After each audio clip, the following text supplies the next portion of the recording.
Good afternoon and welcome to the Diplomacy Broadcast Network's coverage of the 2020 Liberty Cup, which is being played in Philadelphia. Joining me on the live stream, I'm Brandon Fogel, first of all. Joining me on the live stream are Siobhan Nolan and Marcus Zelstra. Siobhan and Marcus, welcome to DBN's coverage.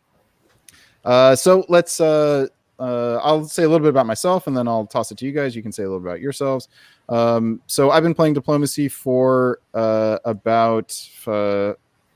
the club in Chicago for about 4 or 5 years. I first played it 15 years ago in graduate school and lost half of the friends who were playing. Then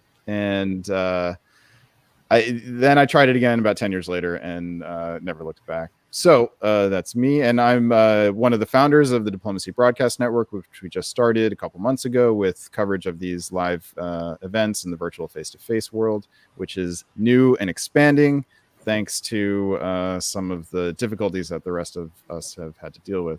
Siobhan, tell us about yourself.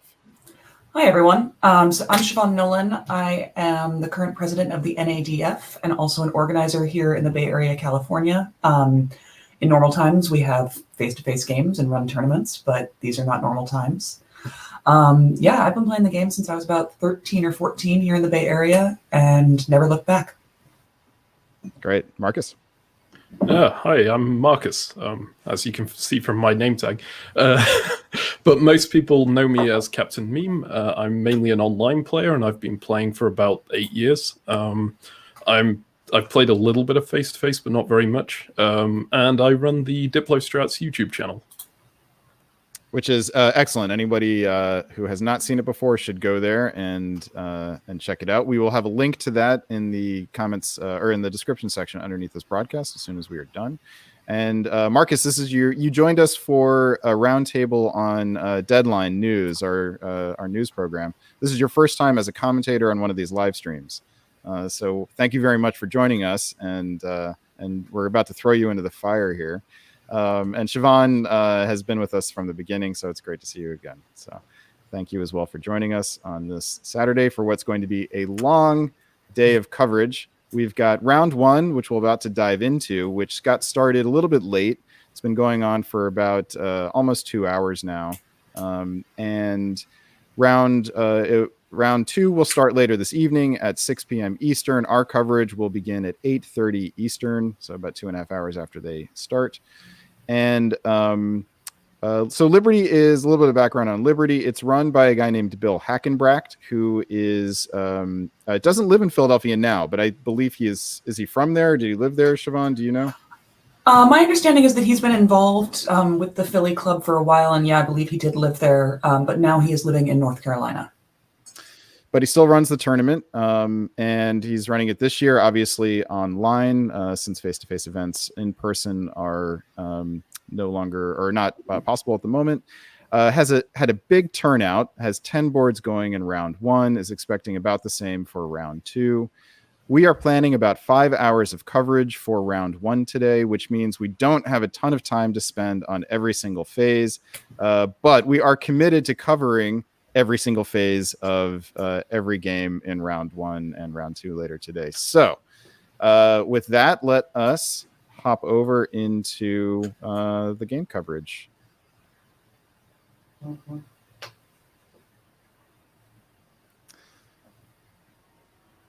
And round one, if I can get us to... all right, tech. Had our first transition half successful.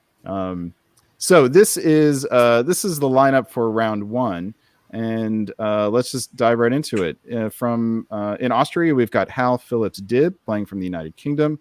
In England, we've got Kartik Konath, who is in California. France is Douglas Rintoul in Pennsylvania, which has maybe this is a different Pennsylvania from the one that we're familiar with. Germany is Liam Stokes coming to us from British Columbia. In Italy, we have Jonathan Frank out of Maryland, my home state. In Russia, we have Ed Sullivan from Texas. He is an online presence, goes by the name of Go Horns Go, and does a lot of work with Nexus and coverage there. In Turkey, we have Matthew Krill coming to us from the state of Washington. And let us see what the board looks like. So this is how the board looks with the players in position. And for spring of nine, and so do we know anything? I know Ed. Do you guys know anything else about any of the other players, or are they brand new to you? Most of them are pretty brand new to me. The only one I'm familiar with is Matthew Krill in Turkey. He's a really solid player, and he comes to the West Coast tournaments quite often. Yeah. Okay.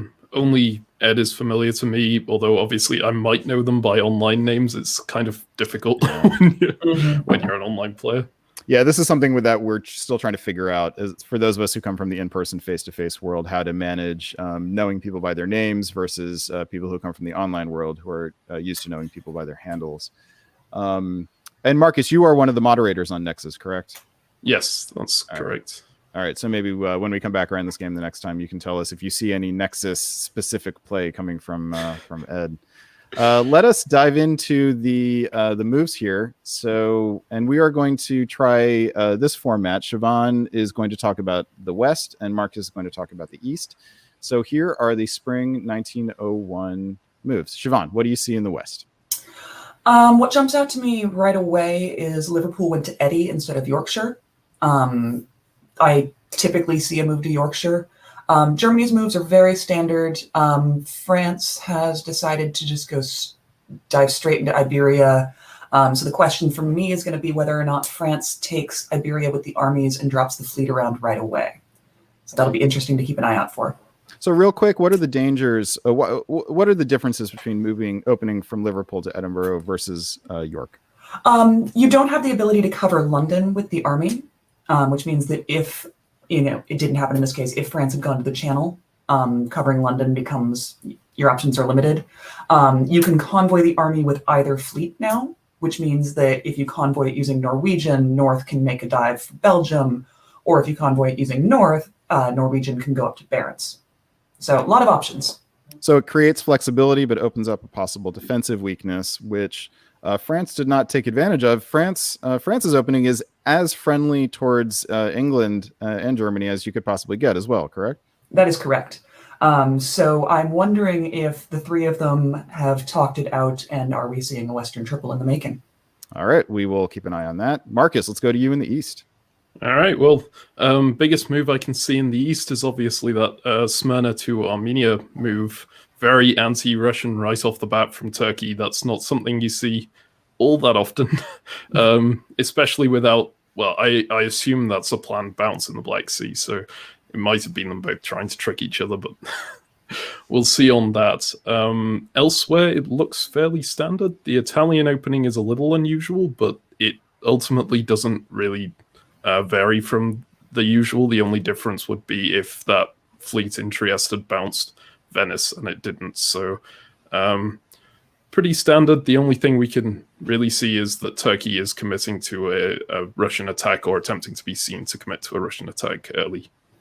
Yeah, I like how you said that at the end, committing to be seen that way. So as viewers of these streams know, we like to talk about this a lot. In Chicago, this opening is extremely common, maybe even as much as 50% of the time. And we've come to learn in Chicago that it can often be a prelude to an RT. It's a very sort of sneakily arranged RT.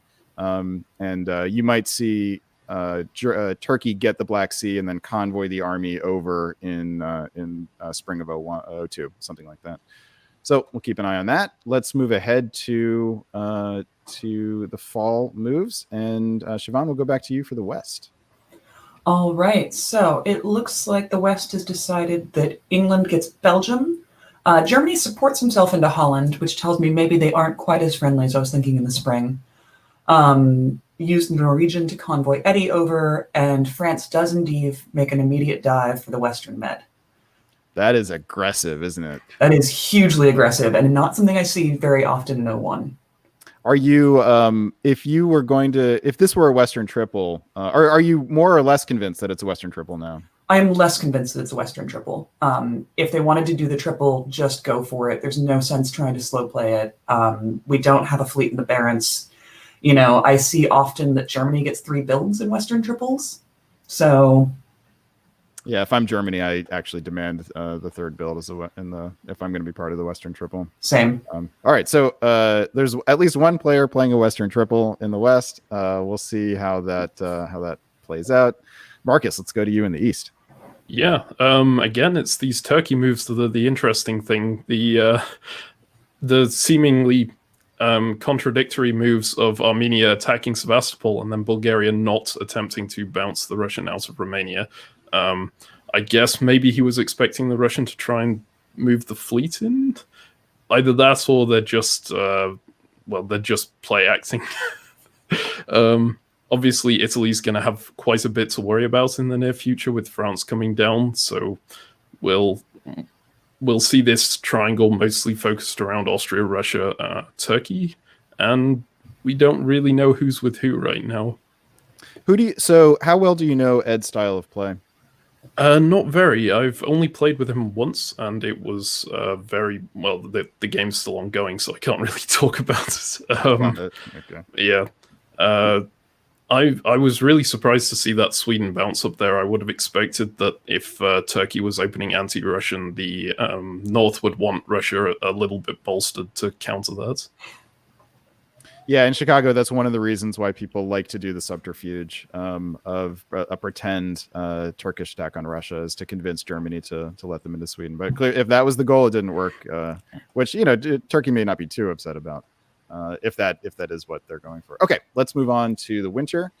And here's how things stand before the builds. What would be the most surprising build for you guys? Siobhan? I mean, the most surprising build that's also in the realm of possibility. I think if I saw a double army from Germany, I'd be very shocked right now. Marcus, what about you? Yeah, I mean, if we're looking at absolutely surprising builds, anything anti-Italian from Austria would be pretty out there. Right. Fleet Trieste. Yeah, obviously that's not going to happen. I'd be surprised to see anything anti-Austrian from Italy as well, considering that France is coming down on them quickly. I think if we had Ariel Mendez Pinate playing in this game, we would absolutely see an Army Liverpool here. That would definitely happen. It wouldn't actually, and I think you could make a good argument for it, like especially if this is a bid for a Western Triple, that he may want to look less threatening to both Germany and France. Let's see what we got.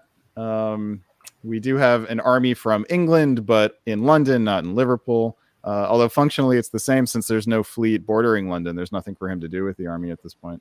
Although I suppose English Channel, he'd have to make, if he were in Liverpool, he'd have to make a decision between Wales and New York. Looking around the rest of the board, Germany got the fleet down. Turkey puts a fleet in Khan, which gives him flexibility. He could have put it in Smyrna to make a full commitment to Russia.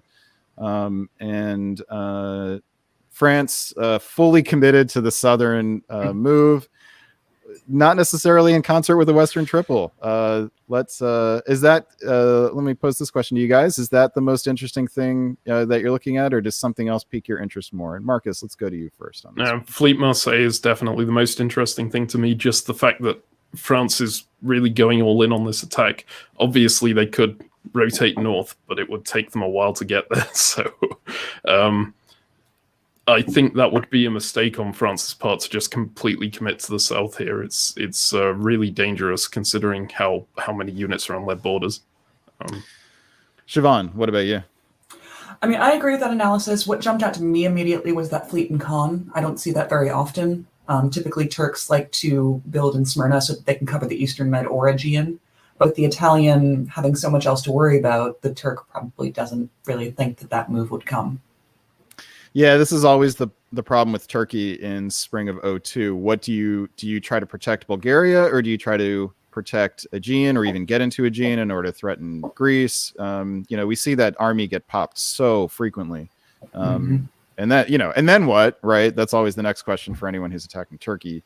All right, let's push ahead here and see what happens next. And let's reverse polarity here. Marcus, we'll go to you first in the East.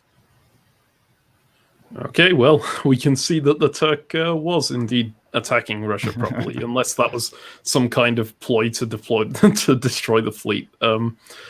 Russia outright backing out of Romania. I assume that Turkey might have convinced him to back out of Romania so that Turkey could convoy the army across, which would have been genius play on the Turkish part, but clearly didn't work. And then Austria committing to a Russian alliance while Russia attacks the Austrian, and Austria attacking the Italian at the same time. It looks like this is going to be insane down here. This is great. This makes me fantastic. I don't know if it makes me happy, but it certainly entertains me. Yeah. So Austria appears to be attacking at least two of its three neighbors and possibly getting away with it.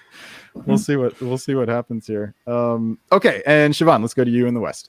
It looks like the Western Triple has finally figured itself out. Everything is moving east. France is fully committed to this fight in the Med.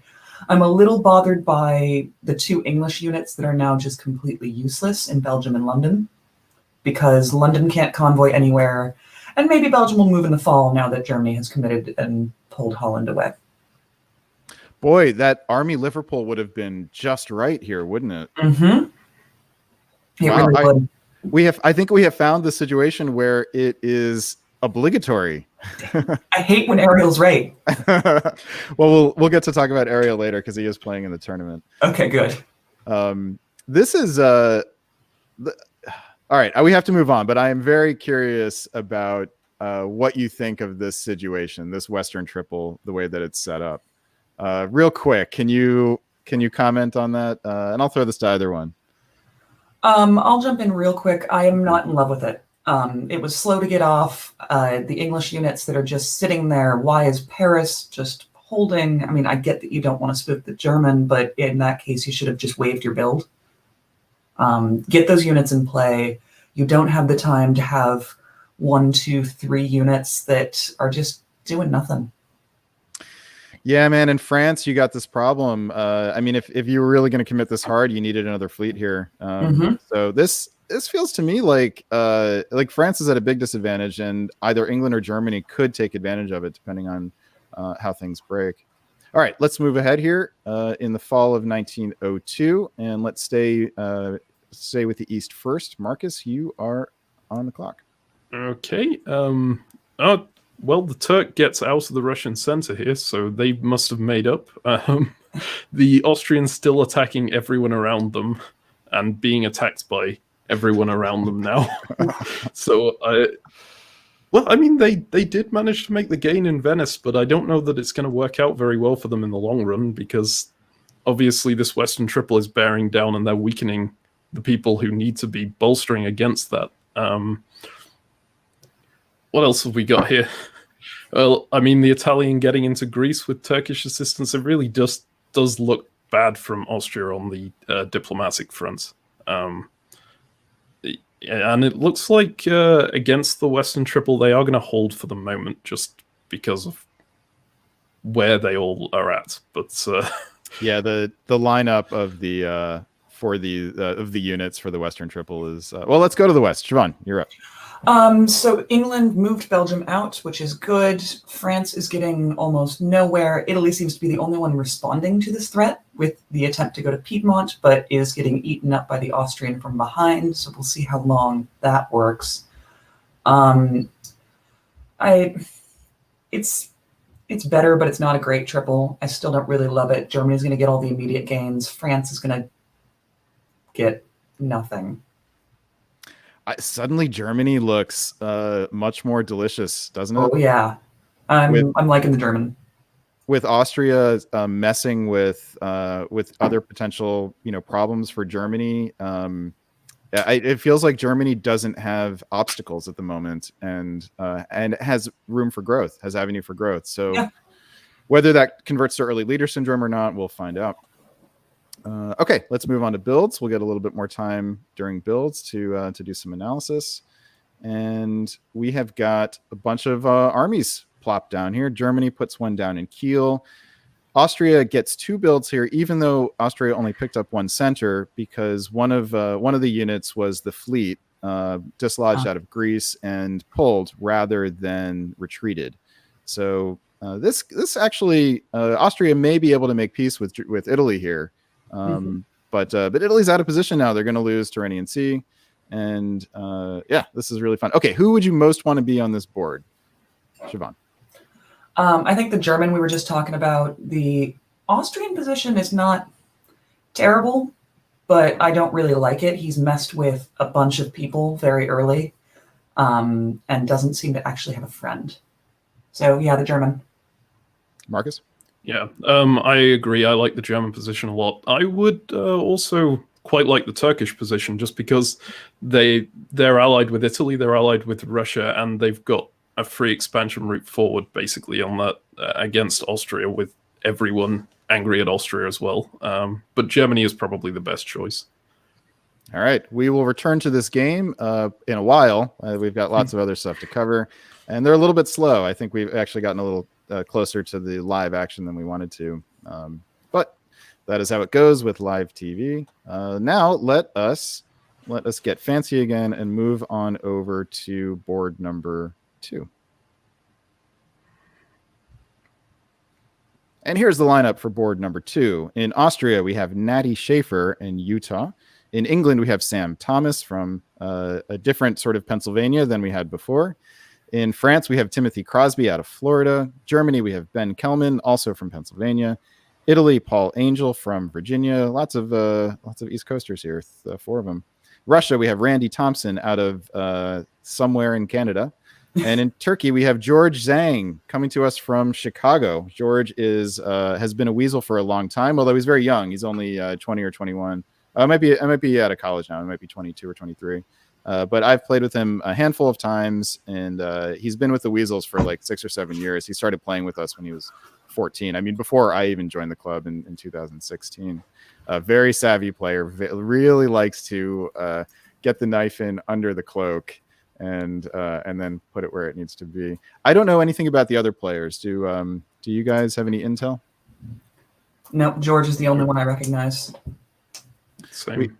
Okay, we have a little bit of background that the players gave us. One tidbit here is that Natty Schaefer is a board game store employee, which might give him a bit of advantage. We shall see. All right, let us head over to that game, and here is the board. We will reveal the spring 1901 orders. We will stay with Siobhan in the West. Siobhan, you are up. Fantastic. A little bit more typical opening from England here with the move to Yorkshire, but France didn't go to the Channel, so maybe unneeded. Also more typical from France without diving the army straight down, and Germany is the same. I do like the Italian, though. It's a little more east, so I'll leave it for Marcus. Yep. Marcus, what do you got? I mean, the Italian is the interesting thing here as well. Well, very quickly, the Turkish Smyrna to Ankara is not something I would see often, but I assumed that was a move he knew wasn't going to work and just stands in for a hold. The Italian orders, obviously, probably anti-Austrian, could be anti-German if the Italian decides that. It's going to cause a lot of problems for Austria regardless, because that's always a hard thing to defend against. But Austria could just make the gamble of moving Serbia back to Trieste with support, or supporting Vienna through to Trieste, and hope Italy doesn't go for Vienna. So plenty of options there. The follow up from Rome to Venice is generally considered anti-Austrian, correct? Yeah, okay. For sure. All right, let's push ahead here and see how things work out in the fall. And Siobhan, we will go to you first. Interesting that we don't see a fight over Belgium, which tells me that they just decided that England would take it. Germany decides on the safe side to cover Munich. France is very typical. No bounce in Sweden. No bounce in That's Sweden. what I see. Marcus in the East. Yeah, Austria guesses right. Fantastic for them. I really like the Italian Bohemian Crusher opening a lot more than actually going for Trieste or Vienna in the full turn, because obviously you're relying a lot on a guess, whereas Bohemia almost always works. Bohemian Crusher opening obviously being moving Tyrolia to Bohemia, Venice to Tyrolia, but obviously Italian didn't choose to do that here. Austria getting a double build is going to be a pain for the Italian if he wants to continue attacking. We can see the Turkish player setting up for a juggernaut here. So moving Ankara to Constantinople, Smyrna clearing out to allow for that fleet build. So if that juggernaut does go ahead, probably both Austria and Italy are in serious trouble unless they can make up their differences here and hold them off. Why do you think George and Turkey went to Syria here instead of just cycling up to Ankara? I assume it's well, it's an interesting question. I haven't really seen this opening before. I would need a bit more time to think about it. Is it something you see a lot in face-to-face or not? No. The only thing I can think of is that it's a long-term discouragement of the Lepanto setup. So, yeah, that's fair. And maybe he thinks there's really nothing else to do with the unit now other than try to discourage a Lepanto. I can see a lot of other people would have rather put it in Ankara so that they could move it to Khan on the chance that Khan to Aegean works next turn. So it's a strange thing to try to be worrying about a Lepanto right now with Austria-Italy conflict going. But yep. Or he's just been listening to Andrew Goff too much. Well, Andrew likes to open to Syria. Yes, he does. So he's a seasoned lady, but... all right, and we see England getting Belgium again. So this is 2 games in a row now, and we have Bulgaria with the optimistic move to North Atlantic. All right, let's move ahead to builds. Let's just reveal them right away. Let's see. Among the surprises, we've got 2 army builds from Germany. That is interesting and commits him. It both takes away the possibility of gaining Sweden, except with English help, and even then, maybe not, given the army build in St. Petersburg. But this seemingly commits Germany to an anti-French move. So we'll see if he's able to have gotten England on board. France is clearly not in on a southern opening in this game. So we will keep an eye on that. Anything else pop out to you guys here? Well, who would you most want to be on this board? Marcus, we'll start with you first. I think probably France. I mean, I like playing France anyway, so that's probably biasing it a bit, but they've got options here, and all of their neighbors seem to be a little weak. Obviously, the German building 2 armies could be a problem for France if an England-Germany alliance happens, but then you would have expected them to build Fleet Berlin to take Sweden off of the Russians. So it's a nice gift to both Russia and England, isn't it, to not have to deal with a fleet in there. I don't think there's an especially powerful country anywhere on the board just yet. Yeah, I probably should save this question for O2. In fact, why don't we do that? We'll let you off the hook here, Siobhan, unless you're burning to jump in on that. I mean, yeah, it's a little early to do that, but I think the Russian. Yeah, actually, there's no fleet in Barents, there's no army in Norway, there's no army in Armenia, there's no army in Galicia. There's no clear alliance structure in the West yet, so you've got a lot of options. You've got a good friend in Turkey who will, unless things change drastically, continue to push west with you. And you've got an Austria-Italy who are fighting. Yeah, this feels a little bit like Germany in the last game. Okay, let's move ahead, and we'll stay with Siobhan in the West on this one. All right. A whole lot of supports in Scandinavia, which is interesting. England drops down into the Channel, pulls the army down, so there's some tension with France, possibly. And Germany pushes west as well. Okay, so we've got an EG. That's interesting. And France pushes into the Med a little bit.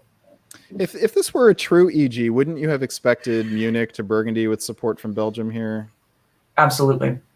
What do you make of the move to Bohemia? We'll bring Marcus in on this too. I think that he maybe wants to help out one of the Italian or the Austrian. That's all I can think. Get his finger in that pie. All right, Marcus, let's go to you in the East. What? Tell us well, very quickly, first, I'd like to say I'll take back my my request to play France at this point. But yeah, honestly, the East is very strange. It looks like Russia, Turkey, and Austria have all made up for the time being. Obviously, a lot of holds. Italy not even attempting to take Trieste, so they knew they needed to hold Tyrolia here, which makes me think that the German coming to Bohemia was probably at their request rather than the Austrian. It looks like, well, I would expect that the Russian and the Turk would continue their attack against, would start their attack against Austria soon after this, once they've progressed the fleet line in the south a bit, and are just using them to get further against the Italian. But you never know with a position like this, when everyone's just sort of waiting for someone else to make the first move. It's a peculiar arrangement, I think, especially given the Russians' moves. Moscow staying in place when I think you'd much rather have the army stay in St. Petersburg and do something up there and move Moscow either to Livonia or Ukraine, something like that here. It could be a very long-term slow play on Russia's part, but it certainly lacks efficiency if we're just looking from a purely tactical perspective. So we'll keep an eye on that, whether that tells us something about Randy's style of play or about the possible alliance structure around the board. With Russia, this is clearly, this looks to me like evidence of Russia getting talked into something and now regretting it. So. Do you mean France getting talked into something? France. I'm sorry. Thank you so much. Can you do me a favor real quick and show me the supports in Scandinavia? Yeah. All right, so for viewers, we've got a new feature here. We can show you the written supports. All right, so Norway supported Sweden to hold, and Sweden supported Denmark to hold. That's right. Okay. All right, let's move ahead to fall of 1902, and sticking with Siobhan in the West. Yeah, absolutely. England continues to just rail on France. Oof. France self-bounces in Tunis. Oh, that hurts. Germany goes to Burgundy now. I do argue that maybe he should have done that last season, as we were talking about. Yeah. And there is a whole lot of confusion around Venice. Can you show me that? Yeah, I'll show the written support orders. Marcus, let's go to you. Tell us about what happened here. Yeah, the poor Italian getting kicked out of Tyrolia by the German, with Austrian support getting kicked out of Venice by the Frenchman with no, it didn't with succeed. Austrian support. No, did it? Oh, he supported down from. Okay, I see. From Apulia. It's sometimes confusing to see exactly what's happening here. There's a lot going on. Keeping Venice is good. Taking Tyrolia off the board here is quite nice because it means he gets to rebuild it wherever he wants. The Turk facing severe difficulties here. I expected it to be a juggernaut, but I suppose Russia really had a lot of the power in that situation because Turkey had already committed to the south, and Russia could take Austrian support or Turkish support there. And getting into Black Sea is going to be devastating for the Turk, as long as Austria sticks with Russia. This strikes me as the first brutal stab we've seen, and it's nice to see brutal stabs in Carnage scoring, which doesn't often encourage them. But I mean, look, this is so this is so awful for Turkey. This would have worked. The convoy from Smyrna into Greece would have worked, but for the tapping on Bulgaria. So Turkey, Russia clearly made the calculation here that removing the Turkish threat now is worth more than the possible benefits of sticking with the RT, given the board setup. Do you guys like that? Do you like that call, Siobhan? This really smacks of some really good diplomacy on Austria's part, I think, because the realignment of all the Russian units, Livonia is going back to St. Pete. We're seeing a lot more movement. So I think this is really, on Nadi's part in Austria, just a A+ job of convincing the Russian to do what you wanted. All right, let's we've almost got up to this game, so let's leave this for now. We'll come back and we'll look at this board right before we look at the builds. Let's move on to board number 3, and we'll go back to our fancy new graphic.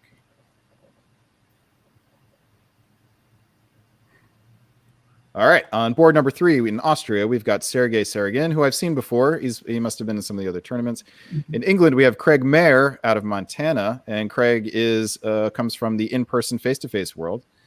Siobhan and I both know him pretty well, and we both played at a tournament that he ran in Big Sky, Montana last summer.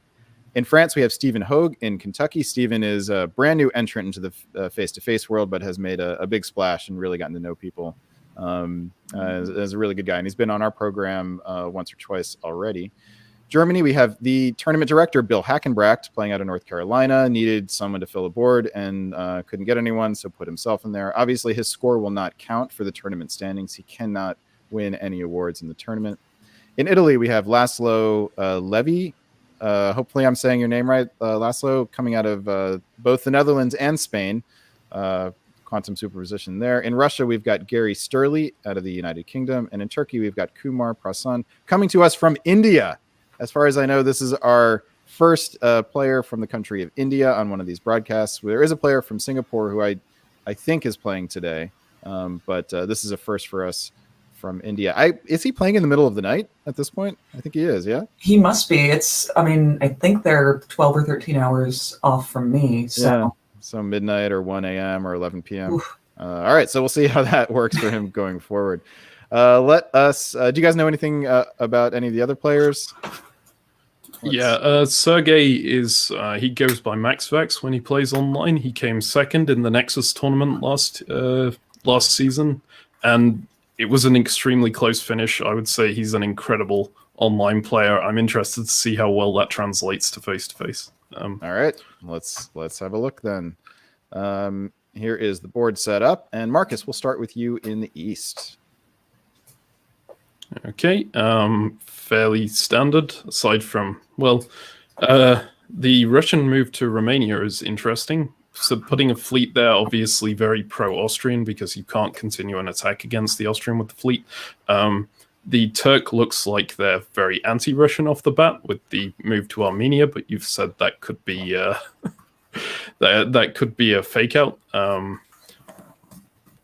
Everything else seems quite standard. Italy setting up for your usual Lepanto. Clearly some friendliness between the Italian and the Austrian. So a real big thing is probably some kind of breakdown of communication between Russia and Turkey in the initial phase. That's a nice way to put it. A breakdown of communication. May mainly be one-sided breakdown. We'll see. We'll see how that plays out. All right, Siobhan, in the West, what do you got? In the West, the first thing I have is apparently Bill Hackenbracht has been replaced on this board by Jeff Dwarnicki. Is that right? Keep that in mind. Yep. So we've got the full northern opening from England again, like we had on board 1. Possibly thinking that maybe there's some sort of Western triple going on. The French do not commit quite as south as the other France did. Still want some play for Belgium. And Germany is very, very standard. And Italy, I see that probably on about 50% of boards I play these days. All right, let's push ahead into the spring, or fall rather, of 1901. Marcus, we'll go back to you. Okay, well, there's the attempted Turkish fake out, although I'm not sure how they expected Bulgaria to Greece to work. Maybe the Italian offered support in, but that seems a little unlikely. But clearly the Russian and the Turk have made up at least to some degree here, because the Turk did have Sevastopol.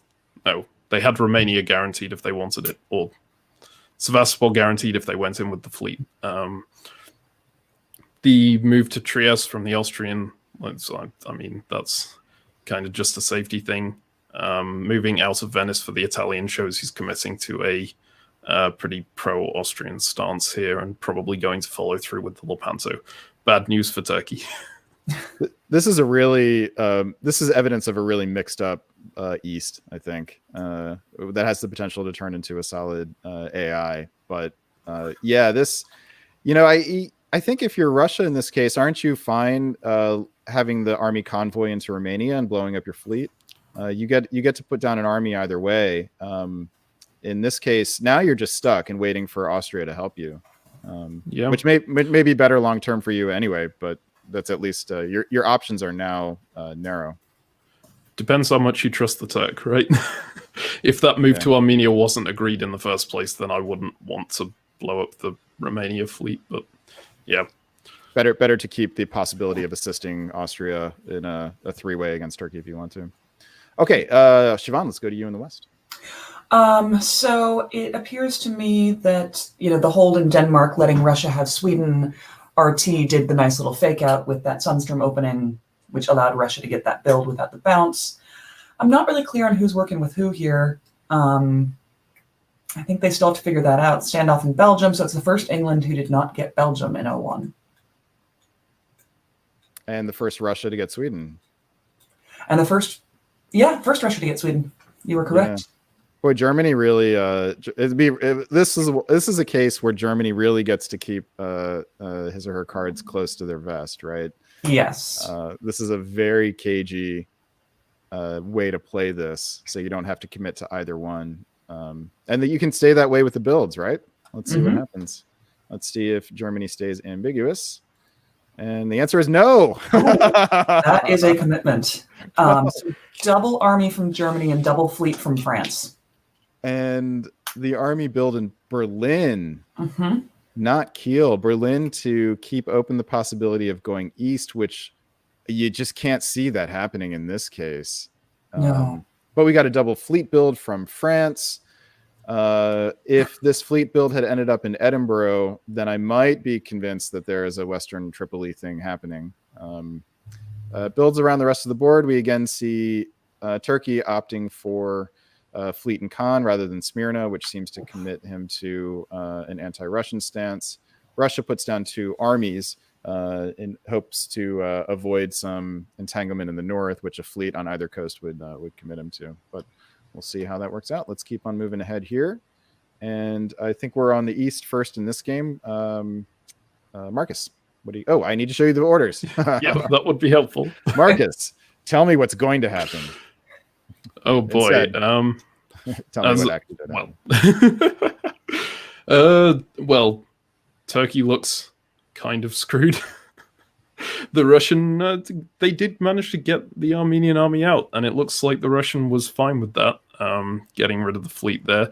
But Austria's still got the jump on them. Austria, Italy tends to have the advantage against Russia, Turkey if they both start moving at each other at the same time. And in this case, Turkey, Russia is a long way behind where Italy and Austria have been with them in the Aegean Sea, and no attempt to bounce them out of Greece or Serbia.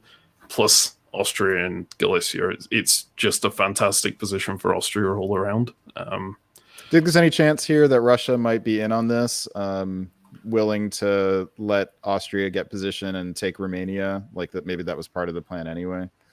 I think that's pretty reasonable. It gets the army in Armenia out of Armenia, which is very nice for the Russian, because exactly. If the Turk panics and starts going, okay, where can I survive? If they have that army in Armenia, then the first thing they're going to try to take is Sevastopol. So getting it out, quite nice for them. We'll have to see how much the Austrian sticks with the Russian going forward. All right, Siobhan, let's go to you in the West. So we are seeing the Western Triple take effect, slightly delayed. I don't hate the build in London now. That can throw off the rest of the board because you didn't need to put it in Eddie. Everyone commits. Germany gets Belgium, as I usually demand in these scenarios. We put England into Sweden. The Germans got some issues with that fleet in the Baltic, but I think he'll be okay. Yeah, now it's full on Western Triple now. There's no doubt about it. Yeah, they have all the subterfuge is gone. But maybe this was, maybe London helped them hide it, and the bounces in Belgium helped them hide it. I don't think it actually slowed down their pace at all. No, I don't hate it. As long as Germany was willing to forego Belgium until 02, it was a fine way to do it, right? Yeah, and it looks like the German has Austrian help against Russia, or might. Might. Let's see how it works out. All right, fall 1902. Marcus, Tell me what you see. Okay, well, Austria attempting to kill the Turk as quickly as possible. We kind of expected this, just taking over the Balkans entirely. Turkey backing out of Black Sea, backing out of Constantinople, not even trying to hold them. Turkey could have held Romania or Bulgaria, one of the two, with that Black Sea support. So Yeah. I don't really see why you would move into Ankara with that fleet here. Maybe it's an agreement, like a last-minute panic agreement with someone of, okay, I'll back out of Black Sea, just leave me alive, kind of thing. But in those scenarios, you're most likely just killing yourself by doing something like that. You need to keep your units in good positions. I love that you brought up the last-minute panic agreement, because that's something that we see in face-to-face a lot. But you've played mostly extended deadline games online, right? Is that does the last-minute panic agreement happen as well there? Yeah, it just happens in slow motion. Okay. You'll just have someone panicking slowly over the course of the day and still entering the orders.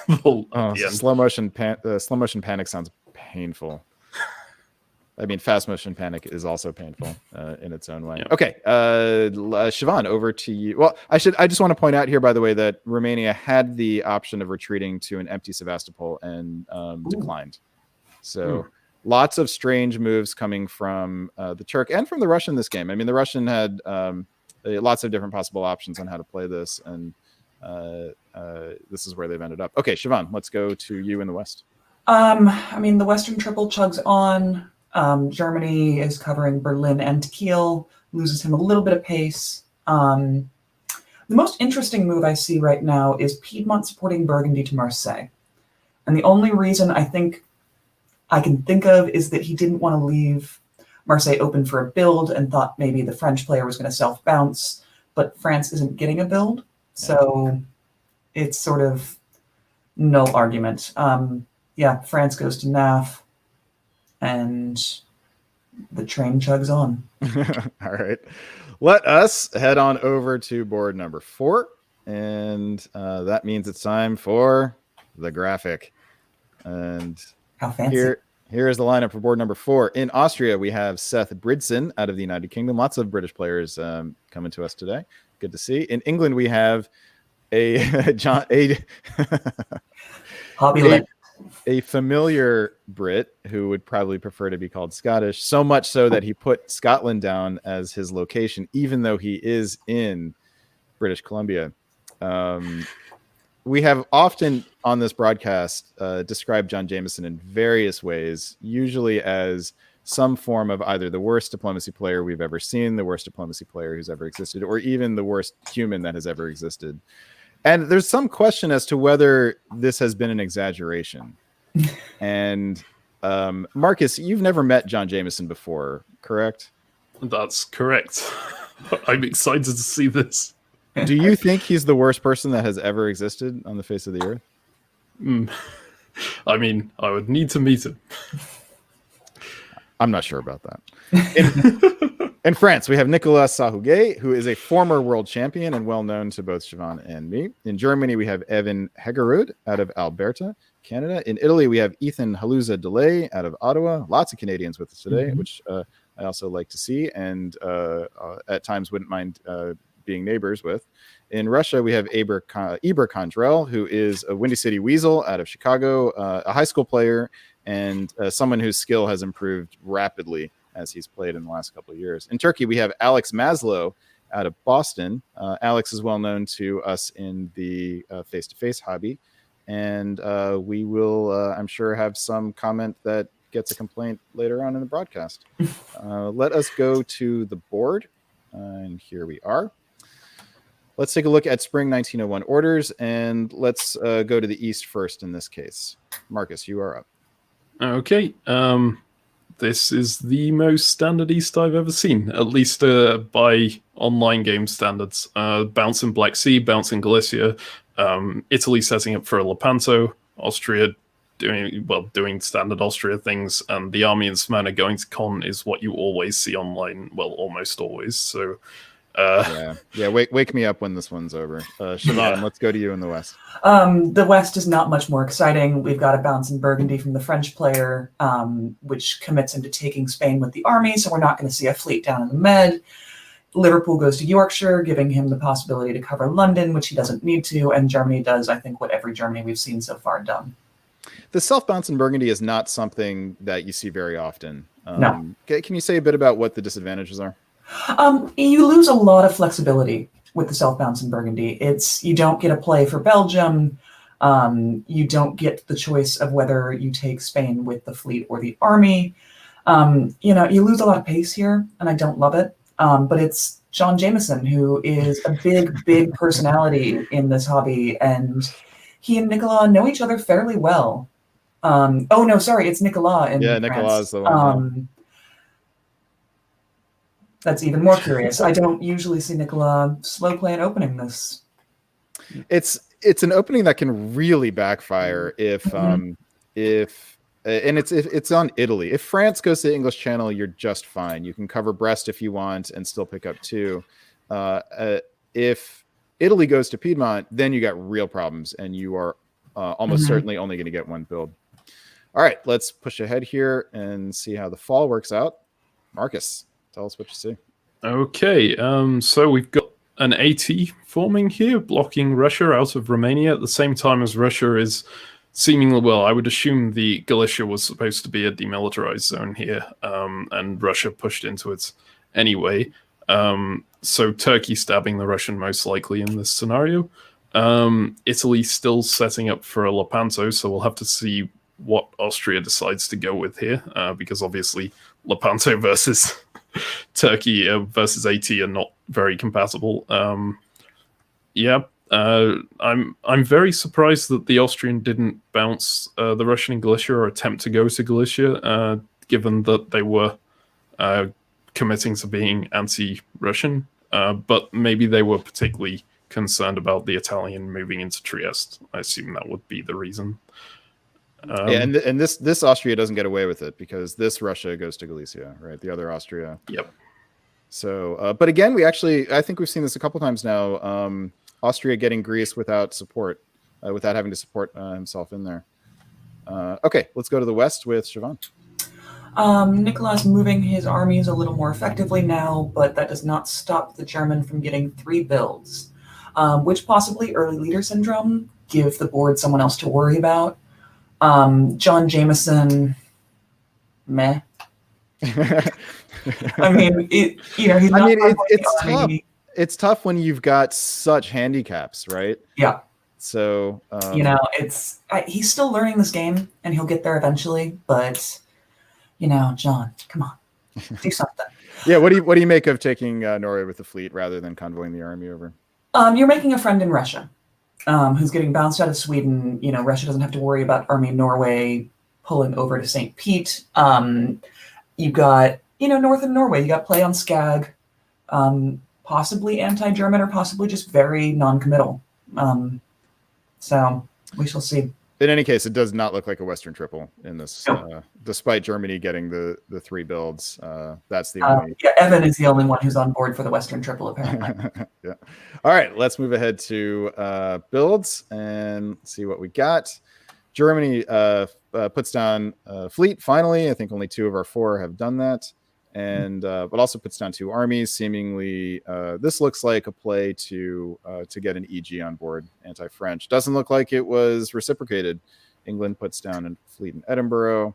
France commits to the north rather than the south. And in the rest, we see relatively standard, except for Turkey, who puts down an army in Constantinople, not a fleet. So Turkey has. This is actually a shocking move, given the fact that there was a convoy to Tunis. So there's a very soft underbelly here. These 2 fleet moves can both work, guaranteed. Turkey has set himself up for an extreme diplomatic task here.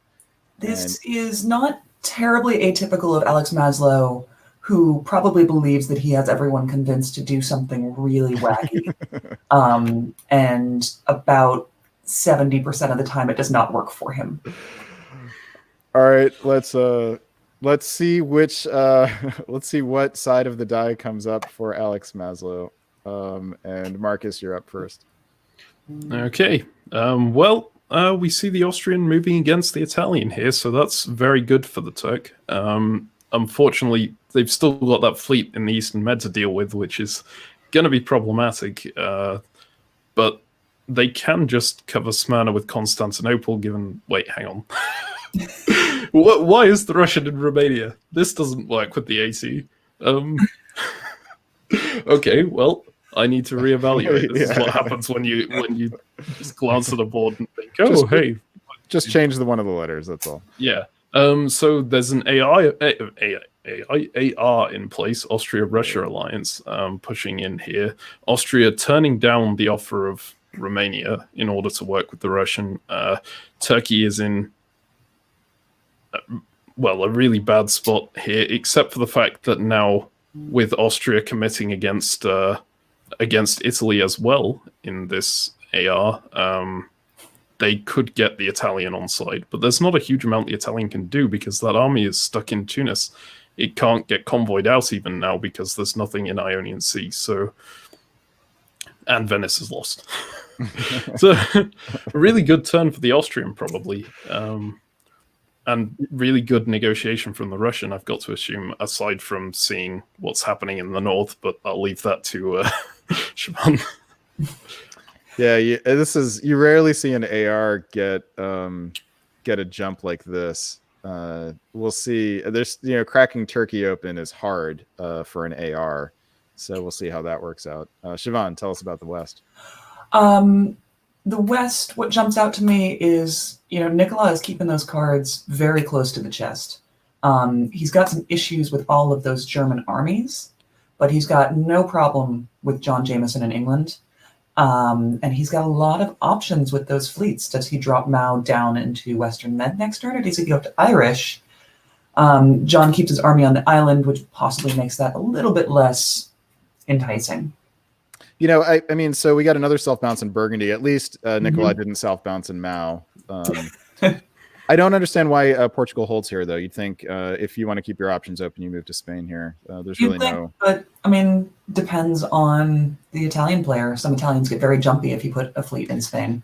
We called a game one time with John Jameson where he kept fleets in mid-Atlantic and Portugal for about 4 game years, and we criticized him quite heavily for it. But I mean, that's the default posture. Well, I mean, when John does it, it's a terrible idea. I think Nicola, in this case, it would be genius. Yeah. So well, if Andrew Goff had done it, I mean, we would never stop talking about how exactly. And I will say that former world champion Nicola, he's got a reputation, and so it's possible that this slow play is to just keep everyone kind of off his back for a few years. The reputation of being a strong player, somebody you want to try to attack early. When we've seen Nicola play these games, he's been a very aggressive, actually, more aggressive than most of the other top players that we've seen. So it's interesting to see him backing off that a little bit here. All right, let's move on to fall of 1902. And Marcus, back to you in the East. All right. Okay, I will make sure to look at this properly this time. Not a huge amount going on. Was that a misorder on the Austrian part, supporting Venice to hold instead of supporting the move into Venice? You got to assume it is. Yeah, the Italian supports Armenia back to Smyrna, which seems weird. Why wouldn't you try to back off from Eastern Med and at least, use it on Ionian or use it to pull it back to Ionian? Austria completely backing off of the Turk. There's a lot weird going on here. Yeah, this may just be less experienced players playing here, but you'd think Naples to Apulia, Eastern to Ionian would be a simple way to try to protect yourself and have the chance of regaining. But now he still can't even support a hold in Venice. So if Austria gets the moves right next time, then we'll do that fall. Okay, Siobhan, to you in the West. What jumps out to me immediately is Germany has some serious problems. It appears to me that the fleet in St. Petersburg was probably agreed upon. Russia says, hey, I'll take that. You let me have Sweden. I wind up even, and I will put you into Denmark. Nicola supports himself into Burgundy, and the genius moves of Portugal and MAO holding. What do you think of John Jameson picking up 2 dots here? I think that that's going to look really threatening to a lot of players on the board. And I think Nicola played it really well. I don't need the dots now. They'll be there for me later. Make someone else look threatening. Germany got 3 and 0-1, so currently everyone's scared about that. Then John's going to jump up. Everyone's going to react to that. And Nicola, I think, will get the spoils in the long run. Yeah, John Jameson getting 2 builds in 0-2 feels a little bit like a singularity that will engulf all of us. So let's find out. Yeah, I mean, props to John, right? In terms of tactics, this is really nice. You're supporting somebody in Sweden that you're also attacking in St. Petersburg, and using that to harm somebody else at the same time. So John Jameson sticking the knives, doing a tornado knife dispersal technique. All right. In the builds, Winter 1902 finds another army and a fleet now for England, and I'm not seeing a build anywhere else on the board. That's it. So Germany picked up 2 and lost 1. Why doesn't? Oh no, sorry. Germany picked up 1, lost 1 because he got 2 in 0-1. Yeah. All right. Well, what kind of turn is it when only John Jameson builds? A mistake of the highest order, I think. All right. Can we? Let's see. So now we're through 0-2 with all of our boards, and it's time now for us to change over some commentators. We're going to try a new thing on the broadcast this time, which is instead of having the same set of broadcasters for all the games, we are going to rotate broadcasters in and out, try to keep up the pace at a level that'll get us to finish this broadcast in 5 hours. Siobhan, we are going to say goodbye to you for now, and we will pick you up for games 11 and 12, and then you'll be back around for games.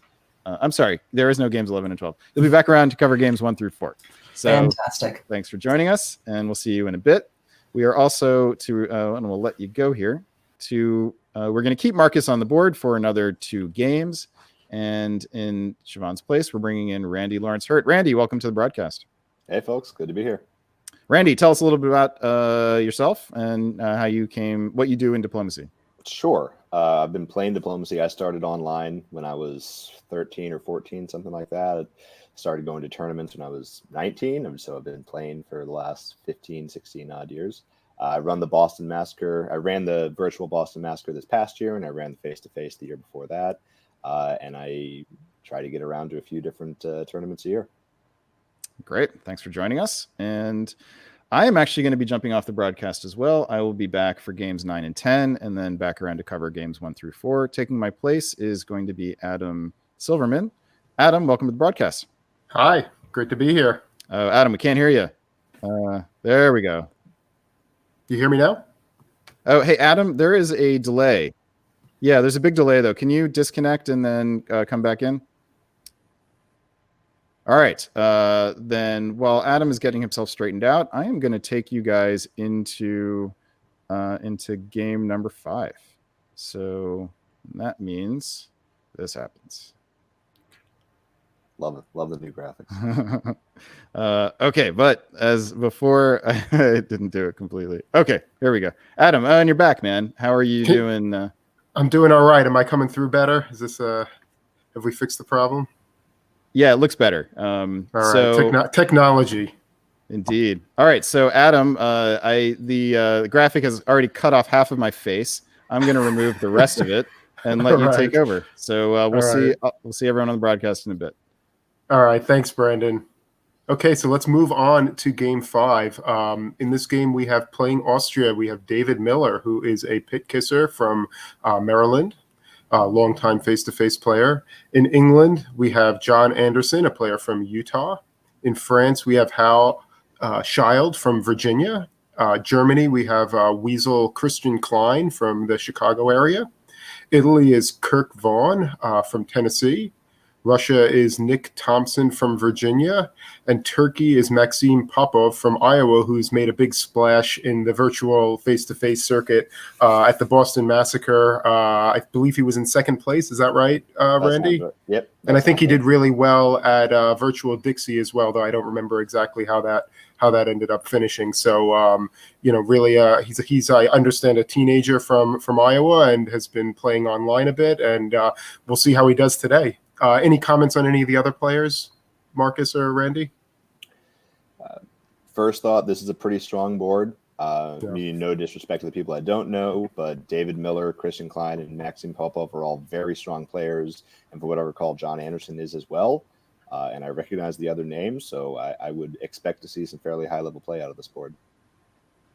Great. Okay, so let's switch over to the map, and let's take it. What we'll do similar. We'll have Randy take the West, and yeah, why don't we get started? Randy, what do you see in the West in the opening? Well, France forces his way into Burgundy, which is always, if you're France, you're not sure what your neighbors are going to do. Never a bad move, just force Burgundy and know you've got that locked down. England opens conservatively. I like that opening as England, opening to Yorkshire. So if France moves to the Channel, you can protect London, but you still got yourself opportunities for Norway and Belgium. Germany opens a little oddly, trying to go to Burgundy instead of Ruhr.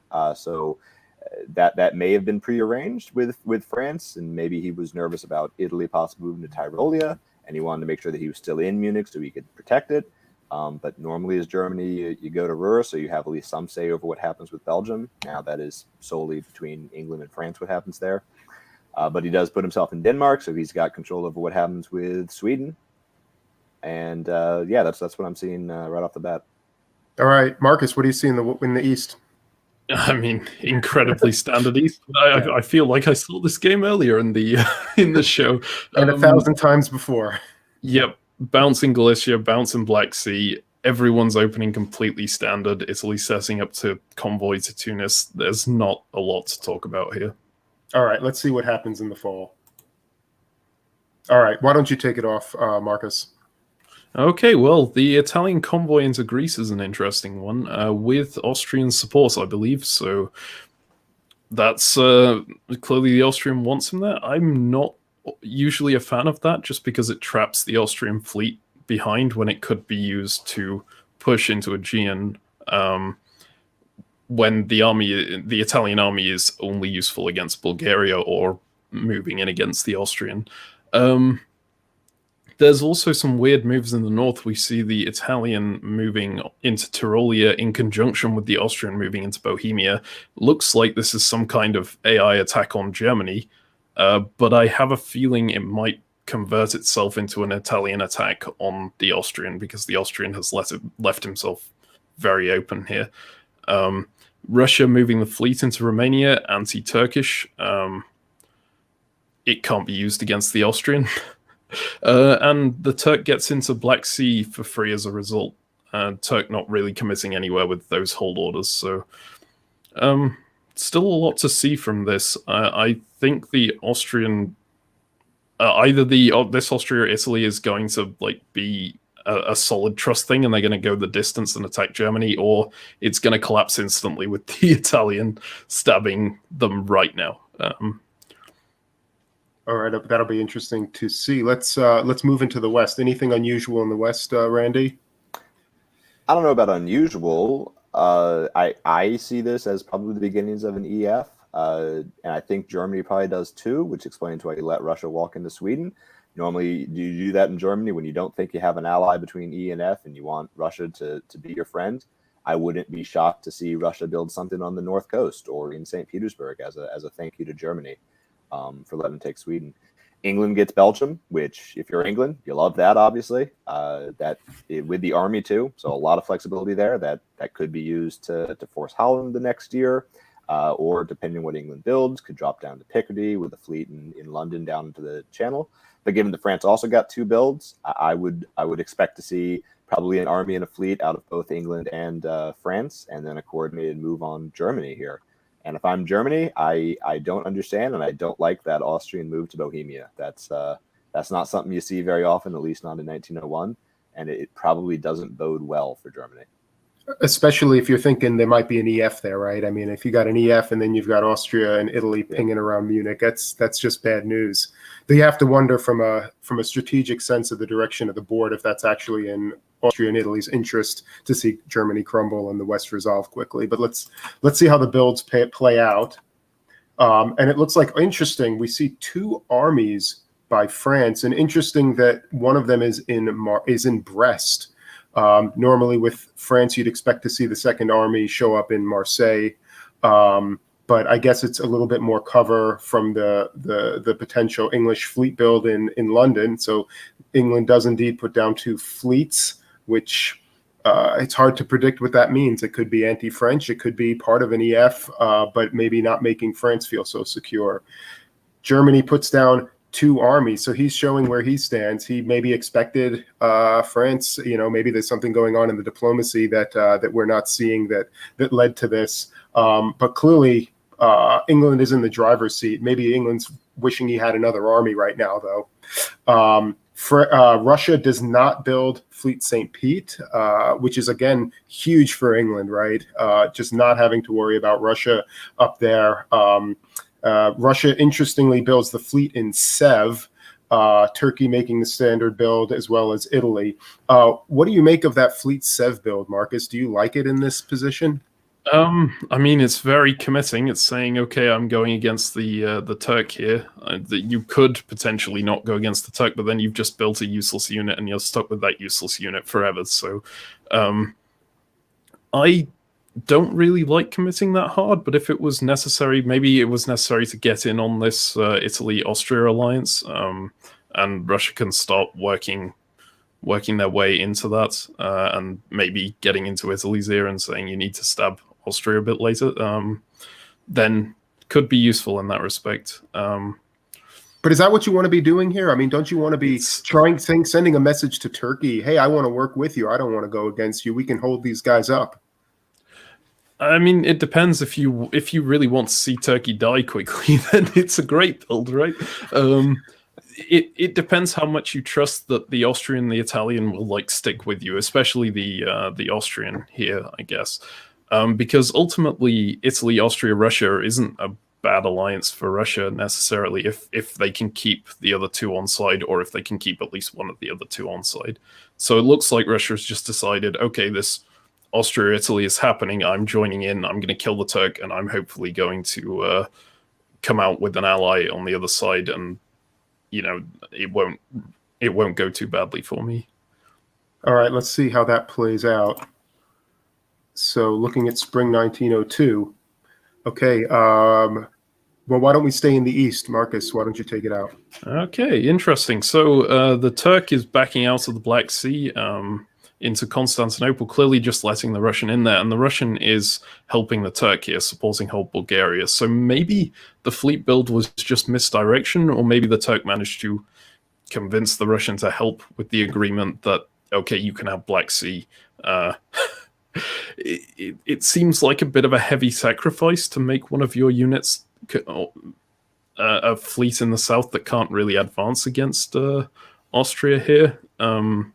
So I would expect that they'll stab Turkey at some point soon, but yeah, it looks like Russia has flipped. Everything else looks fairly standard. And here you see the exact. Sorry, Marcus, go ahead. Sorry, yeah, we do see the effect of not putting that fleet in Greece here, because Turkey manages to figure out which one is the correct thing to block, and Italy, Austria make 0 progress.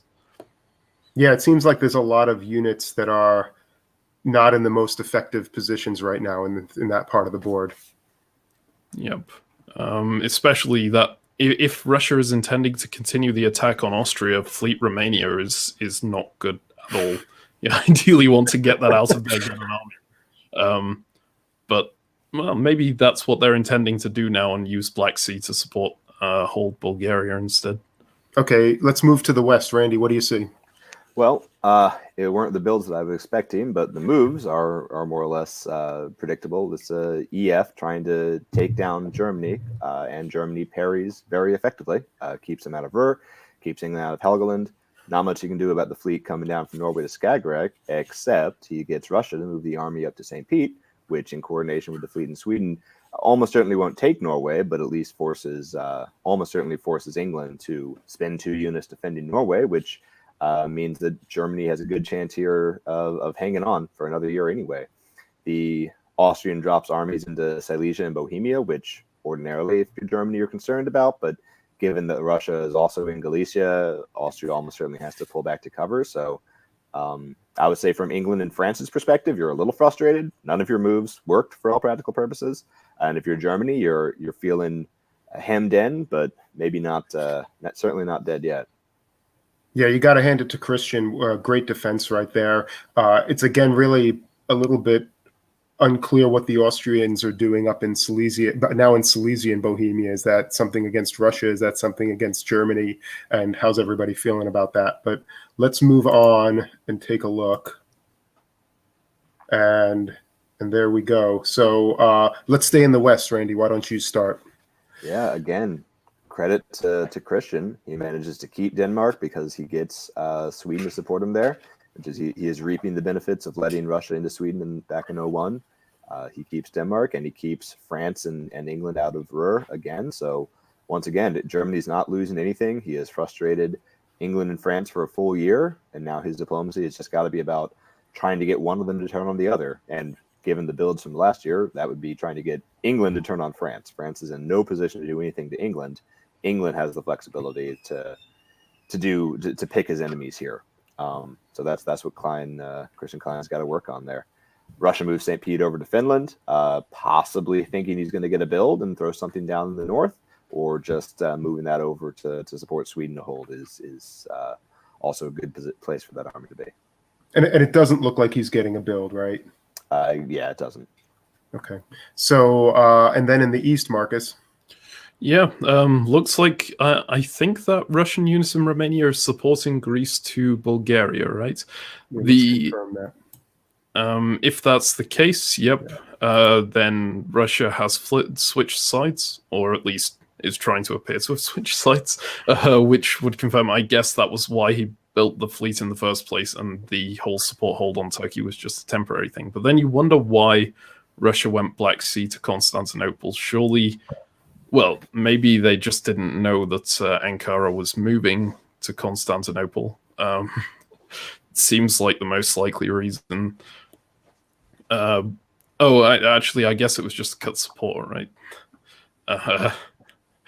So yeah. They had two supports, so actually it wasn't necessary to do that. He could have made a play on Ankara instead, but maybe it's just a guess as to what Turkey might not cover. It does look like Turkey supported the unit in Albania down to Greece, so maybe Russia knew that Turkey was trying to get the Austrian on side. Maybe Russia was thinking, okay, Turkey's been successful with that, I'll help the Italian. In which case, the cutting Constantinople would make sense, but it's... that's a lot of conjecture for a situation we'd really need to see the press to know about. Yeah. What do you make of what the movement or non-movement in the middle of the board? I mean, if this is all signed up to do something against Munich, maybe ping on Warsaw, and ultimately it looks like Austria's back in a normal Austrian position in a moment. Yeah, it's really nice for Austria getting back into Galicia, correctly guessing on that. Leaving Budapest undefended was was risky, but worked out perfectly. And I really like the Italian hold in Tyrolia. It makes that unit so flexible. You know, you could attack the Austrian if you want to. You could attack the German again if you want to. You could help the German if you want to. It's such a good unit there. Yeah. Great. Let's move on to the show builds, and then we'll jump into the next game. So for our builds, it looks like there were just two builds: an Austrian build from taking Greece, which was an army, as in Budapest, which maybe seems logical given the flow of the game. The Italians get a build.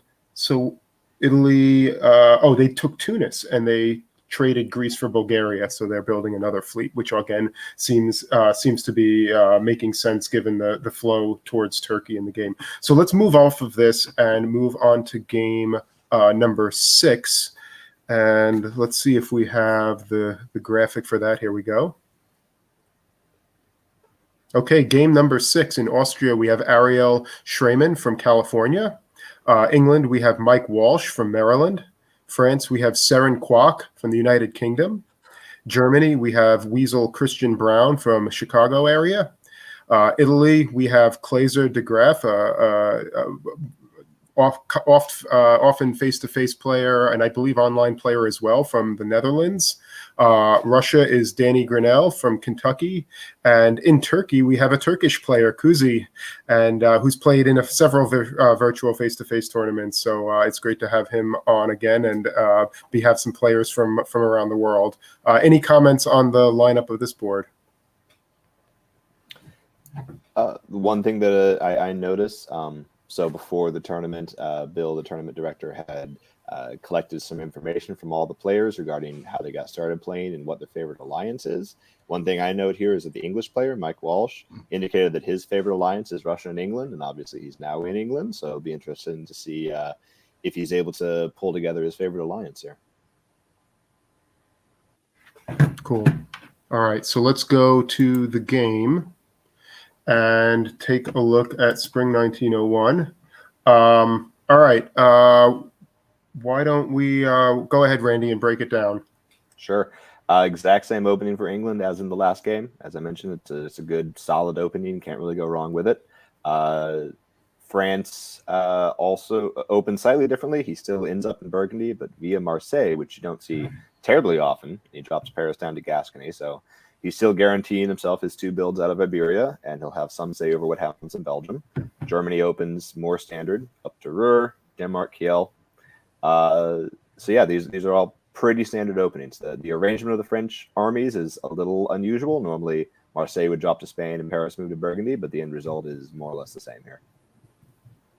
Okay, and the East looks pretty standard. Marcus, anything to say?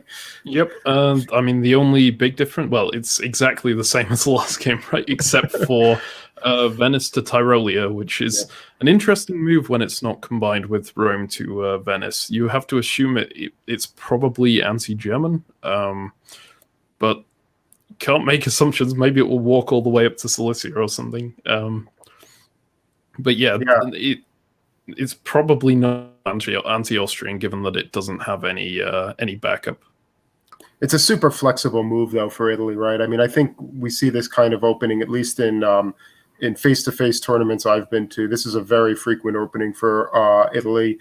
Moving down to Apulia gives you the option to convoy or not. Going up to Tyrolia, you can hit Vienna, you can hit Trieste, you can hit Munich, you can just sit there, right? And it just opens up a lot of negotiations, opens up a lot of conversations.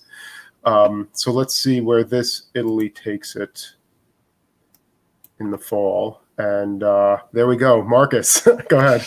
Okay, I was wrong on it not being anti-Austrian. That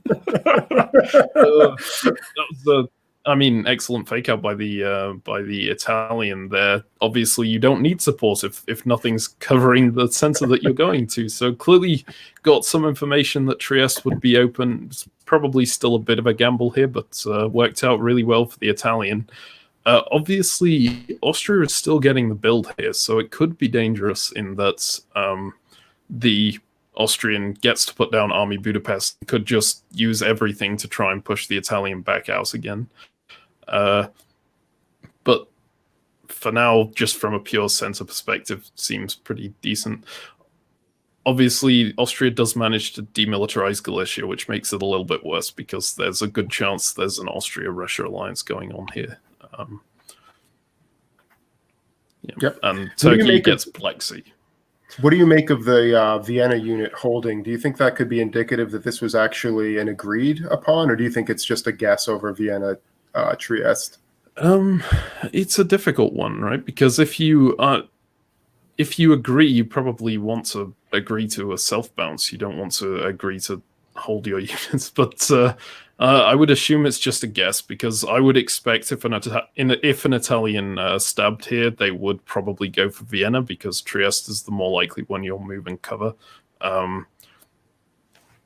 But yeah, it's likely just a guess. I don't see a good reason for the Italian to go to the Austrian and say, okay, hold Vienna, because that just makes it look suspicious. Yeah.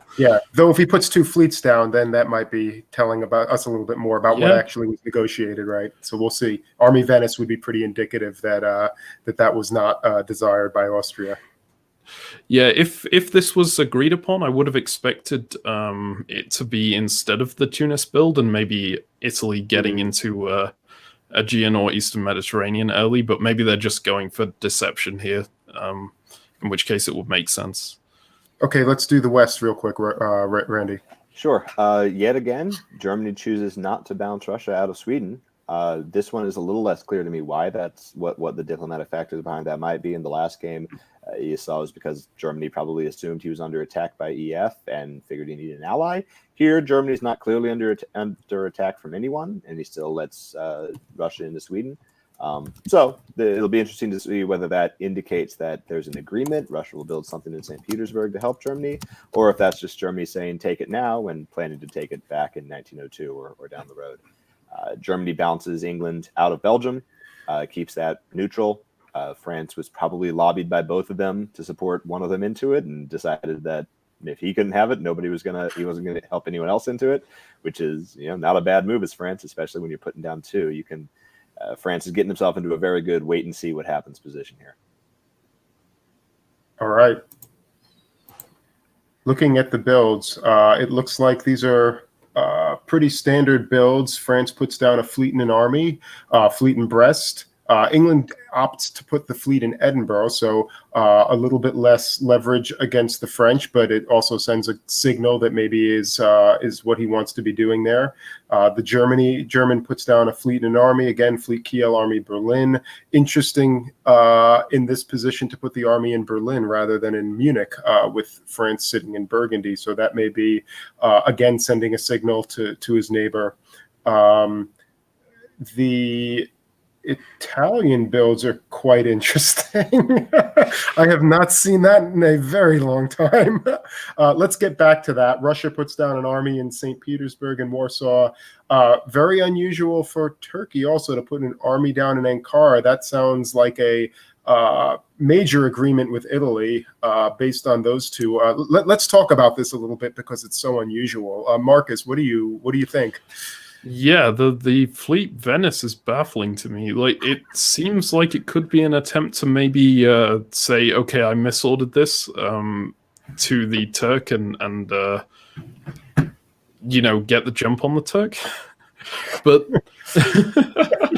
like that actually seems like the most likely thing to me, because there's either that or it was an actual misorder, because I don't see why you would ever build a fleet Venice here if you wanted to commit to an attack against the Austrian. It's just not useful. If you want to put a fleet in, I suppose maybe you could put the fleet in Adriatic and convoy Tunis over to Albania or Apulia at the same time, but army Venice just seems better.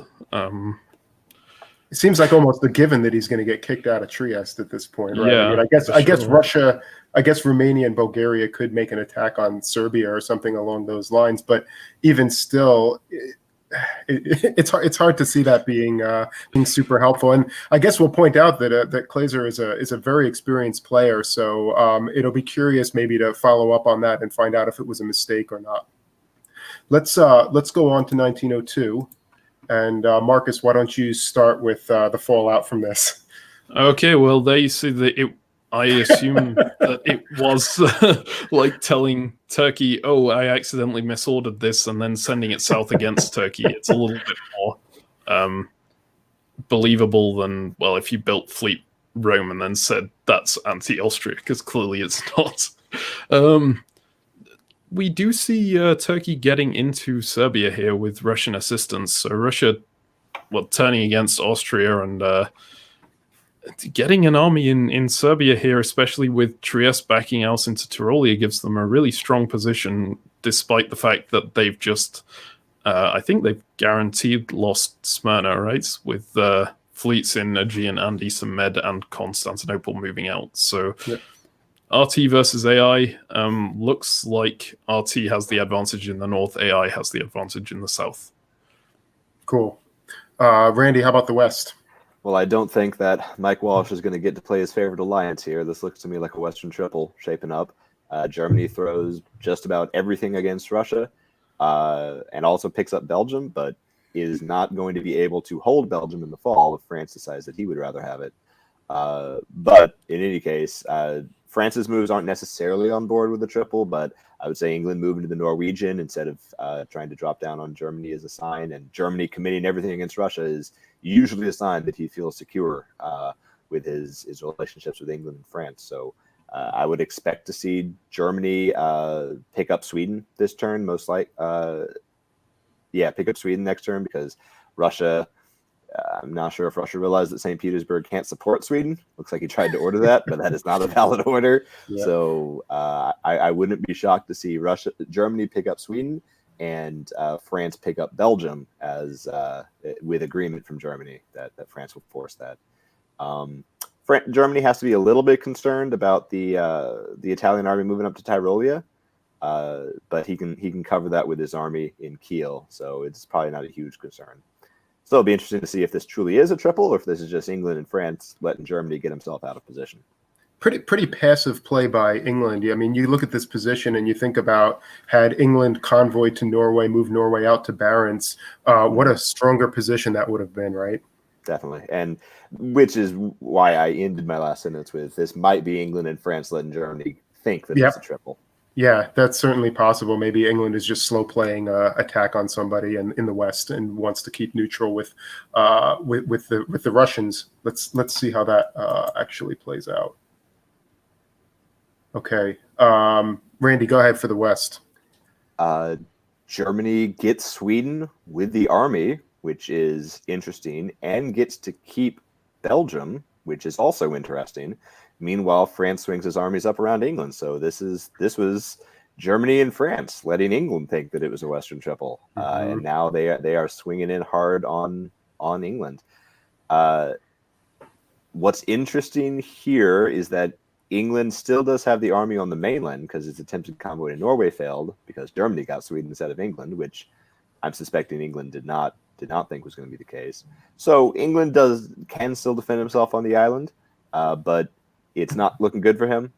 Germany will be able to put down a fleet and an army here, and France is already behind him in the North Atlantic. So I would expect to see Germany and France start taking dots off of England real quick.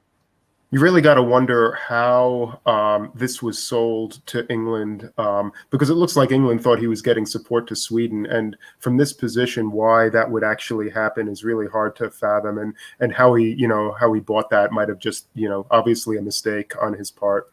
And then what do you see in the East, Marcus?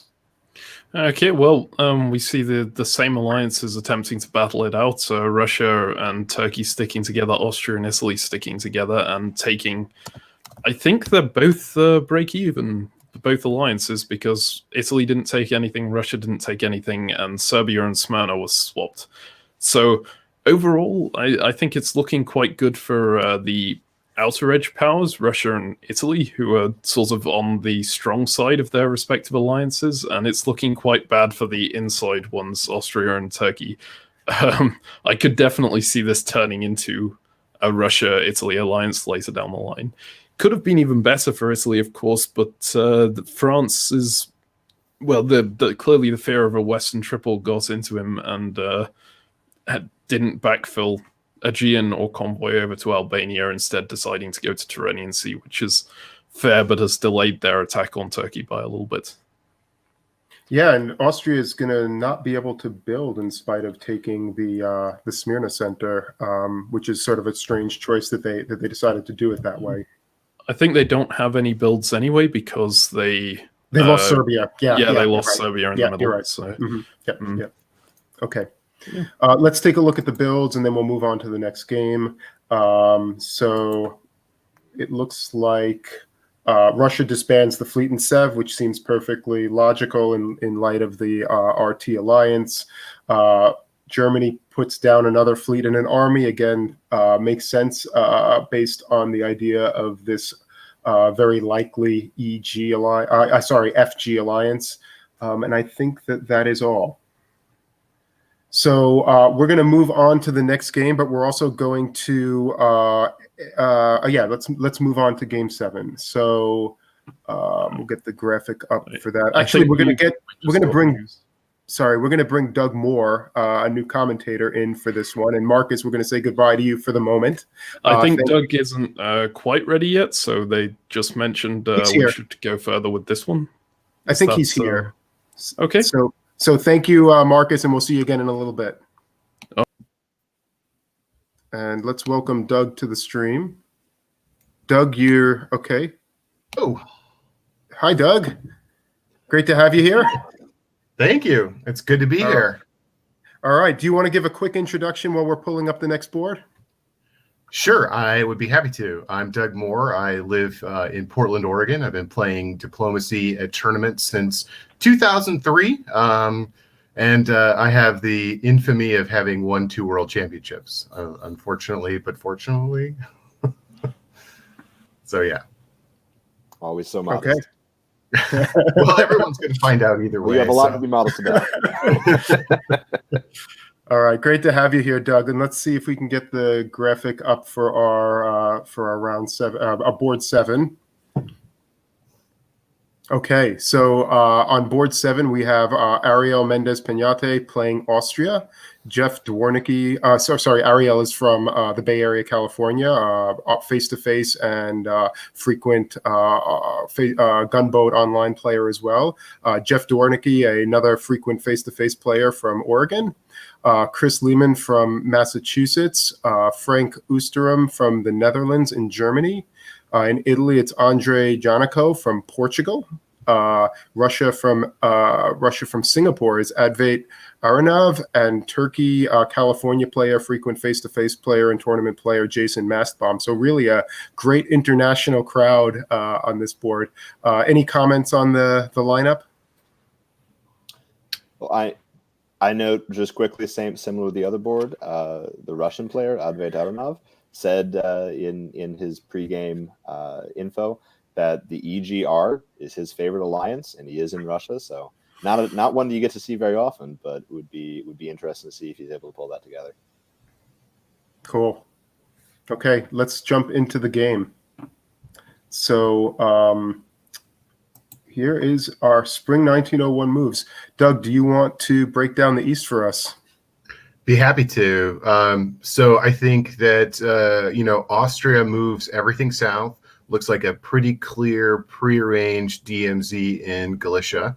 And then we've got the expected bounce in the Black Sea. And then Turkey goes to Armenia, which kicks things off pretty quickly.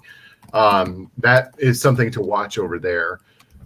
Then is held, and otherwise Italy moved pretty standard to Apulia and Naples. So we have some interesting stuff. I'd be curious, is that an arranged bounce in the Black Sea? Most likely, but Turkey going to Armenia kicks things off in a pretty aggressive fashion.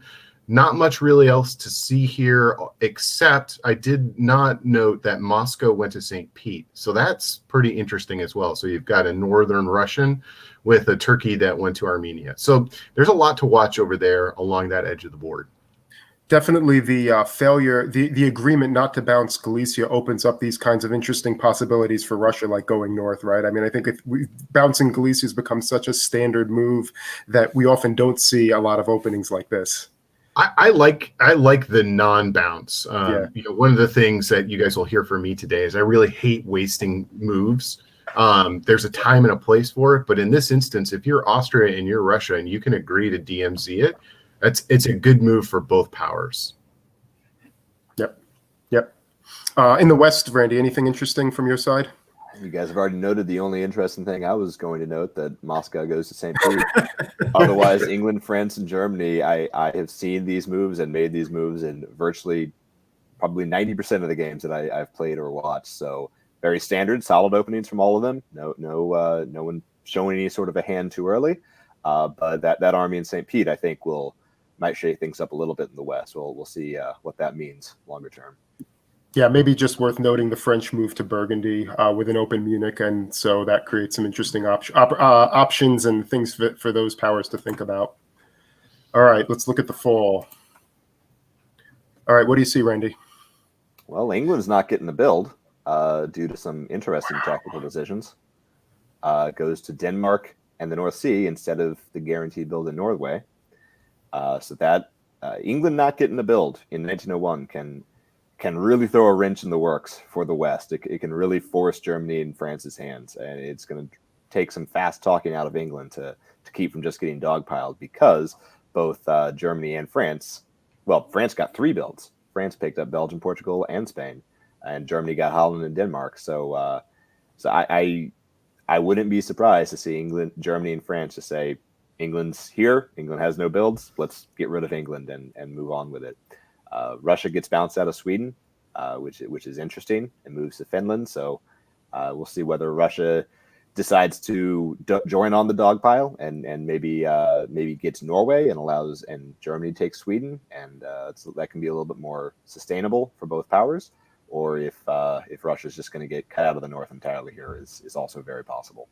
Randy, I'm wondering, looking at these moves, the English moves look really strange, but I'm wondering if what happened was that Jeff talked the Germans into bouncing Sweden and then asked the Russians to move to the Baltic Sea. And that's really what you're seeing here, and told the Russians, in exchange for that, you can go Sweet Pete to Norway. You get Norway instead of Sweden. I get Denmark, and we strand that Russian fleet up in Sweden. That would have been pretty cool to see, but it looks like the Russians likely got cold feet. But I can't imagine why else Jeff would have made moves like this. It's certainly possible that Jeff has outsmarted himself here.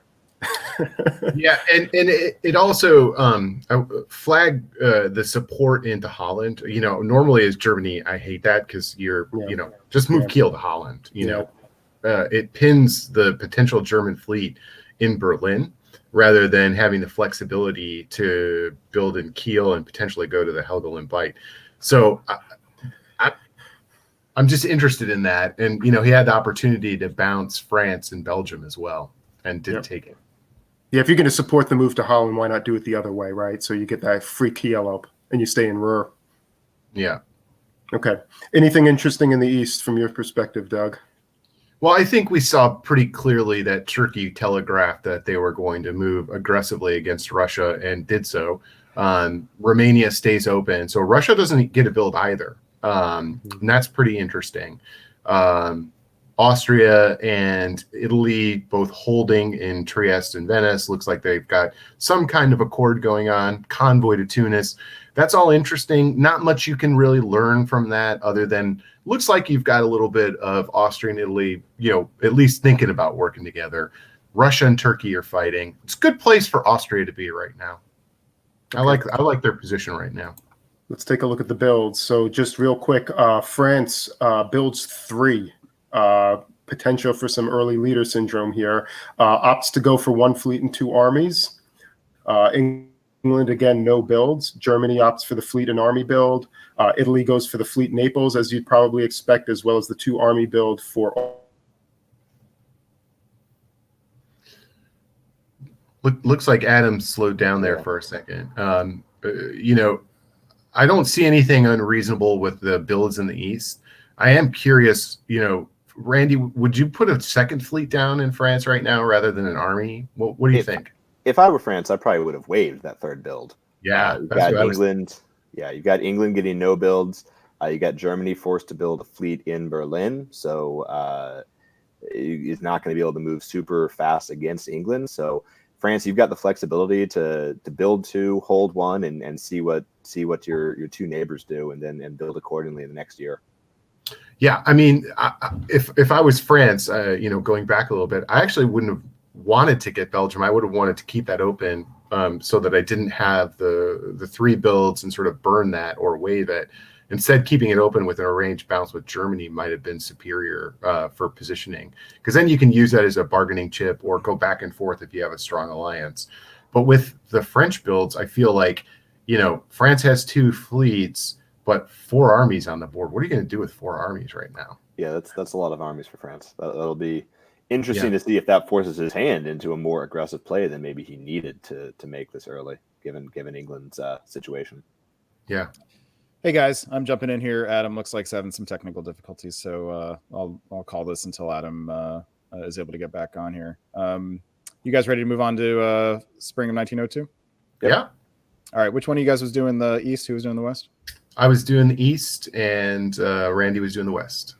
All right. Then Randy, tell us about the West, spring 1902. Oops. Interestingly, if I'm seeing that correctly, it looks like Germany supported England into Belgium. So that early leader syndrome for France that we talked about earlier appears to have hit immediately. France moves into position to move on England and to defend himself, but he's unable to support Belgium, so he does lose that, and that unit is actually destroyed because he moved out to Picardy and Burgundy, and Germany covered Ruhr. So it looks like Germany is going to try to take advantage of the fact that England got no builds to form an alliance as the dominant partner in the EG, at least for now, which is an interesting tactic. It can work, so that'll be something to keep an eye on. Russia gets Sweden, walks into Sweden, and moves to the Baltic. Kind of an aggressive move. Be interesting to see if that Baltic, if that holds, if it supports Sweden, if it tries to get England to support him into Denmark, though I'd be shocked if England agreed to do anything like that, given that Germany has just brought him back into the game. So yeah, that's what I'm seeing in the West. All right, Doug, tell us about the East. Yeah. Well, one thing I want to talk about in the center there, which I think is going to impact the East very significantly, is Germany didn't move either of his fleets. They just held, and that gives Russia a really strong position with Sweden. Whereas before maybe he might not have had that. So I want to just focus on that and just keep that in mind as we go forward. So the moves pretty much explain themselves. I'm not sure what Italy's doing, sending everything back, a little miscommunication with Austria. It looks like Austria was expecting Italy to go to the Aegean Sea, which means that Turkey got into the Aegean Sea. Here we see Austria supporting Turkey into Romania, backfilling to Bulgaria, moving to Galicia. Looks like, Ariel here is pulling Jason out of position to execute what could be a pretty strong stab, grabbing all of the Balkans. So I'll be looking for that. In the meantime, Russia's just holding there, doing the best that you can in the south. Two interesting things here. The first is this looks like it could be a really effective move by Austria, getting Jason out of position, able potentially to take Romania and Bulgaria and really take a dominant position there. And then Italy moving a fleet to Apulia. Where are you going? I'm not sure what Italy's doing there. Well, plus if Italy intends to attack Austria here, then the convoy to Albania is what you do, not to Naples. Right. It's going to take several turns to get this army into play. All right, Right. Fall of 1902, and Doug, let's stay in the East with you. All right, staying in the East, as I was kind of expecting, Austria takes Romania, holds Bulgaria. Turkey basically cut his losses and went back home. Of interest was Turkey's support for Italy into Greece. So Italy has made a play on Greece. You've got Venice taking Trieste. So you've got a lot of fun movement over there and chaos, which is exciting to see. Russia covered Warsaw, which gives Turkey the opportunity to retreat to Ukraine. And so you might have some kind of interesting Russia, Turkish, Italy, all around the periphery sort of containment. Yeah, you're not feeling too good about this Austrian position now, right? Not anymore. Not so much. That's all right. Famous last words. I'm not sure I would have executed this the same way when Italy failed to take my support into the Aegean and, convoyed back home. Instead, I probably would have been covering Trieste just in case shenanigans were afoot. All right. Randy, let's go to you in the West. What do you say? Speaking of chaos and interesting moves, everybody attacks everybody here. France retakes Belgium because England convoys to Norway so we can take St. Petersburg. Meanwhile, Russia forces Denmark. So the net result here is Germany loses Denmark. England gets back in the game, picks up Sweden, so he's getting the build. And France doesn't lose anything because he regains Belgium. So what looked like it was going to be a Germany-English alliance to take on the early leader in France is rapidly becoming a France-England alliance to work with Russia. I was going to say to work with Russia, and then I remembered that he doesn't have St. Petersburg anymore. But this is looking more like either it's an EF or nobody's allied with anybody. I had to do a double take to see if John Jameson was on this board because this is a mess. He's playing all 4 of them.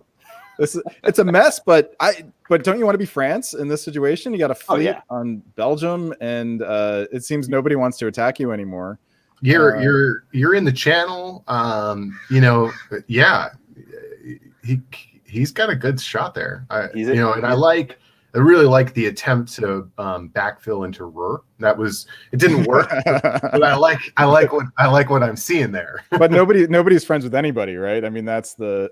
But if it's just a tactical gunboat mess, France is in the driver's seat. Yeah, definitely. I mean, he's in the channel. He's got the fleet in Belgium, so he's got 2 in the north, and his armies can hold down his middle there. So and Italy is way far away and is not going to do anything to him. So yeah, no I guess what happens here, it'll be good for France.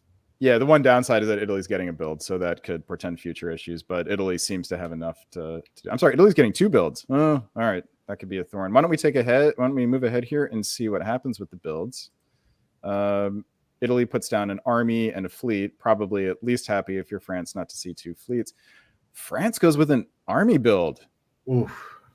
And in Paris. Oh, this is that's unfortunate. Yeah, that's a tactical mistake. France doesn't need the extra army. He needed if he needed anything, he needed a fleet. Fleet in Brest.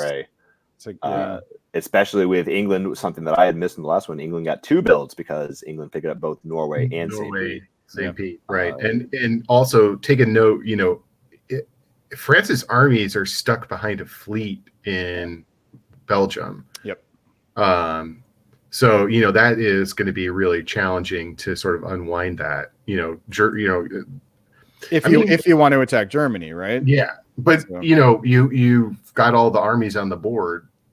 You can't really prosecute an attack effectively against England with just 2 fleets. The army in Paris doesn't help him attack Germany, and not building a fleet means he can't attack England. So he's really kind of handcuffed himself here. All right, I am going to turn this back over to Adam, who's going to take you for another year or 2 on this board. And let's see if we can get this working. Adam? Hi. All right, Adam, Am I coming through okay? Yeah, can you hear us? Yes. I'm going to just... All right. Okay. So, well, sorry about the technical issues there, technology. Hopefully that won't happen again. All right, have we hit the winter? Should we move on to spring? Yep. 19? Well, we didn't quite get to the east. Okay. I do think it's interesting. The Turkey pulled that fleet in the Aegean, leaving the army, which signals to Russia like, hey, I'm going to be helpful to you, rather than aggressive. And the Turkish position for being at 3 is not disastrous because there's no fleets attacking his homeland right now. So he does have some opportunity here. He could coordinate with Russia, with Italy in that position. If Russia and Turkey can get together and do something together, they both have some interesting opportunities this turn. Okay, let's take a quick look. All right, so let's take a look at the spring turn. And Doug, you want to start? Well, so much for Turkey and Russia working together.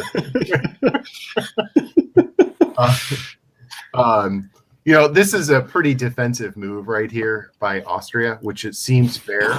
But I will note, look at the destruction of that Austrian fleet by Italy. That must have been planned because there's no attempt by Austria at all to take either of those Italian dots. So it looks like Austria made a deal with Italy, and they're going to just dig Turkey out of the corner. And I don't see a lot of play going forward for Turkey. Russia, piff the unit rather than work with it. So that's pretty interesting. Right. Otherwise, yeah. Okay. Randy, you want to comment on the West? Yeah, I mean, this is from England went from getting no builds in 1901 to being kind of in the driver's seat here. France's extra army doesn't give him any flexibility, doesn't give him any additional tactical abilities here. So he just bounces everything against Germany and moves out of the Channel, which was his one strong tactical place that he was in. He pulls back to the Mid-Atlantic. So he's obviously trying to make nice with England, but he's lost any control over the situation that he had, and England is now is in the driver's seat. England shuffles around his army and fleet up in Norway and St. Petersburg to pull that army into Finland, the fleet back to Norway, so that he can better support the North Sea, and maybe he can get himself help get himself into Holland with French help. That might be what he's aiming to do: pull the North Sea down into Holland and use London to cover the North Sea with support from Norway. Russia and Germany look like they've decided they don't want to be the odd ones out here, and they're going to try to coordinate here. But right now they're kind of just in a holding pattern, and England is going to get to dictate a lot of the pace of what happens in the next turn or two, I think.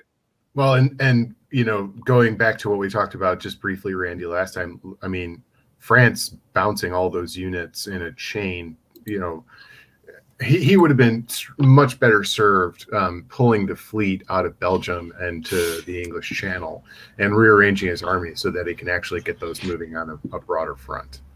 Yep, definitely. Okay, let's move on to the fall. And all right, some interesting moves here.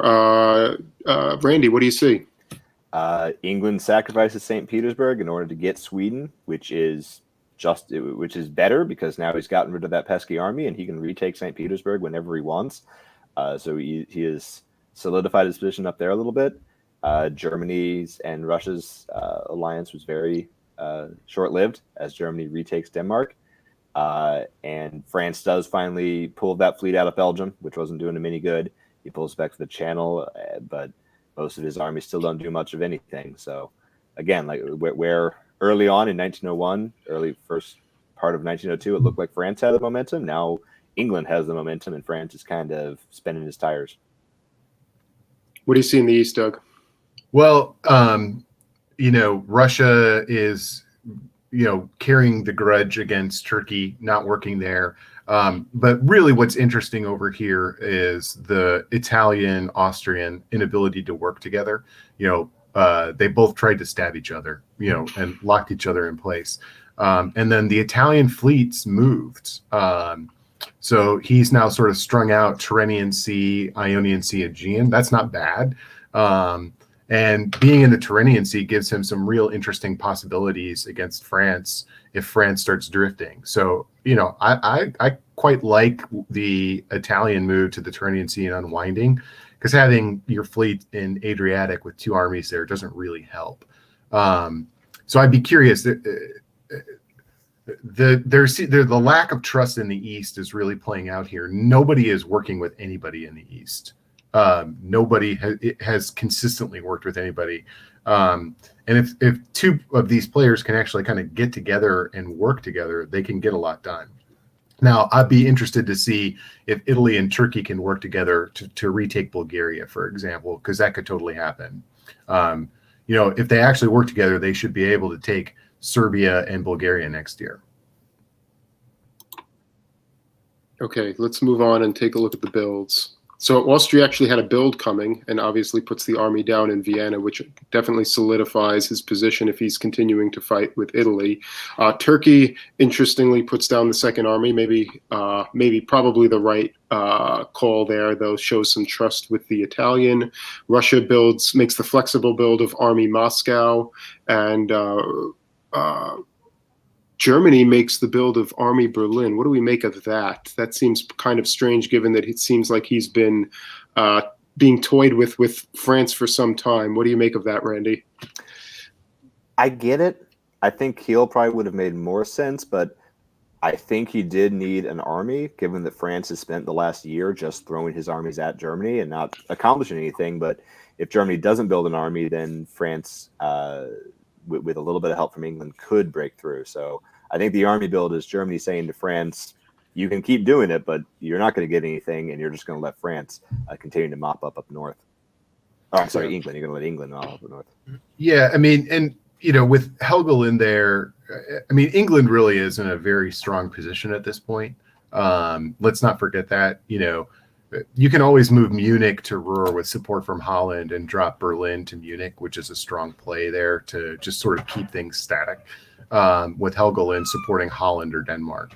But what I'm looking for is, what is England going to do? Is he going to try and, combine to grab Denmark, or is he just going to try and push those armies north against Russia, which is kind of what I'm expecting, rather than an attack on Germany. Agreed. I'd expect to see England take St. Peter. Well, and there it is. There we go. In keeping with this board, what we expect is not what happens. Exactly. And over to Denmark he goes. All right. Let's start there, Randy. I mean, that's an interesting play. It wasn't guaranteed. Germany could have held Denmark, but somehow, whether England and France just did some real fast talking and got Germany to throw himself against Russia, instead of defending any part of his possession. And Germany is now in some real deep trouble here. England takes Denmark, France gets into Ruhr, and is going to be able to try for either Holland or Munich. I said in 1902, it looked like England and France might be, or England and France might be able to work against Germany, and now they absolutely are. England and France have put Germany in a real tough position here. Really, Germany has put himself in a really tough position here. Well, and it looks like he's suiciding. He moved to Silesia and Prussia. And, that might be what he's doing, and I don't get it because Russia hasn't done much to him. But maybe England and France convinced him that he was going down anyway, and they would let him live longer if he throws his armies against Russia. I'm not sure what Germany might be thinking here. Yeah, it's hard to say. All right, it looks like in the East maybe some coordination we're starting to see. Go ahead, Doug. Well, we've got Russia dropping the fleet to Armenia, and the key in this whole thing, actually it worked, was the convoy to Smyrna. That potential friendship between Turkey and Italy that we were just talking about, or at least I was just talking about, clearly not there. Nobody's really working with each other at this point, despite appearances. I mean, the number of lies that must have been told between the four of these powers is pretty high. But Italy is still able probably to defend Greece. At this point, I'm expecting Austria to try and take Trieste back. And maybe that's part of the deal here is I take Trieste back and you take Smyrna and Caen or something like that. I could potentially see that. Okay. But yeah, I was just going to say Russia is going to lose Warsaw, so that's got to be something he's paying attention to. Yeah. All right, let's just move on to the fall. And go ahead, Doug. Why don't you start?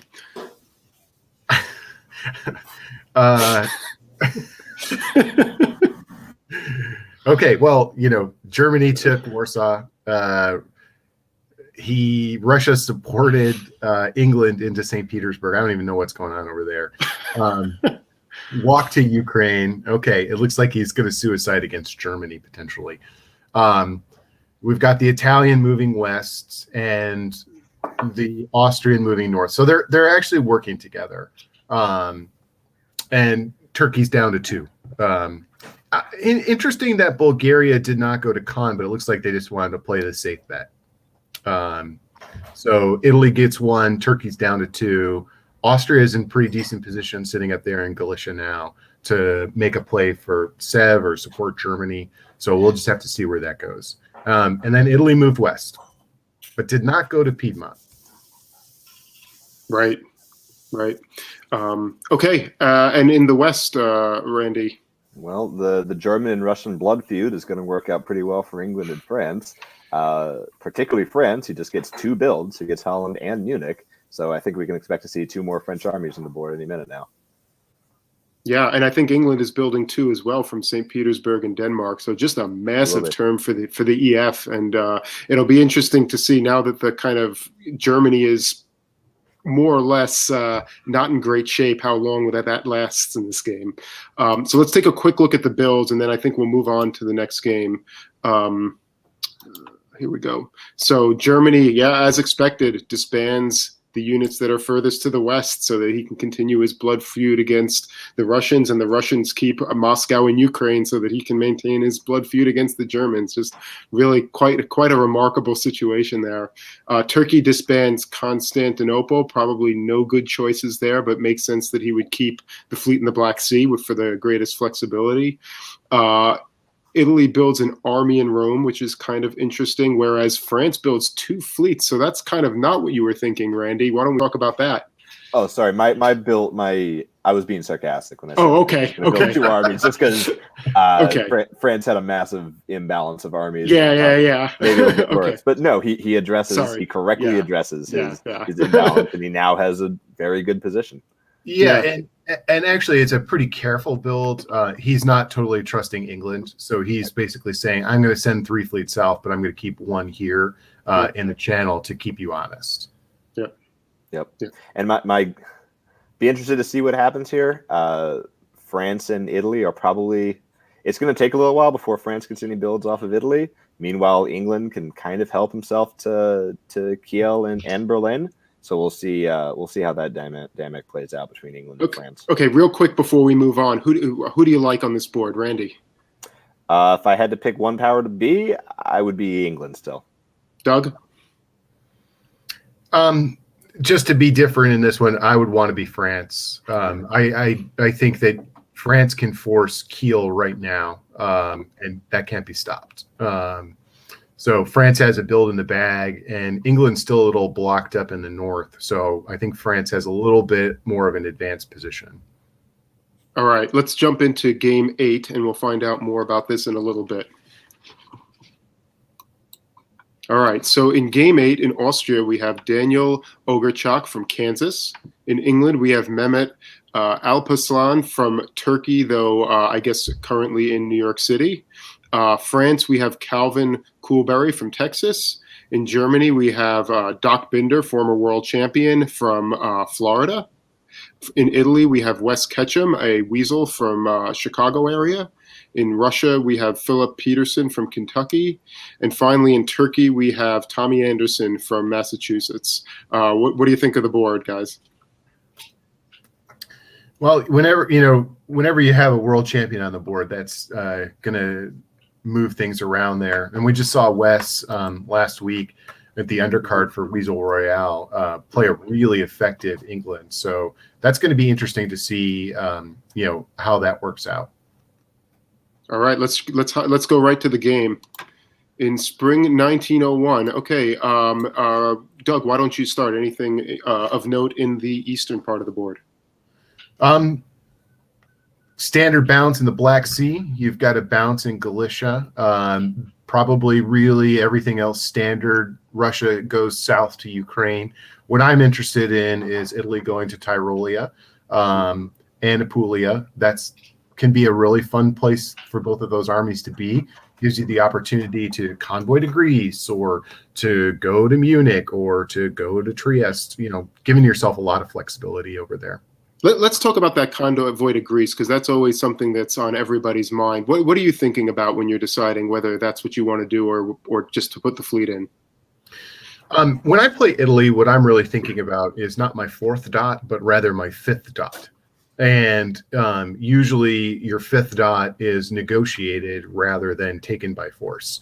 So if I can persuade Italy, if I can persuade Austria to give me Trieste as a borrow for Greece or directly take Greece, I like taking it right now because then it's a little bit quicker on making an attack on Turkey because I put another fleet down and that just takes Tunis for dot 5.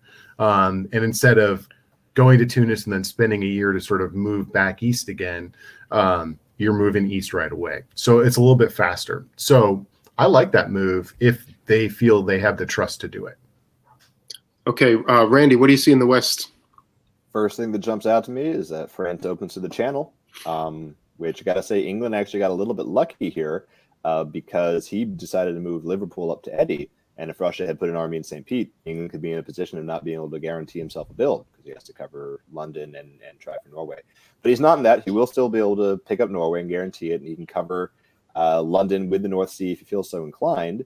But that, of course, isn't great either, because if France gets really clever, he can maybe try to walk to the North Sea, or get Germany to support him in, or support Germany in. So we could see a sea line out of this. We could see France and Germany move against England, or this could just be France putting herself in the channel and saying, "I'm going to be, this is where I'm going to be, and you're just going to have to deal with it." And it gives him a lot of say over Belgium as well. He could try to force Belgium in the fall if he wanted. All right, let's take a look at the fall. Okay, Randy, why don't we start with the West? Interesting. A good move by England, I think, convoying himself down to London. He doesn't risk the North Sea. He covers London. He picks up Norway. France does nothing with the English Channel. Interestingly enough, France does not support his way into Belgium, which, given that what he did do with England was nothing, or with the English Channel, he didn't do anything. That's surprising. So France is only going to get one build in 1901, which is not something you see all the time. Usually France gets 2 in 01. It's really interesting to see. It's really interesting to see. I was assuming the order was to support the Germans into the North Sea, but we actually made sort of a joke order of supporting north to Denmark, which is really just a wasted move here, right? I'm not sure what France is thinking, unless France is just trying to really slow play it. He knows he can get Portugal whenever he wants, and maybe there's diplomatic reasons for him not wanting to go up 2 and wanting to just slow play the board as possible. The only other thing of note is that for the 3rd or 4th game in a row now, Germany has let Russia walk into Sweden. There's been no bounce there. So that has meant different things in every game. So it'll be interesting to find out what it means in this one. You expecting to see a fleet breast build for France? No, I would expect to see an army in Paris. What do you think, Doug? Yeah, I might do. Yeah, I'd probably do Army Paris as well here. You don't really want to pick a fight with England, and you haven't really done so. Yeah. And it's fleet breast. All right, there you go. All right, let's go back to the east. We didn't even. I'm sorry about that. Oh, I'm sorry. I'm jumping the gun here. Go ahead, Doug. All right. So there definitely is not an AI here, and it looks like Wes is basically okay. Well, I'm going to de-escalate. I'm going to go back home. Austria self-stood in Trieste. This is the one time you almost never have it happen where Turkey could have actually bounced Austria and Greece. Instead, supported Russia down, trying to make a friend. This could be really interesting to see if Russia and Turkey can figure out how to work together, because Russia's in a really good spot here, being in Galicia and Romania, and Sweden can build all over the map and follow it up. If I'm Italy, I'm not super pleased that I ended up having to convoy to Tunis. It's not the end of the world, but I would have preferred to instead have been pushing myself and being more advanced with that opening. But probably right to de-escalate there. All right. Thanks, Doug. All right. So in the winter, we see that Fleet North Coast build along with an Army Warsaw by Russia making a play on both fronts. We see the Fleet Eddy for England, the Fleet Brest for France, Fleet and an Army for Germany, the 2 armies standardly for Austria, and the standard Fleet Naples and Fleet Smyrna for Italy and Turkey. So maybe the biggest, I think, maybe interesting build is this Fleet North Coast for Russia. Doug, you want to comment on that a little bit? I think it's too early. A fleet in the north on the north coast is so tactically limited; it can only go to 2 places. So everybody knows what it's doing at this point. It is going to Norway with support from Sweden, or it's supporting Sweden to Norway. One of those 2 things. So what's more interesting is what it tells me, which is, Russia wants to make nice with Germany and is uninterested in doing anything against Germany. And that gives Doc, as Germany, a lot of tactical flexibility. He can pick his opponent at this point, Doc, that is. Oh, just to riff off that, I love Doc's position here. He got France to build a fleet in Bray, leaving France's homeland very vulnerable to Doc's 3 armies there, and he got a Russian build in the north coast of St. Petersburg, which gives England something to think about. So Doc definitely has a lot of potential here. Spring 1902. Okay, Doug, go ahead. Okay. I think we do have, Russia for the first time did not go to the Black Sea, and Turkey gets in. So that's going to be fun. I guess the thing that's most interesting here is actually Turkey didn't help Russia into Serbia. Instead, made a play for Romania. And I'm not sure that that was a good move in this instance. So, which leaves Russia and Turkey not working together. Meanwhile, Italy shuffles over to the Aegean Sea, gets in there with support from Greece. That's nicely done. Otherwise, Austria just held in place. And, my guess here is that Russia's going to turn on Turkey. Yeah, that seems likely. Randy, how about the West? Doc kind of decides to punch in two directions at once. He forces Burgundy while bouncing Belgium, so he can guarantee himself Belgium next turn. He's not going to be able to get a French dot, which maybe his pitch to France will be, I'll move Munich up to Belgium and support it in, and we'll be copacetic there. But he's certainly moving against France and keeping France on his toes. And meanwhile, he's also forced the Baltic with fairly clear intentions of forcing Sweden next turn. Russia takes Norway from St. Petersburg, allowing England to retreat to Barents and threaten St. Petersburg. So Russia's position, like Doug was mentioning, that fleet in St. Petersburg is real limiting in terms of what it can do. And I think we're about to see it not work out for Russia. He could very well lose Sweden, not be able to keep Norway, and he also has to guess as to whether or not he defends St. Petersburg or not. So not a great position for Russia up north. This looks like, if it's not exactly an England-Germany alliance, they're at least friendly, and Germany is kind of in the driving seat here. How bad a position is this for France? It's not terrible, honestly. He moved to the Mao. He'll be able to pick up Portugal, and he can use Spain to cover Marseille or Gascony to cover Marseille, and he's in Paris. So he's not going to lose any dots, and he's going to build one this turn, which presumably will probably be an army in Brest. That probably would make the most sense. It's not great. You don't want to have a German army in Burgundy, but he's not in real danger here. He's just kind of inconvenienced. Doug, you were going to jump in with something. Yeah, I mean, Germany really alone can't defeat France in this position. So it's not disastrous. I mean, what's really going to happen here is Germany's going to pick up Belgium and probably Sweden. And a competent England and Germany can execute a very effective two-front war against Russia and France, but it does require England participating, which to date they haven't. The thing I would note about England is England kind of needs Germany's help right now, and is focused on just kind of taking things back from Russia, probably with the idea like, hey, I will go and, drop those units against France once you help me take back what I lost. Mm-hmm. All right, let's take a quick look at what happens in the fall. And Doug, why don't you start? Well, the most interesting thing that I see immediately is, Sevastopol held and didn't even support Romania. And I don't understand what that's about. Galicia going back to Ukraine, okay. Is this just Russia saying like, hey, I give up on the South? I'm not sure. Maybe it's really effective diplomacy by other powers, spinning a bad story or something like that. So hard to know what's going on there. But the net result is that Bulgaria is able to get into Romania. In the meantime, the Italians and the Austrians working together take Bulgaria and then backfill Ionian to Greece. So you've got a pretty effective moving AI at this point. The one thing I would say about Wes's position that I don't love is he's just stranded that unit in Tunis for a little while. He's got an army just kind of hanging out there like, hey, I'm a sunbather, come pick me up.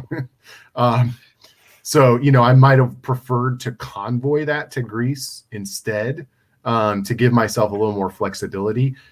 I will say with the caveat that when he does want to prosecute a Western attack, having the unit in Tunis is kind of nice.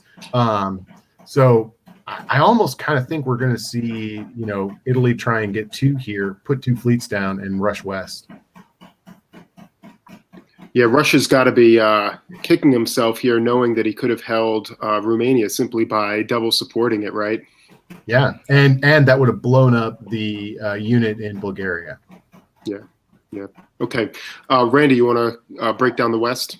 I think Doc might have wondered whether Doug was going to say that he can't take on France by himself here, and decided to give that the old college try, because he's definitely got in France's head a little bit. He walks to Gascony, and gets France to walk out of Paris and into Marseille. So, and he picks up Belgium, so he's going to be able to probably build an army in Munich. He gets Sweden, so he can build 2, probably an army and a fleet.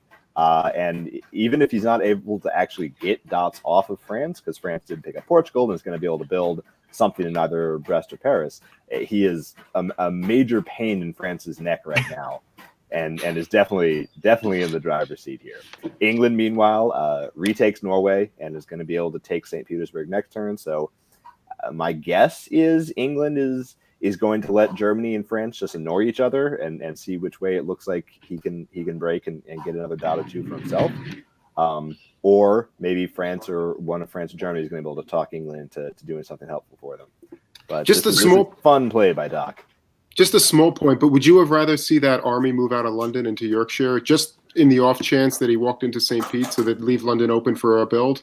Yeah, maybe, but I can see England also being cautious and not wanting to run the risk of France for some reason throwing something into London or trying to walk English to London. Or I probably would have taken the risk personally. I probably would have done that because a fleet build in London would be great if you can get it, but I'm not sure it makes a huge difference. Yeah. I'm going to be controversial here. If I'm France, I'm going to build a fleet, and I'm going to walk up to the Irish Sea from the English Channel. It's not stoppable, and England is sitting over in Barents. And I just try and say, like, hey, Germany, here I am. I'm your buddy. We do not need to fight. Yeah, Germany. You're gonna react to Germany punching you by punching England. I like it. That's pretty much it. All right, let's see what he does. All right. Oh, sorry about that. Okay. Well, indeed, that's not what actually happened.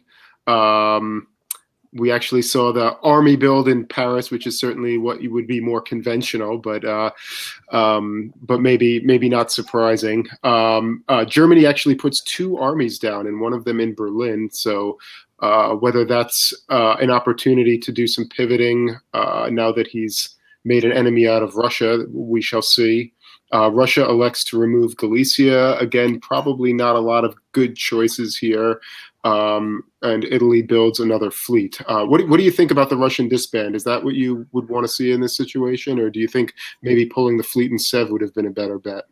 Well, I guess it depends on really what you want to defend and who you want to defend against. I probably would have.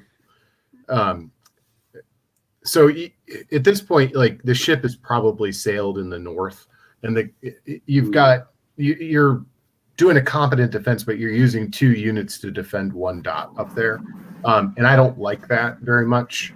So I would have wanted to pull Bothnia or Livonia and keep my southern force as strong as I could, to try and focus my effort in 1 location rather than divide into 2.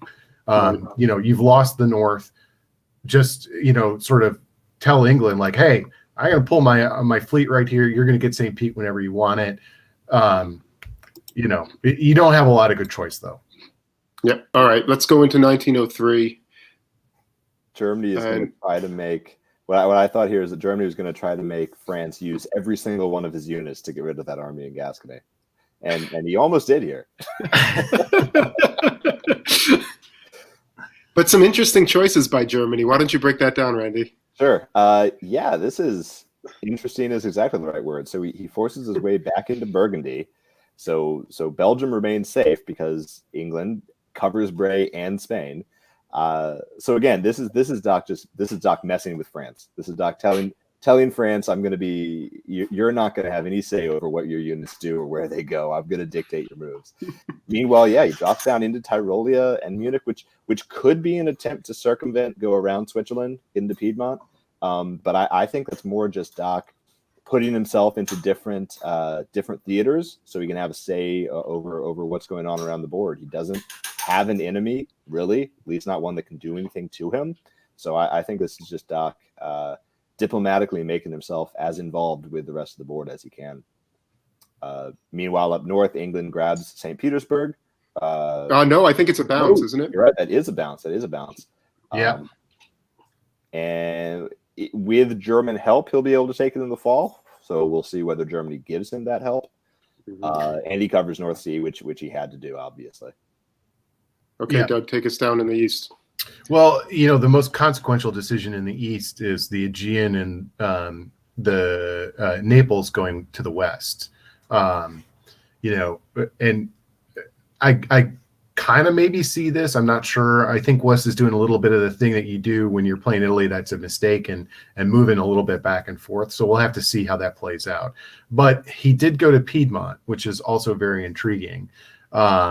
So be interested to hear more about what's going on there. Could be a scenario where he doesn't really want the East to resolve that fast, and instead wants to get West to, get a piece of France before France falls down. I quite like Turkey's order set here. He took Sev, that was a guess. In the meantime, Austria is deploying to take Romania, which is effectively a Russian dot at this point. So he's going to stay the same, and Russia's going to lose one, presumably. He might not even necessarily defend himself in Sev and do a forward retreat into Moscow, which makes Black Sea a potential free agent in that scenario. So, I kind of like what happened there. It's interesting at the least. Again, I think we've got a pretty strong AI. The thing that they really need to think about right now is, Doc just deployed to Tyrolean Silesia, and he is in a position for very explosive growth if they don't functionally deal with that now. It was an aggressive move by Doc. I'm not sure I would have gone to Tyrolia at this point, but, it's fun. Let's see if he supports Piedmont to Venice to Piedmont. Would you have preferred Silesia and Prussia, Doug? I would have preferred to be in Silesia, but then I would have wanted to be in a position to convoy somewhere. It's not bad either way. I would have rather have been. Yeah. All right, let's take a look at where we go from here. Okay, Doug, take us away. Austria supported Turkey, Smyrna to Aegean. Didn't see that one coming.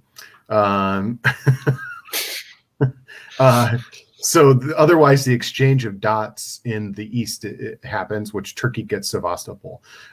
This is kind of fun for Turkey because you're kind of like, you got to play for Moscow here.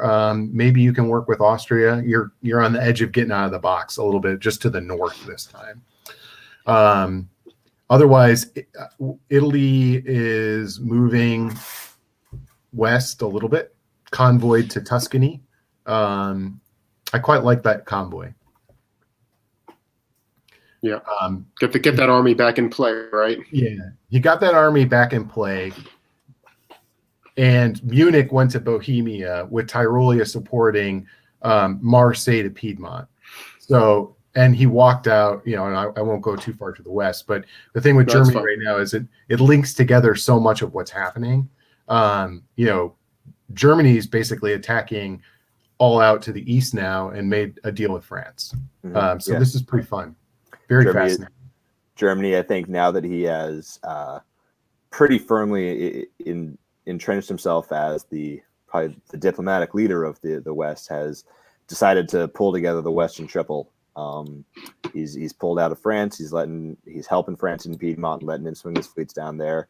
And he clearly has a lot of trust with England, because England, he's leaving Holland and Denmark fairly open, which, it wouldn't be a good stab if England decided to pick up one of those. But still, that shows that clearly Doc thinks that he's got an ally in England. And he helps England take St. Petersburg as well, while not actually pick up any dots himself this turn. So this is the Western Triple falling together with Doc probably as the leader. Yeah, I don't think that England trusts Germany all that much, or France, because he kept that army home. He could have maneuvered so that he had convoy to Norway in position to get the army into Russia and do something productive with it, and didn't. And that could cost England in the long run. Okay, so for our builds, it looks like we have a English build of a fleet in Liverpool. So maybe we spoke too quickly about the Western Triple. And we'll talk about that in a second. Austria builds Army Vienna, the only open center, and Russia probably logically pulls the fleet in Armenia. So, let's actually just move ahead into the spring and see where this goes. And yeah, that is probably as short-lived a Western Triple as there could have one. Randy, go ahead. England makes its play, and France sees it coming, which is interesting.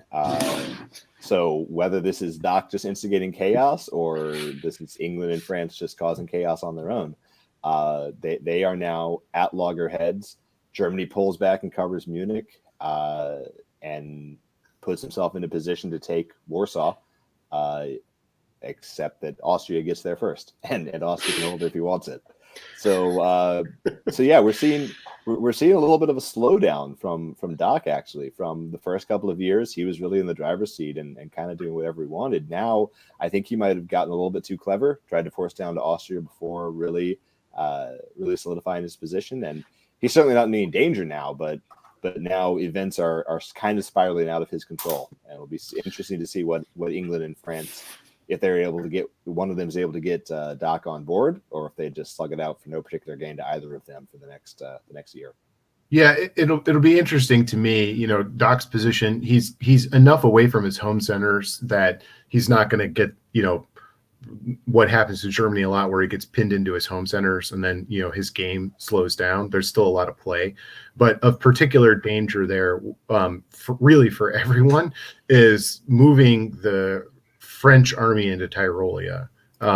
It's a clever move, and I get why Italy did that, and I love that move. But at the same time, he followed up to the West Med and to Tunis, basically pulling France out of position with that army. So France is not really in a great position here. Italy is there. Germany now has reason to be annoyed at you, and England made its play. In the East, Russia, you at this point, you're doing the best thing you can. You don't have a lot of opportunity in play. So you're doing what you can. The thing that I think is most significant here is the 3-fleet hold, Bulgaria, Greece, Aegean, allowing the convoy here to Sevastopol. And so, all of a sudden, you've got a Turkish, Italian, Austrian alliance here, probably because of what happened in the West moving so quickly. It probably consolidated them. Doc's moving one into Silesia was probably okay. Moving to Silesia and Tyrolia at the same time probably spooked people, is my guess. And now you've got Turkey not getting dug out of the corner. I will say that's not bad for the long term for Doc, though, because Turkey at some point is going to want to go grab something else and has to grow. So good play by Turkey. I like Italy drawing France out of position. I still like Doc's position.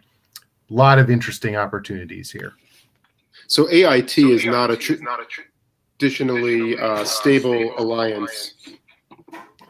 There's just not enough growth potential. Where are you going to grow? If you're Turkey, you have to grow into Russia. If you're Austria, you have to grow into Germany. If you're Italy, you have to grow into France. The only one of those powers that can do a little growth right now is Turkey into Moscow, and then you have Austria into Warsaw. Germany's really strong right now. How are you going to crack that line with a couple armies? So I just don't think that this is an alliance that's going to last very long. All right, let's take a look at 404. Go ahead, Doug. Italy and wow. Okay, well there you go. This must be arranged. Look, he didn't retreat to Constantinople. which was open for a retreat. That's a clear arranged destruction of the fleet, probably to reduce tensions down there. So Turkey's not going anywhere for a while. And that was done for Ukraine to support Warsaw. So that's actually very clever by the Eastern powers. So give them some full marks for that. In the meantime, Germany can't take Warsaw, so you've got a bit of a stalemate over there. And England, I won't go west. I'll save that for you, Randy. Thank you, because that's fun to talk about there.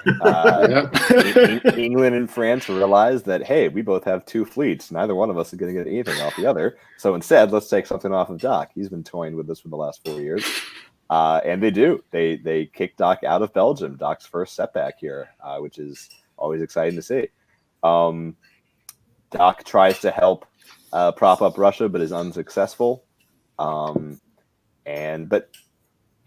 nothing happens up in Scandinavia. So the net result is Doc loses 1 and England gains 1 and France loses 1 because France unnecessarily supported Brest. There's no reason to do that, and he could have covered the Mid-Atlantic instead. I think that's what those orders are. No, it's this whole.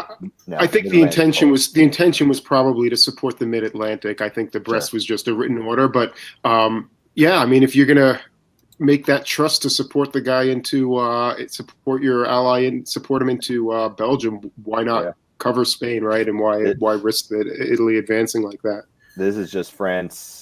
Whether he's just given up, he decided to let Italy walk into his dots, or if he just didn't see that how possible that was. But France is now going to lose all of Iberia, well, at least Spain and Marseille, and I wouldn't. This could be the upcoming downfall of France at the hands of Italy. And one thing I just want to comment on, back in Bulgaria, Turkey taking Bulgaria, the fleet, that's if Turkey trusts Austria, which clearly they did, that's actually really good for all three of them. That really stabilizes that position, because a fleet in the south coast of Bulgaria can't do anything to Austria. Exactly right. You're spot on, Randy. That's a really good observation, and that's a very stable position right there for all three of them. They can protect themselves with 1 unit each. Romania is free to leave. Greece and Bulgaria just sit there, support each other, and that's just becomes stable. So that's pretty fascinating over there, the way that developed. I would love to hear from those players at some point, if we have that opportunity, to hear how that came about, and what precipitated that. Was it Doc moving south? Was it just the way the play went? But that's really well done. I quite like what they've done down there. Do we see that continuing, though? I mean, Turkey has nowhere to grow. Maybe the threat of Doc is neutralized a little bit by the last turn's moves, though then again, that could turn around very quickly. But Turkey's going to build here, which is immediately perhaps destabilizing. I mean, Austria could be a front and feed them dots from behind, but how else do you see this going in this game? Well, it's Turkey. I don't need to grow right away. I've got time. I'm sitting here at 6, and there's places I can grow. I'm almost taking over some of the Russian position with my armies up there. I don't feel the need to antagonize Austria if Austria is going elsewhere and fighting. And if Italy wants to hang out in the West, that's great too. Ultimately, I want to probably throw in here with Italy, if I'm Turkey, and I'm going to put an army on the board, and I'm going to convoy that up to Sevastopol. I think Austria's at very substantial risk of getting pinched between them, but they need those armies. And so there's some stability there, which is why they set that fleet there. Sure. I think that they're going to be in this for a couple of years before they switch, which means they're immediately going to attack each other. But hey, Turkey has the opportunity here, which I'll be interested to see if he does. Okay, I was going to say Turkey could have built just one army here and kept one in the bag. I think that would have been a very smart strategic decision. Obviously, he went with a different one, which is so fun. And I think as we look at this position, I don't know if we're going to move away, but France has some tactical conundrums here. very much Marseille is at risk. You could lose the Mid-Atlantic. You've got a lot of tactical challenges here as France, and I just don't see the percentage anybody really throwing in and working with France for any length of time here. I think that losing Spain is just devastating to the position. Yeah, France is about to get scavenged for spare parts here. Yeah, and he decided to keep Tyrolia, which is sort of out in no man's land and probably can't do a heck of a lot from over there. So that's just a choice of, kind of largely conceding his position being pretty lousy, and maybe hoping to just have a wandering army or something. Okay, I think we should move on to game number 9, and I'm going to step out of the studio for the moment, and I believe that Brandon is going to come back in, so I'll see everybody later this evening. Thanks, Adam. We'll see you in a bit. Hey, guys, how's it going? Good. How are you? I was going to make a joke about speaking of scavengers. I'm here to pick over the carcass of the broadcast, but we got live kills in front of us, so we're not here to be scavengers. We're here to be prey. Yeah. Let's move ahead to game number 9, shall we? And to do that. Voila. All right, on board number 9 in Austria, we have Alan Levin from Massachusetts. In England, we have Dave Roberts from Washington State. France is John Camacho from Florida. Germany, Richard Lowenberg from New York. Italy is Andrew Goff, who is not in any specific location in Australia, but really everywhere at once, which is how he plays the game on the board as well. Russia is Eric Silverman, who is the brother of our dear departed host, Adam, who just left. And that's a little too bad, actually. It would have been fun to hear him commentate on his brother, but maybe we'll get his thoughts later. Eric's coming to us from Minnesota, which is also where Adam is. So Adam's visiting Eric. I don't know if they're in the same house at the moment. Another great question to ask. In Turkey is Tim Richardson, who is a longtime face-to-face player that you and I are, all three of us should be familiar with. Do you guys, apart from Andrew, Tim, and maybe a bit about Eric, do you guys know the other 4 players on this board? Anything about them? I know Alan pretty well. He's a New England player, Massachusetts based. He before he had his daughter, he ran TotalCon for the last year or two, which is a small local tournament out in Massachusetts. Strong player. I don't know the others other than Andrew and Tim. So tidbit about Dave, I just saw here in his questionnaire. He says that he came to diplomacy when his 8th grade world history teacher introduced him 34 years ago. So, nice. Way to stay with it. I've played with Eric before at tournaments, and he used to live in the Washington, D.C. area for a little while back when I was out there. So I'm pretty familiar with Eric as well as not as well as Adam is, of course. All right, let's move to some moves here and see what Jedi mind tricks Andrew Goff has in store for all of our pleasure.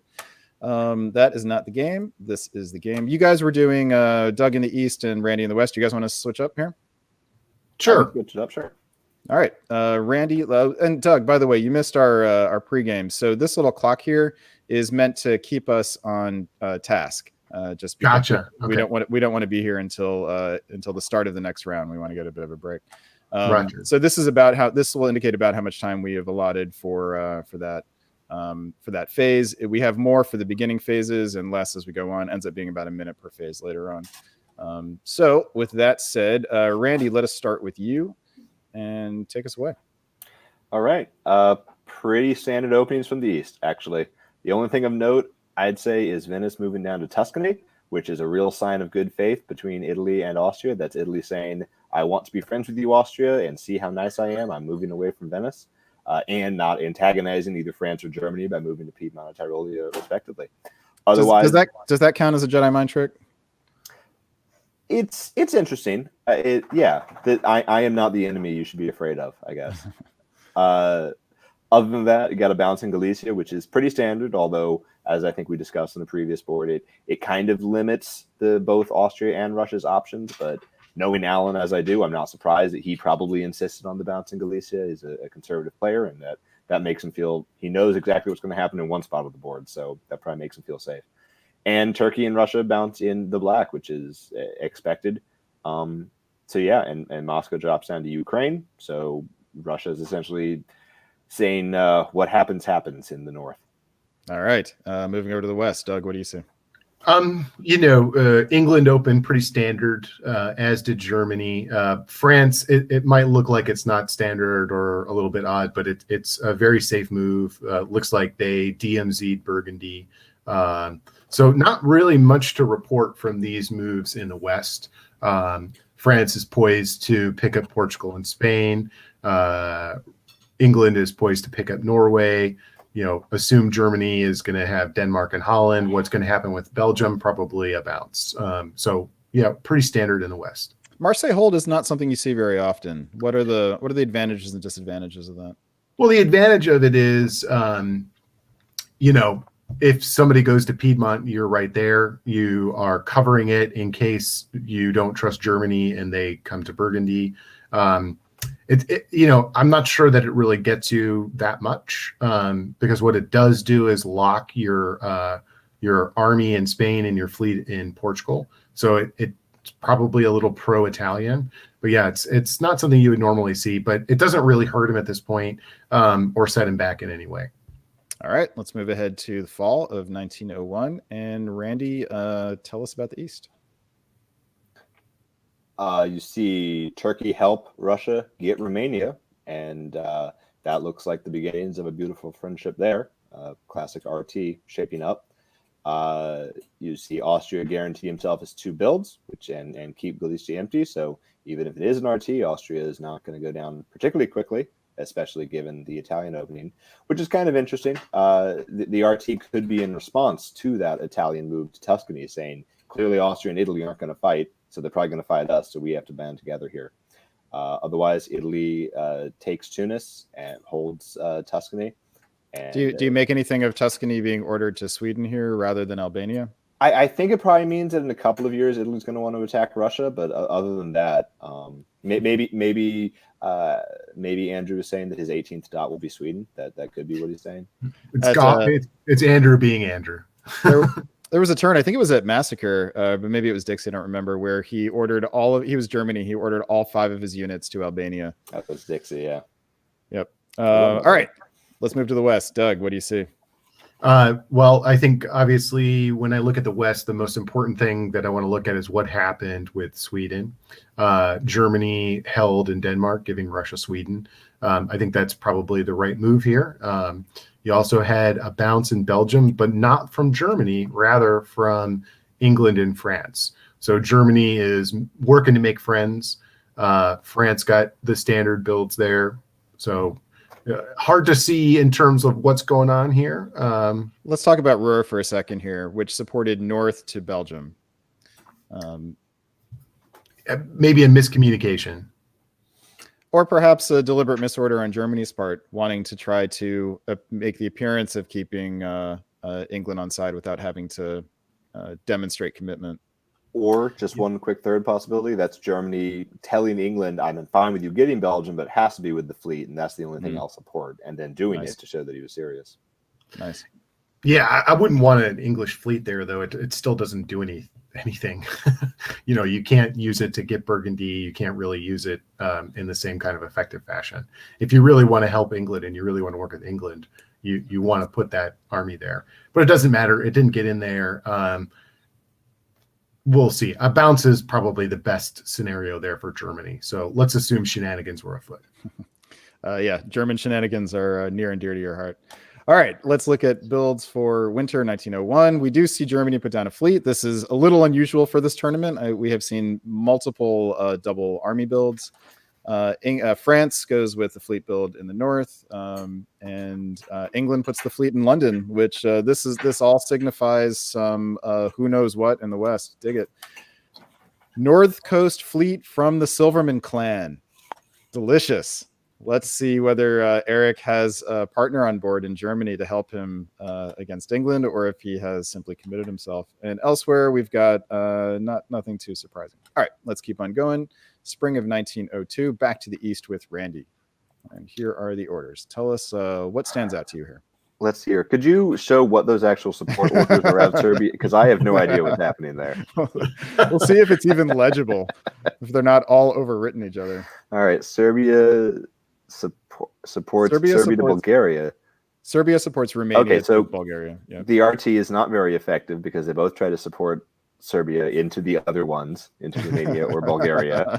So not a lot of trust there. Equal opportunity stab. Austria does not take either of those. Instead, attempting to support Romania into Bulgaria. So we've got some significantly crossed wires there. It's strange to me, considering that Russia and Austria couldn't agree which of them was going to try to take Bulgaria. This is the sort of thing you see.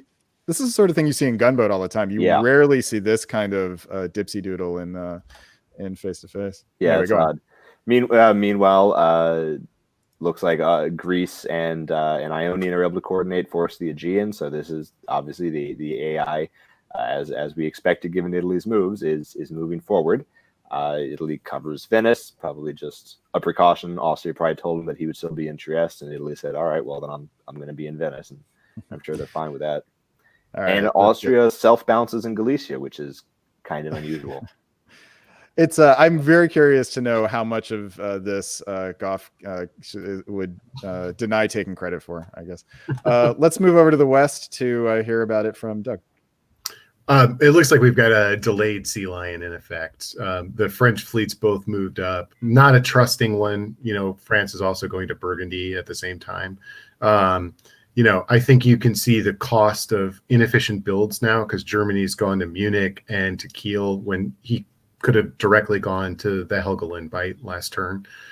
So that sort of costs Germany, I think. And really, England has a lot of opportunity to potentially pin Germany in place. We'll see how that plays out. Russia took Norway. I like taking it from Sweden there. You've got to cover it, but hey, it's worth a shot. So, I think we've got a delayed sea lion in effect. England's got their work cut out for them to make a friend here. All right, let's see how it plays out in the fall of 1902. And Doug, let's stay with you in the West. The not defending Sweden is a choice. You're making a guess there, and Russia guessed wrong. So let's see. Venice has gone to Liverpool. Nice job there by Andrew Goff. I appreciate that. I think the French attack worked really well here. He goes from Belgium to Wales and to the Irish Sea, giving, the opportunity to take Liverpool, really putting England into a world of hurt. Germany just kind of held in place, not sure what's going on here. So it really kind of seems like France is a bit in the driver's seat in the West. Yeah, after a bit of a strange opening, suddenly France is in a pretty decent position. Let's over to the East, hear from Brandy. What do you see? Austria and Italy take the first steps towards breaking down the Turkish wall, forcing Bulgaria. Russia and Turkey try to defend it together, but are unsuccessful. Austria just has too many units there. And Austria, while taking Bulgaria, lets Italy walk into Greece. I'm going to assume that was probably agreed upon between the two. So yeah, we're just seeing the AI march slowly forward in the RT. Though Russia gets into Galicia, I'm not sure that's really going to matter, except insofar as Austria wasn't going to get a build anyway. So Italy builds, and that's the only thing that changes, really. Tactics here have to be a little bit suspect. Wouldn't you rather lead with the army into Bulgaria here? There's no risk of Greece getting cut. You would, but probably Goff talked Allen into doing the fleet instead, so that Goff can get himself a build and throw another fleet down in Naples. Yeah, and instead, the alternative is that they take Bulgaria with the army, and Ionian goes to Eastern Mediterranean, and then Austria has a much better position in that case than Italy does. But now Italy is the one with sitting in the catbird seat over here. All right. Yeah, I know how that negotiation went. It's like, we've got to worry about France killing England. I need to put another fleet down. Yeah, Goff, looking ahead, is able to see several years ahead to see that France is in a good position. All right, let's keep pushing ahead. In the winter 1902, we see France put down another fleet. Thank you for this, France. I know there was the other game I popped in with you guys where we were curious about that. Other than that, we just have a fleet build in Naples. and it's a it's a mysterious fleet build. Like, what's it gonna do? Lots of options for this fleet. Let's find out. Spring 1903, and let's stay in the West with Doug. What stands out to you here? Well, England is not defending against France. The Irish Sea just went in. He's not going to try. I mean, I would have, if you really want to defend home, you need to be going to Yorkshire right now. I guess I'm a little disappointed that France didn't move the army to Liverpool with the option then to potentially go to Edinburgh. I think that would have been a strong move. My guess is here that he thinks he's going to get London in the fall. Germany's forced the North Sea. That's a strong play for Germany. I want to see Germany convoying onto England at this point. Germany's got to get something out of this. So maybe you're going to see Germany convoy to London. Don't know. What do you make of Brest to Gascony here? Trying to make nice with Goff. You don't need it elsewhere. You're just saying like, hey, I've got it. I have to imagine that Andrew said, look, if you don't go to the Mid-Atlantic, I won't go to the Tyrrhenian Sea. I'll go to the Ionian. And showing some good faith there. An unholy alliance kind of deal there. All right, let's head over to the east. Randy, what stands out to you? Austria and Italy managed to get Russia on board. Russia throws the fleet behind into Armenia and pulls the army down into Romania out of Galicia. So that's Russia trying to scrap a dot off of Turkey and keep himself an important player down there. Also, some interesting and kind of risky play by Austria. Austria moves up to Bohemian Vienna and does not support Budapest. If they hadn't been sure of Russia's cooperation there, Russia could have got himself into Budapest and in Galicia, and Russia and Italy could have been in a very good position. But instead, it looks like this has turned into an AIR. And Italy is the one getting the build out of Turkey, the first one. As it should be. All right, let's along with Greece. All right, let's see what happens in the fall of 1903. We'll stay in the east with you, Randy. Russia picks up Ankara. Russia's able to get Ankara with Italian help. So Italy and Russia are going to split the Turkish dots. And Austria puts himself into Galicia, which is interesting and could allude to Austria not being particularly happy about the Russian-Italy cooperation there and wanting to signal that he wants it to be an AR, not an AI, not an AIR. Yeah, but yeah, Austria's don't love Austria's position here on this board. Yeah, Goff has to be thrilled that Austria is poking at Russia instead of him. Let's head over to the west and hear from Doug. What stands out to you? Well, you had some friendly supports here going on. It looks like it's a little hard to see up in Sweden and Scandinavia. There's a whole lot of different supports up there. But, the end result here is that Russia gets into Sweden. And I guess that's what you want. Supporting yourself to Munich, that's okay.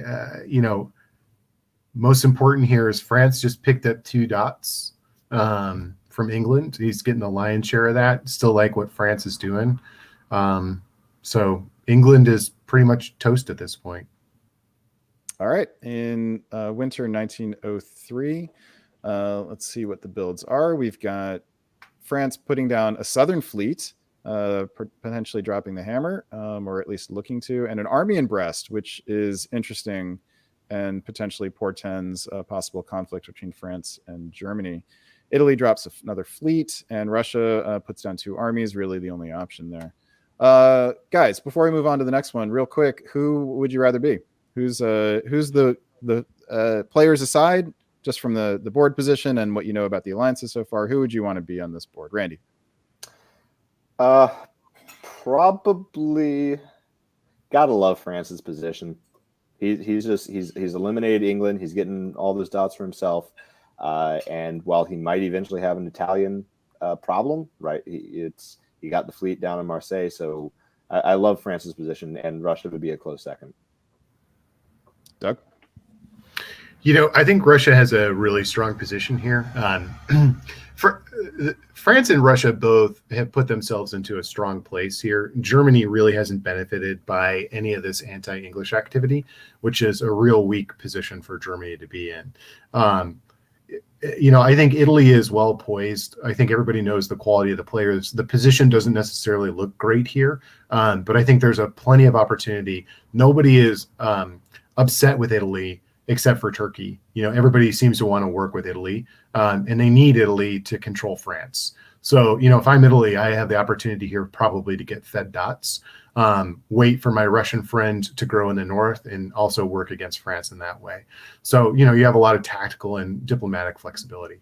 But, if you look at the board, you're immediately struck by how strong France's position is right now. All right, let's move forward and see how it plays out. Spring 1904. Let's go with you, Doug, in the West. France begins unwinding, driving south. You get a bounce in Burgundy. You've got a bounce in Edinburgh. So it looks like you're going to see, presumably, France help Germany in there. And then not a lot else from Germany, just kind of hanging out in place. Looks like France is starting to get ready to flex some muscles in the south. And Randy, over to you in the East. Yeah, you see Italy sees it coming from France and repositions its fleets to be able to fend it off. And Russia and Austria Austria swings at Russia, and Russia just sits there and says, you can swing, but you're not going to get anything off of me. Austria's got to be feeling nervous. He's got no way of guaranteeing himself a new dot, and Italy is not in any real position to help him. Italy's going to pick up Smyrna next turn, and Russia, it can just wait until the opportunity arises for Italy and Russia to take out Austria. Yeah, now you see one of the main tactical problems with a fleet in Bulgaria. If you're Austria, if this were an army, then Romania would be guaranteed. Okay, let's move into the fall. Stick with you in the East, Randy. What stands out to you? Ooh. Good play by Austria. That was probably agreed upon with Italy. Austria probably went to Italy and said, "I've got a Russian problem. I need to build." And Italy said, "Okay, you can have this." Italy defends himself against France, but he does have a French problem. France has fully committed against him, 3 fleets down in the south, and Russia doesn't do much of anything. Russia continues to just hold in the south. He's using, 4, 5, 6 units to do basically nothing in the south, which is, he's kind of forced into that by Austria, but it's certainly not an ideal use of any of those units. Yeah, you'd think if this were a stab by Austria, then Serbia would be going to Greece here. Right.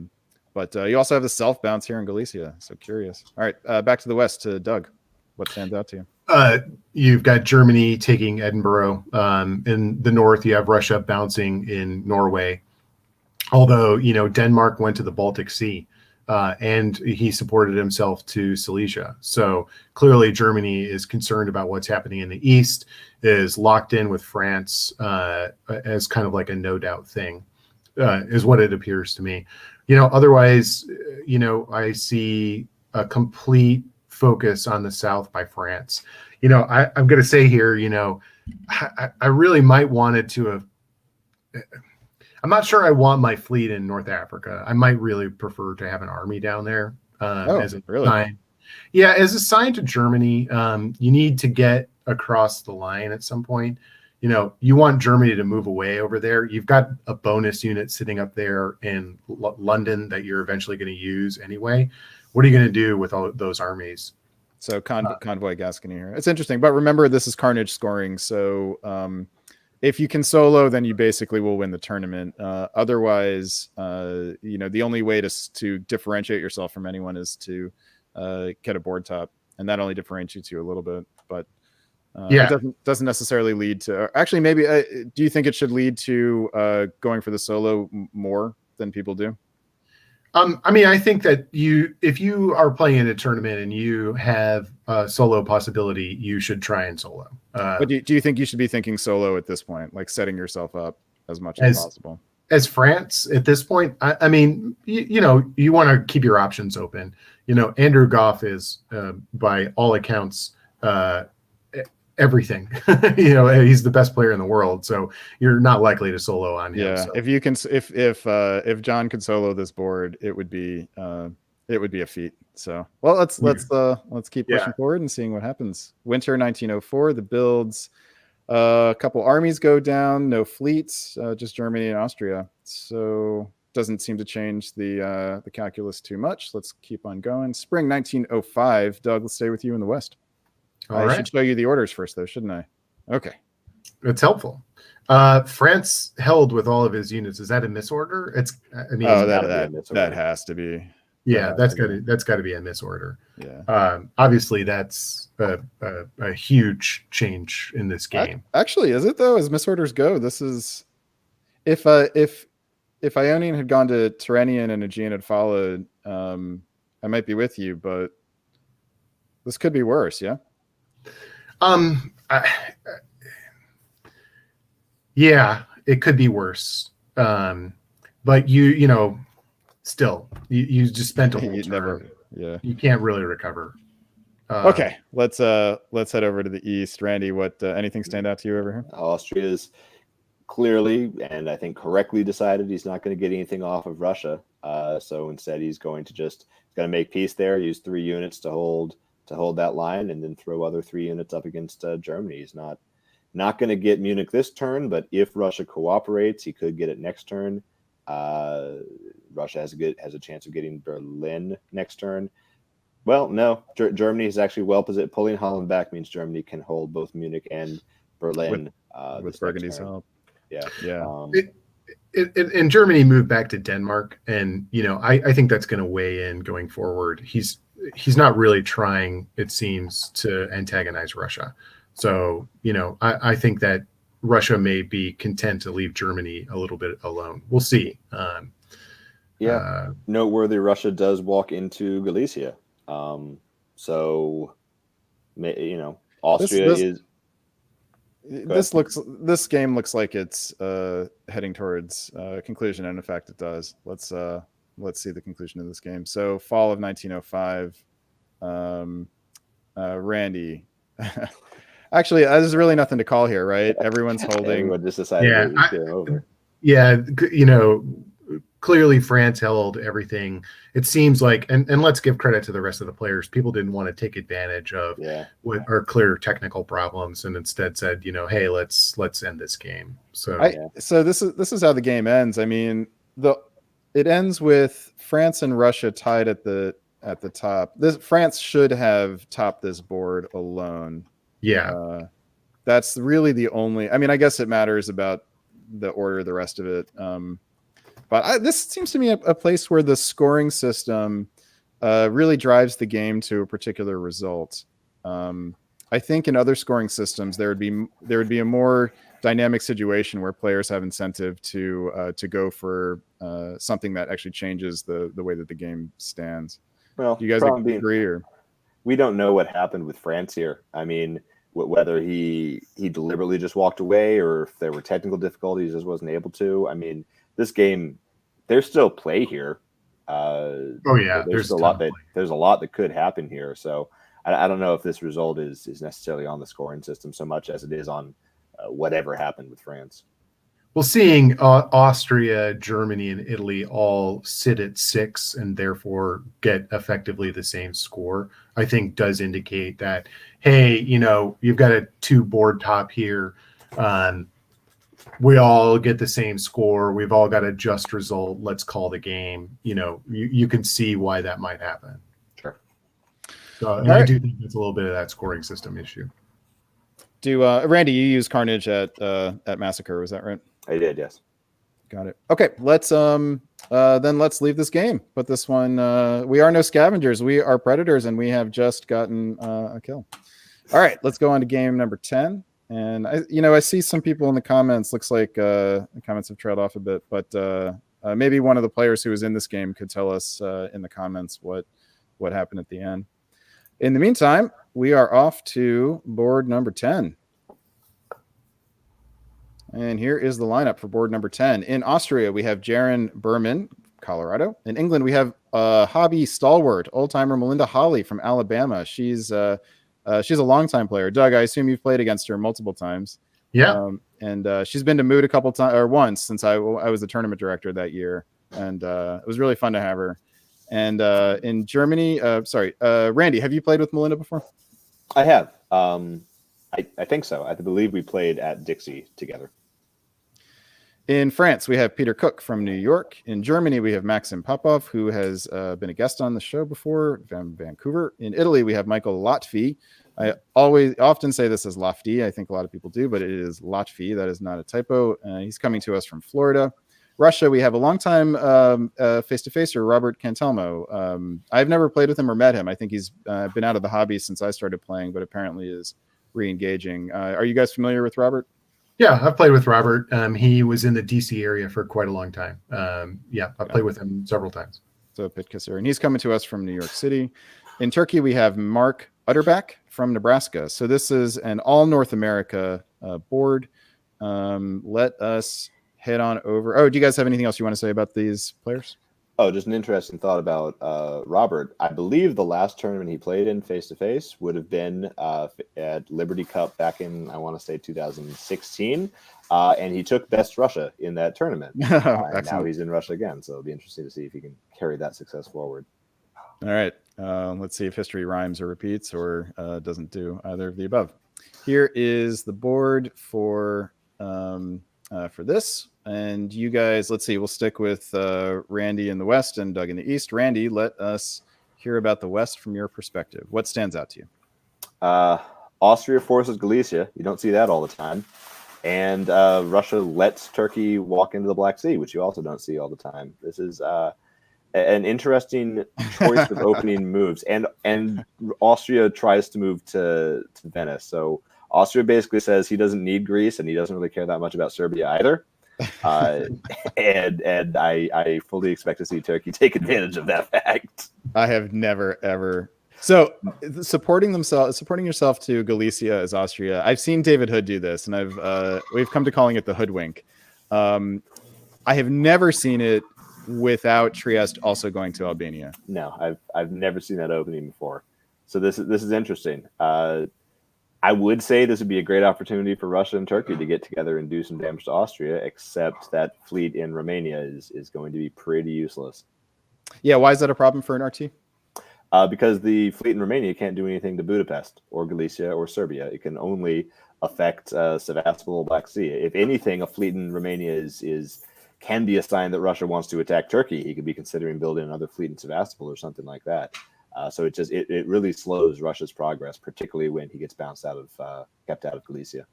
Yeah, you often see the fleet move to Romania as a condition for an AR from Austria's perspective. But this is a pretty big signal. This is as big a signal as Austria could possibly send in spring of 2001 that he does not want an AR. This is the Russian symbol. I hate everyone. All right, let's head over to the West. Doug, what stands out? Well, we've got a pretty standard opening across the board. I think the only thing that's really interesting here is the bounce in Burgundy. Was that arranged? Did they mislead each other? Hard to know. So we'll want to keep an eye on what's happening between France and Germany. My guess is that was an arranged bounce. Otherwise, England opened standard to the North and Norwegian Sea. No conflict in the English Channel. And as always, Belgium will be interesting to learn about. Let us see what happens. Doug, we'll stay with you in the West.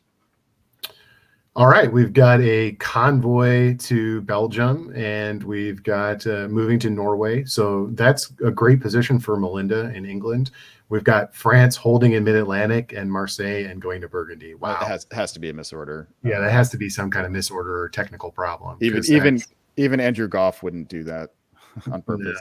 No, I don't think so. I mean, I could see Andrew Goff holding in Marseille and Mid-Atlantic and bouncing somebody in Belgium. John Jameson might make those moves. John Jameson. I think this is his standard French opening, actually. Yeah.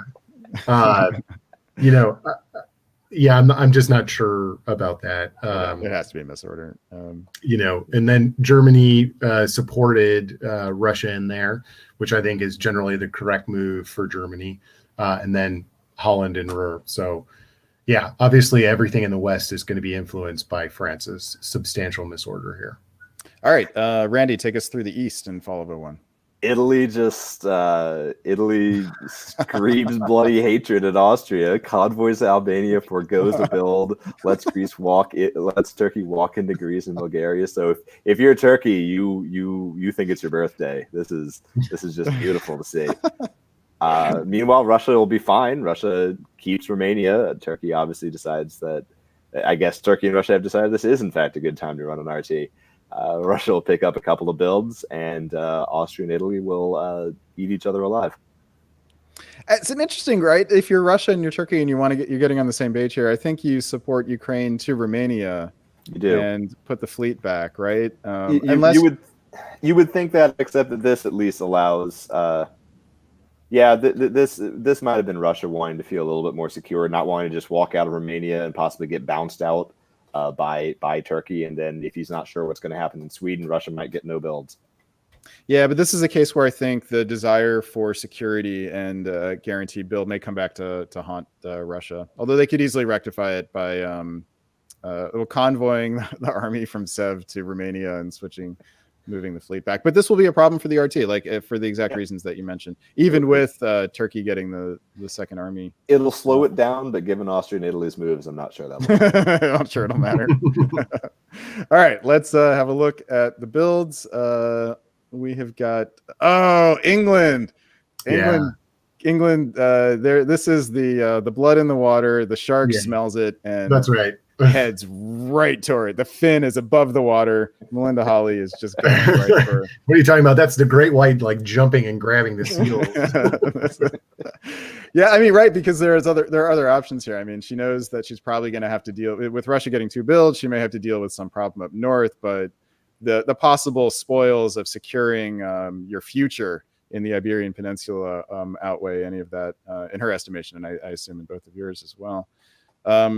Germany gives a gift to England by building in Berlin instead of Kiel. And we've got 2 armies from... Yeah, Russia's got to be beside himself.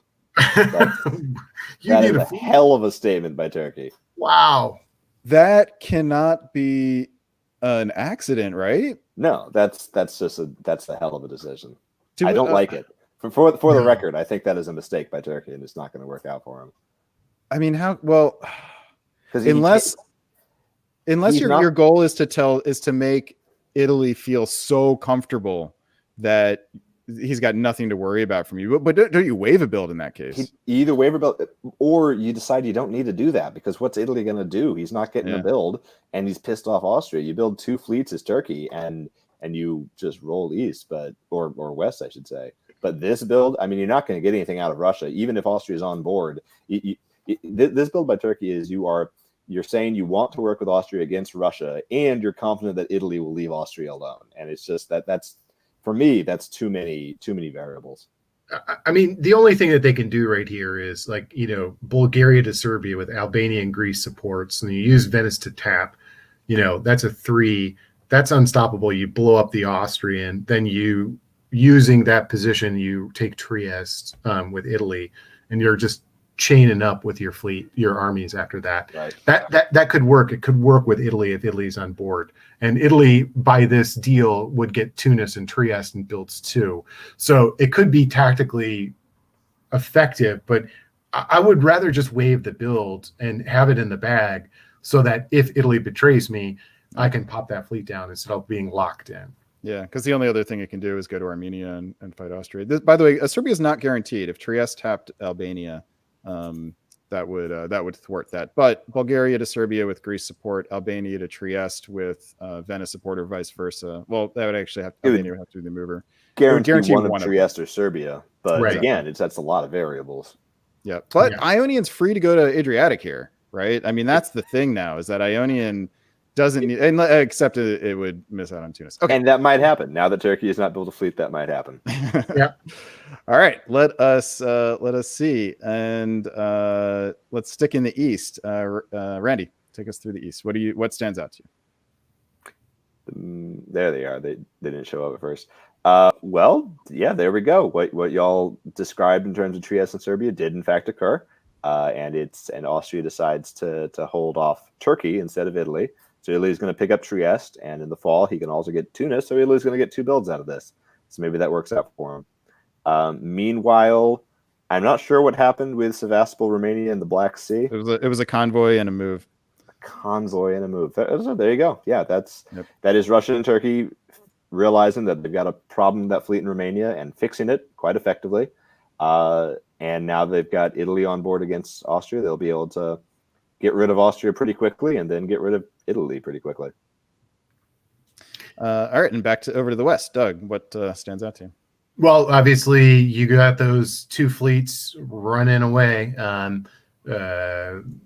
Looks like Germany popped up into the Baltic Sea, is going to work to take Sweden. We'll see how that goes, whether England will support Sweden, which she did in this move. You also have Germany and England working together, pushing into France on land as well. So, that the race is on against France. You've got a pretty strong EG here. There's really no reason not to work together.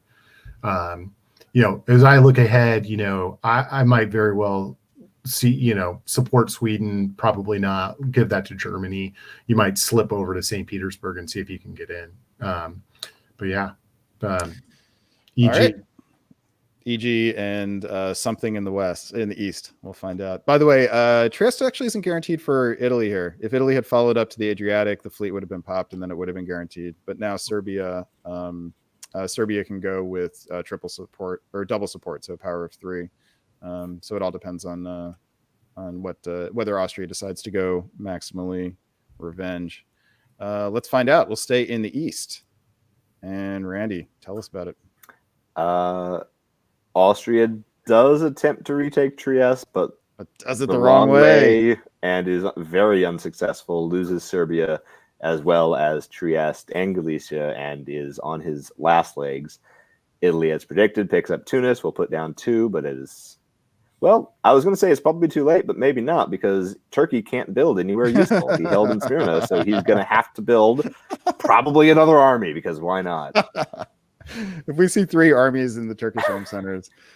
All right, let's keep going here. What about the West, Doug? Well, Germany stabbed England for Belgium, and take a look at where Belgium retreats to Ruhr. In the meantime, France has 2 builds for Portugal and Spain, and she didn't take Brest. Deployed in the north to take St. Petersburg, while Germany at the same time took Sweden. So Germany's building 2 here. France is building 2 here, and England all of a sudden doesn't seem to have a friend. This has got to be just great diplomacy by France to turn that situation around. I mean, France goes from being in deep trouble to getting 2 builds, Germany getting 2 builds, and England losing a unit. Do you guys like the stab by Germany? This is a big turning point in the game. No, I don't like it at all. You have France completely clobbered if you stick with it. Why are you switching gears for a 1-dot stab to make England mad at you? It just there's not a lot of percentage in it. I don't like it at all. It's pretty easy for England now to say all right, fine, I'm going to support myself to the North Sea, going to go to Skagerrak, and I'm going to mess with you. And you can't do anything about it. And you've got a unit in Ruhr. It's pretty easy for England and France to make nicey nice here. I think in this game, in this tournament, in that position, you take France down. Yeah, that stab was great for France, and that's it. You guys both expect Mid-Atlantic to come off the board here then? Yes. I would. Or Barents, one of the 2. Yeah. Well, it's a big difference between the 2, right?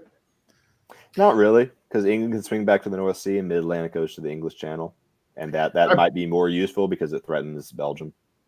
I just think that, the most important place that you want to get back to is the North Sea. That really it can't be stopped by Norway to the North Sea, supported by the English Channel. So then you want Barents to cover Norway, so you can pull Mid-Atlantic because it's extraneous at that point. All right, let's see what happens. Pulls Barents, goes the opposite direction of what we. It's okay. There. We've got 2 fleets from France. That's a shocker.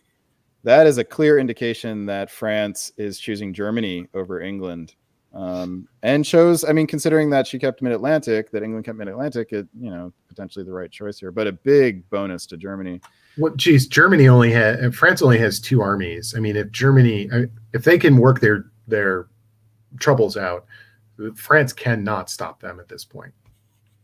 In Italy, we have two fleets, which is very interesting. Perhaps worried about France wanting to look west. Let's find out. Let us I'll start. note, Turkey wisely waived his build. Oh, thank you. Thank you. Finally waived a build. All right, good. Let's stay in the East then. Randy, what jumps out to you here?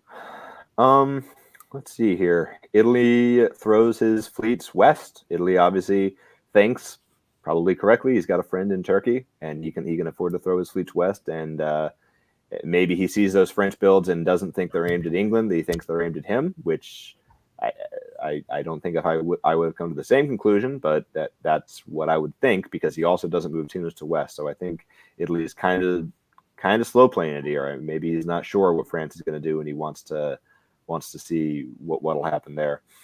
Russia takes out Budapest and will take out Vienna next turn and get himself a pair of builds. And he pulls the fleet down to Armenia, probably an agreed upon move with Turkey to pop that fleet, and Russia will just have 3 more armies on the board next turn. Yeah, the move to Syria sort of gives that away, doesn't it? Yep. Plus, then Turkey will have Smyrna open. All right, over to the west. Doug, what stands out to you? I think that Germany is deploying for an attack here. You're going to Helgoland, Skagerrak, and you're trying to pin Norway in place. So you've got, all of a sudden you can cut the North Sea. You create a guessing game potential for Norway, depending on how things shake out. So you have a lot of opportunities with those fleets. I think Melinda's move is the right move. She doesn't have a lot of options here. No need to antagonize France, so she's walking back. France has to deal with Italy, though. Italy is going to the Tyrrhenian Sea, is in Tuscany. Peter can't afford to ignore that deployment. So really, Italy's move is kind of forcing France into England's orbit again. If I'm France, I'm not moving from Spain. So this could just be England and Germany fighting each other, and France sitting back and not, poaching. We'll have to see how that plays out. And it works to Germany's advantage, doesn't it? Germany has the tactical advantage, and but with Russia building, that's a potential counterweight to Germany. So that's going to be a huge counterweight to Germany, because again, if nothing goes wrong, Russia will have 3 more armies on the board. Right. I mean, Germany's challenge here is you've got to get Norway. Okay, that you can't go this turn without growing. So you've got to throw everything you can at Norway here. So then there's a guess here. It should be noted that Germany can't cover Denmark, protect Belgium, and cover Kiel and Munich and Holland. Like they've got a bunch of places that have to be covered with not enough units to guarantee all of it. So the tapping of North and the taking of Norway, that's the obvious way to guarantee Norway, but then you have too few units to cover the rest. So let's see what happens. And Doug, tell us about it. Focused on the North Sea and guessed right. Sweden lost to Norway. I mean, guessed right. Well done.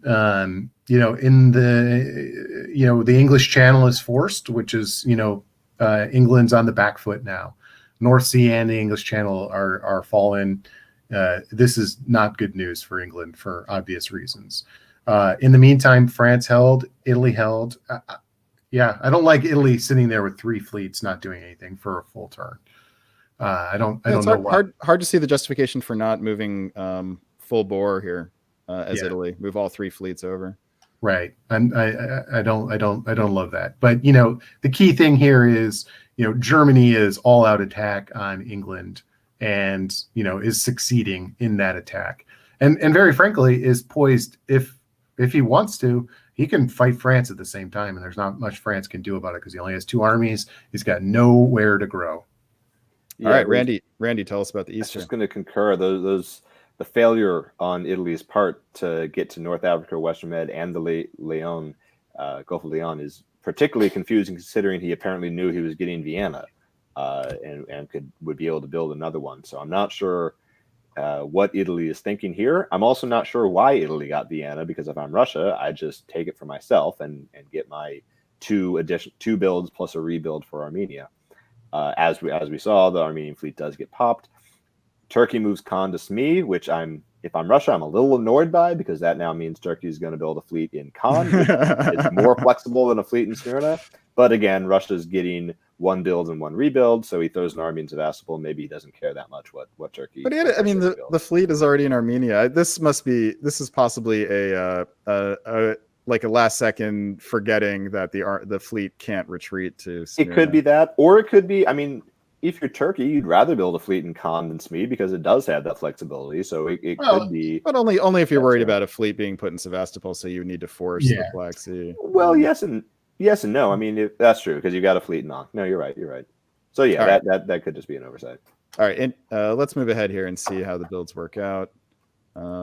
We've got a fleet finally build from Turkey that goes in Khan as expected. We got an army drop from Italy in Venice, which is probably good because he doesn't want to do anything with his fleets anyway. England pulls the army in Ruhr that was fun, but not useful anymore. Yeah. No. And we say goodbye. I think this is our first elimination of the day that we've seen, at least that I've seen. So thanks for playing Jaron Berman in Austria. All right. Real quick then, who would you want to be at this moment on this board? Lots of good options, it seems to me, but which one's the best? Doug, let's start with you. I quite like Turkey's position right now. I mean, it's not perfect, but you're really you're out of the box. Italy is all the way in the west. I think you've got a really nice spot. Yeah, I think, if you can avoid a fight with Russia, you guys have really good opportunities. That's for sure. Russia dropped armies here. This is a bit of a surprise to me. Sorry, I would have expected a fleet. Probably south coast. Those of you who had Turkish Fleet Armenia Army Syria on your bingo cards can go ahead and cross that off. I think I would rather be France than Turkey. Though Turkey is kind of out of the box, his position on the fleets is terrible, and I don't see an obvious path to growth other than attacking Russia, who just built 2 armies. Meanwhile, France, for whatever reason, Italy doesn't seem interested in attacking France unless this turn he moves to Piedmont, Gulf of Leon, Western Med, North Africa, then yes. So in that case, I wouldn't want to be France. But assuming Italy continues to dither, or even you can talk him into attacking Turkey, who is kind of vulnerable right now, I think I'd rather be France. That's interesting. Interesting that neither of you guys chose Germany. I suppose that's the one argument for keeping these fleets in place, is that you have the flexibility to go either way now. Yeah, actually, I'm going to change my answer. I think I'd rather be Russia. I think Russia's in the most stable position, no obvious enemies, and certainly no one who can clearly get anything off of them quickly by attacking. But where does he grow next? Because he is just he's been working with Italy and Turkey, has not been fighting with Germany, and is not set up to go after Germany. Probably he tells Turkey, let's take out Italy. He takes Vienna, Turkey gets Trieste, and he can continue the slow push. All right, let's see how it works out. And Randy, let's start with you in the East. There we go. See, that's exactly why, if you're Russia, you didn't want Turkey to move down to Smyrna, because Khan goes up to Black, and the army in Syria goes up to Armenia, and Turkey has obviously realized that no, his fleets aren't in any position to attack Italy. So we've got an IT here, and Russia, both Russia and France are in some kind of deep doo-doo here. This is one of the funkiest Turkeys I think I've ever seen. He has not moved a fleet outside of his home centers, not even ordered it, right? It's really excellent. In 1904. Okay, what about the West, Doug? What do you see? Well, you definitely see the fall of England coming very quickly. France supported up to the IRC. You get a convoy to Yorkshire, so you've got not a lot that's going to stop England from losing a couple of dots this year. Next, I think most significantly is Germany goes hard east, Prussia and Silesia, going up to Sweden. This is a clear, I don't care what your one fleet does, England. I'm going to ignore those dots. I'm going to take a home center, and I'm going to try and get Warsaw at the same time. So just moving hard that direction. All right, let's see how it works out in the fall. Doug, let's stay with you in the West. Okay. It's hard to see what Germany did. It looks like that must have been a support of Wales to London. Oh, English to London. Okay. Right. So both, Germany both makes units nice, supported it. Yeah. covers the centers, and otherwise, does not go for Warsaw. Instead, shifts south And against the also picks IT. up, and also picks up St. Pete. Picks up St. Pete, but that hey, that could be a deal. Like, hey, I'll take St. Pete with a fleet, and I'll move my army south and help you. What do you think, Russia? And there's Russia, you might take that deal. Otherwise, I'm not sure about holding in Spain. Is France? It looks like Italy missed an opportunity here as well. Italy went. Italy could have forced France to have a guessing game between Marseille and Spain, and abdicated that decision. That looks like a misorder. It looks like they're trying to switch positions, which makes no sense in the context. Just something That to do Fleet with Leon it. would be much better if it was in West and vice versa. It's Exactly. I mean, if you're moving Piedmont to Marseille and you're moving west to Spain, supported by Leon, you are creating guessing games, or you're going to the Mid-Atlantic from west. I don't understand France's moves here. I don't find it to be very defensible. If you're not working with Germany, Burgundy to Marseille, Gascony supports Burgundy to Marseille. If that's what you're doing. All right, let's move on to the builds. We've got a bunch of activity. We've got France dropping to fleets, right? Because picked up Liverpool and London. That seemingly changes the calculus for Italy, and it makes these fleets particularly useless now. Yeah. Turkey drops another army. Love it. And if Turkey tops this board without ever getting, I think he might. Like, more power to you, man. Okay, and then we've got a bunch of disbands from the Shark, who took a spear in the side. This is Jaws. We're coming to the end of Jaws here, not the beginning. Yeah. If I'm Germany, I'm a little. That's a lot of French fleets. This French position is pretty strong. Italy whiffed on the opportunity to take France down, I think, in this instance twice. Once by holding that turn, in this last turn with misorders, and that's going to cost Italy substantially over the course of this game, because you missed your chance to deal with France. And that's got to really irritate me if I'm Germany right now, because France with two northern fleets probably is not really what I want to see at this point. France has 5 fleets in the water. So you're pointing out that France is now a dark horse to top this board. I'll correct you there, Brandon. France does not have 5 fleets in the water. France has 5 fleets on the board. He actually doesn't have a single fleet in the water. Fair enough. 5 on the board, all on land. There should be a spot on the bingo card. Definitely is. All right, spring 1905. Doug, we'll stay with you in the West. What do you see? Lots of walking away. Italy got into the Mid-Atlantic. That could be good, but doesn't have anything there to stop France from walking to Piedmont. It's not ideal to have a fleet in Piedmont, but hey, you take your opportunities where they are. In the meantime, England is, of course, dead at this point. Germany's uncorking their attack against Russia. All things considered, you got a pretty strong FG here, and they're in pretty good position to run this board. And it's capital G, lowercase f at this point. Yeah. The thing is that France with only 2 armies is just really weak in terms of its opportunity to stab. And Germany just needs a couple of fleets to hold France at bay in the north. He can basically do that with North Sea and Helgoland Bight. Then he can convoy Edinburgh over wherever he needs it, down to Belgium if need be, and really retains the opportunity to drop and stab France, whereas France doesn't have the corollary. All right, let's push ahead, see how it goes. What about the East, Randy? Turkey continues his push. He takes Sevastopol. We might see the first sign of a crack in the Turkey-Italy alliance, though. Italy is forced out of Budapest and retreats to Serbia, and Turkey cannot safely kick him out of Serbia without risking Greece. So it'll be interesting to see how that. If I'm Turkey, I am very irritated at Italy choosing to retreat to Serbia.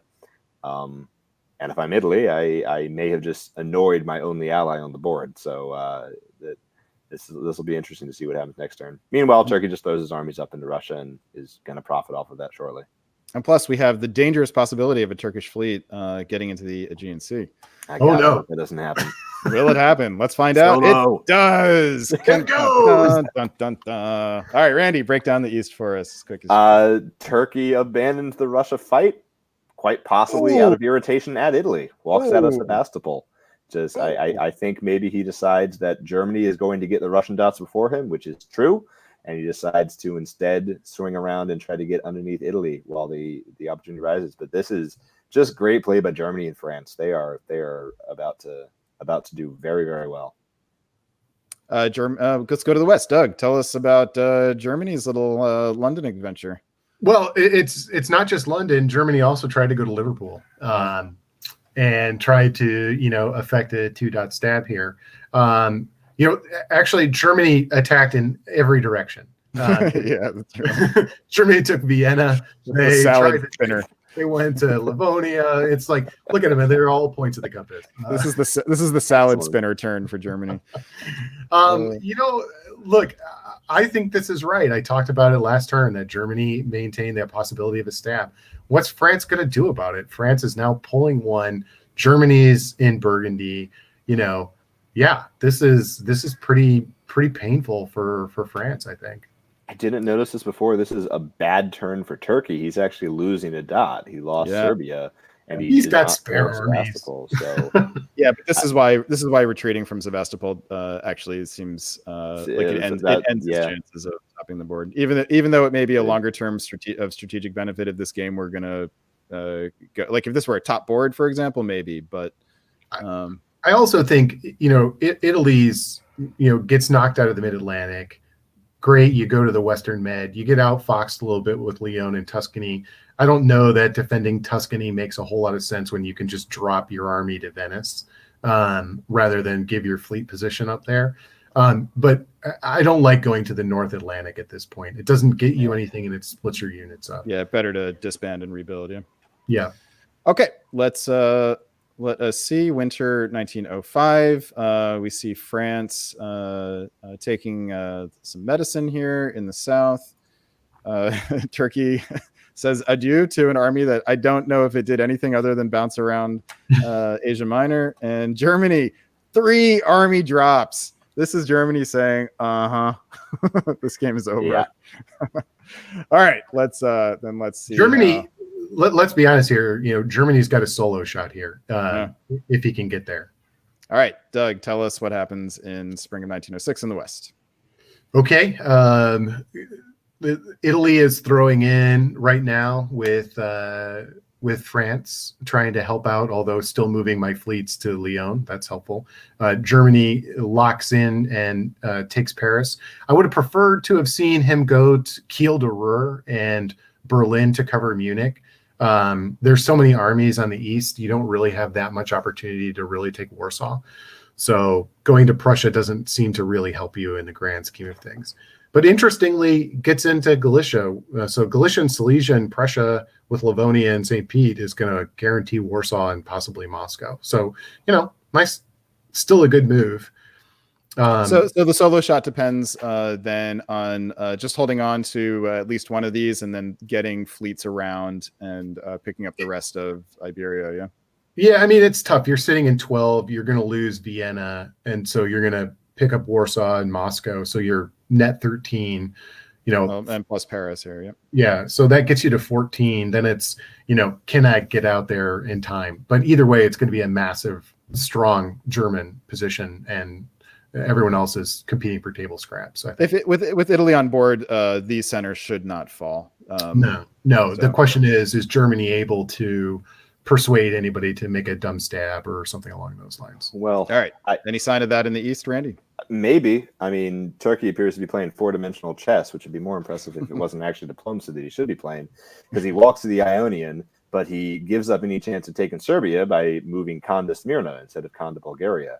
So he'll be able to walk into Naples if he wants. It's possible that fleet move is to help Italy hold a line against Germany coming around there, but I think more likely that's a tough sell. Right. I think more likely this is Turkey just being opportunistic, but not necessarily great at it. I think we've agreed that Turkey and Italy both missed their chances here. All right, fall 1906. Let's stay in the East. Randy, any doesn't look like Turkey has obliged with the chaos. No, move. yeah, Turkey seems to have seen the light and is in fact going to move over into the mid, or he's just repositioning himself for a better stab because Khan does also go to the Aegean. So Turkey could be thinking, hey, in a year or two, if Germany is slowed down enough, then I'll have an opportunity to grab 3 dots off of Italy. Man, Other it's got to than be that- hard. It's got to be hard to be Italy and having a fleet in North Atlantic and not having a good game. You hate to see it. Yeah. Oh, and Mid Atlantic as well. 2 fleets Yep. across. All right. What about the West, Doug? Anything? Anything? else going on?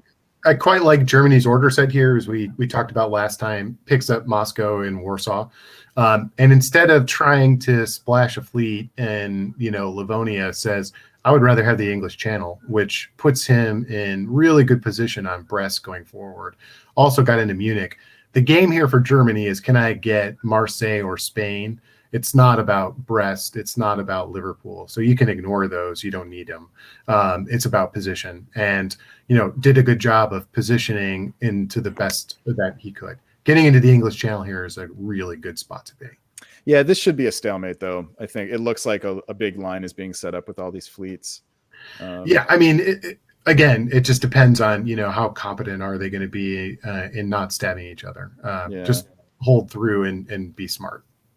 You've got the Russian army behind. This is a big deal in terms of a stalemate line, but there are weaknesses down here and Germany is getting 2 builds here. So let's see what Germany plops down.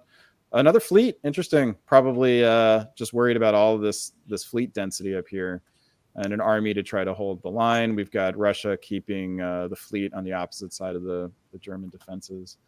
Okay. I believe this game actually is about to draw. Do you guys see any reason here for it not to draw? Looks like all the action is in the East here. Randy, Yeah, I mean, Turkey probably with agreement from Russia throws the army into Sevastopol, or that could be Turkey just saying, I can hold Sevastopol by myself, but given that he also moves up in Galicia with Russian help, Italy taking Budapest is interesting, but I mean, Russia's not really doing anything useful, and Italy needs the unit more than Russia. So it's entirely possible Russia does not live to see 1908. Otherwise, Turkey, if it weren't for the German solo threat, Turkey would be in a great position again. But as it is, he's not. Well, it looks like the players agreed that the game was did not have any play left in it, because this is where it draws right here. I mean, Germany is ahead 14-6 with Carnage scoring. The only reason to keep playing for Germany is to solo or pick up another dot or two, because sometimes those dots make a difference in tiebreakers. I mean, you have 2 dots that you're going to get at this point, and it's going to be a mammoth slog to get to Liverpool and Brest. They stopped you from Marseille, Portugal, and Spain. So, and you're not going to cross the line. So, yeah, I mean, this is a great result for Germany, a well-played game, but you're stopped, and you just kind of got to acknowledge that.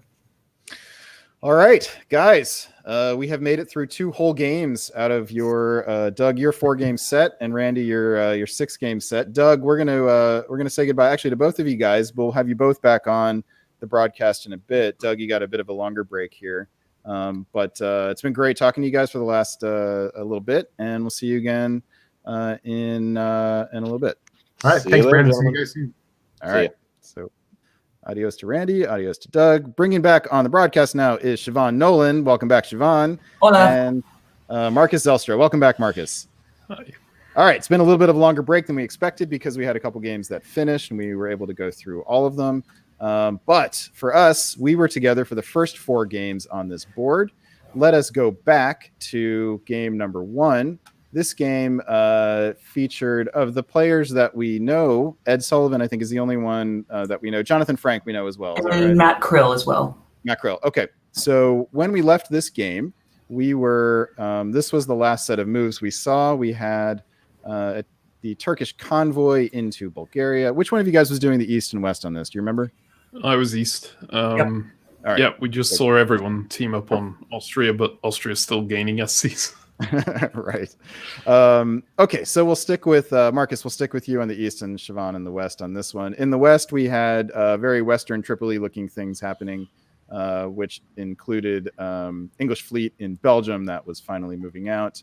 But so far, Russia was able to hold the line. Okay, let us go to the builds, and here is what happened. Austria put down 2 armies. Right, and we talked about the possibility that Austria and Italy could reconcile here. And then the question is what happens with Turkey, and Russia seems just a bit stranded. Kiel has an army, a brand new army, which is in Kiel, interestingly, not Berlin. So this could suggest that things may be a little bit distrusting in the West. This could also be headed for Livonia. So let's find out. And Siobhan, we'll start with you in the West. Tell us what you see.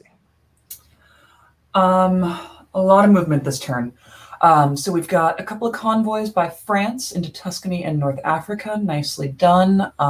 England takes St. Pete, convoys the army over to Norway, and the German armies just sort of shuffle Bohemia, Warsaw, march onward, Western Triple. This is a 4 convoy turn. We have 4 convoys on this board, which could be a record. I don't know if I've seen that before. Marcus, tell us about the East here. What stands out? So the move that's confusing me a little is Romania to Ukraine.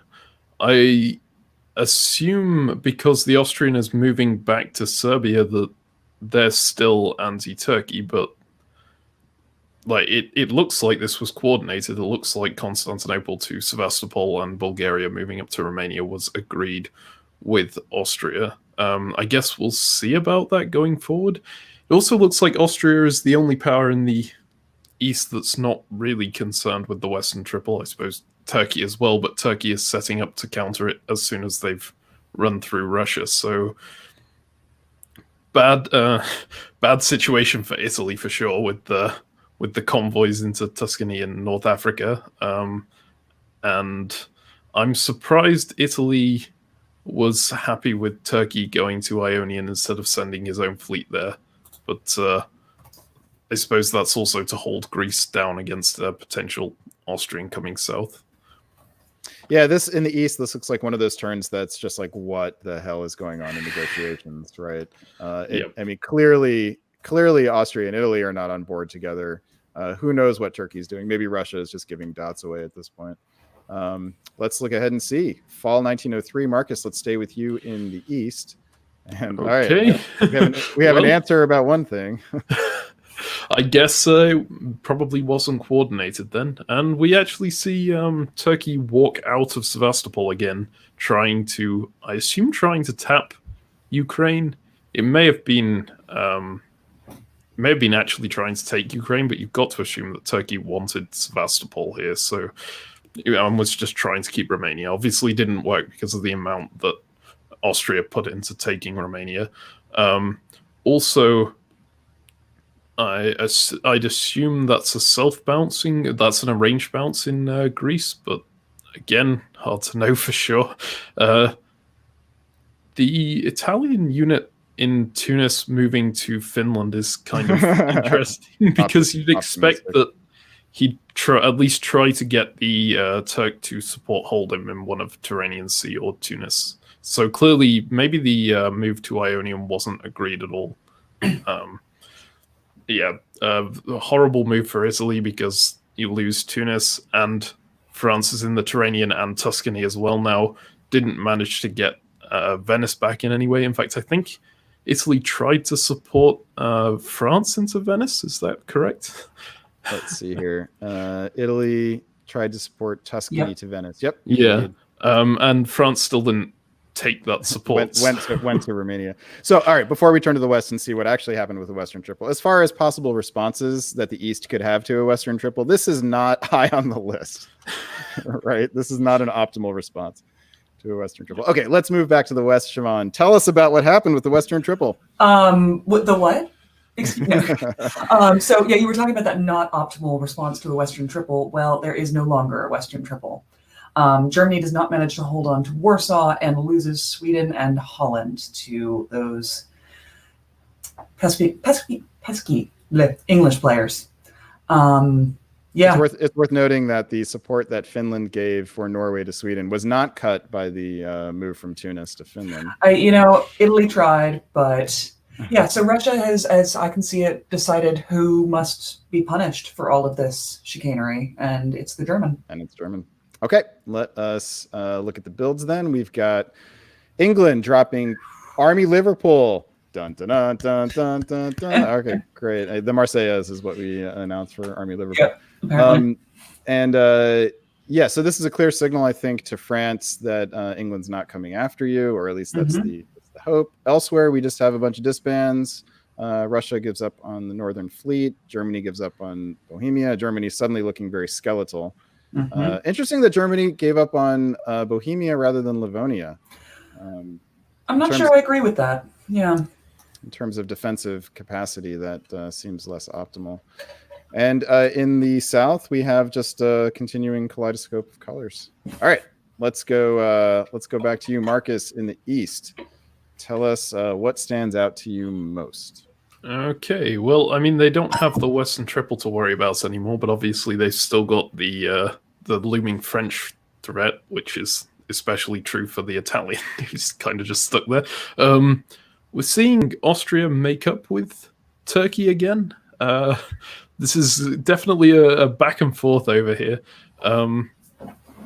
And Turkey attempting to take Sevastopol. It looks like it may have been an arranged bounce.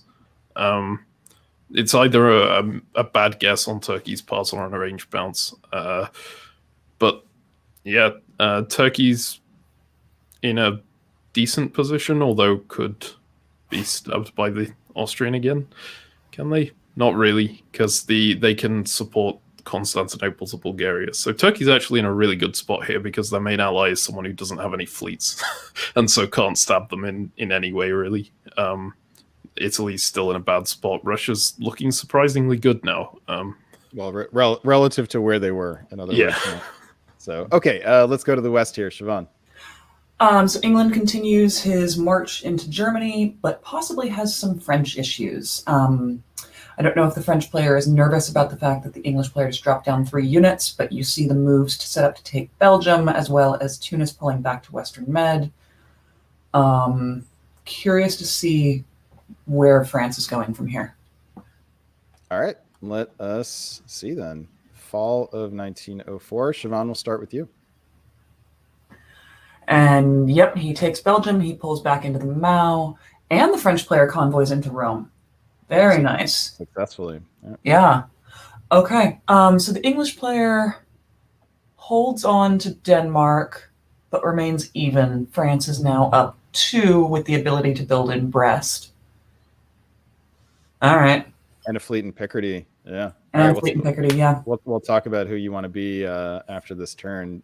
First, let's hear about the East from Marcus. Okay, the main thing that's standing out to me is that Ukraine army holding and getting forced by Galicia and Romania.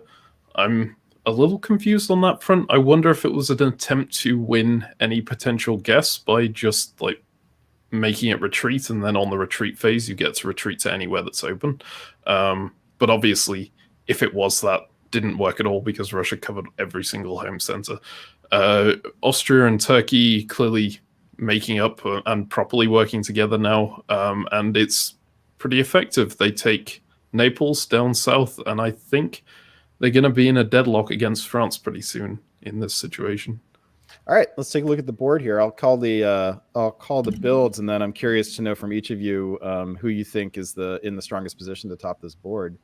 For the builds, we've got France dropping down 2 more fleets.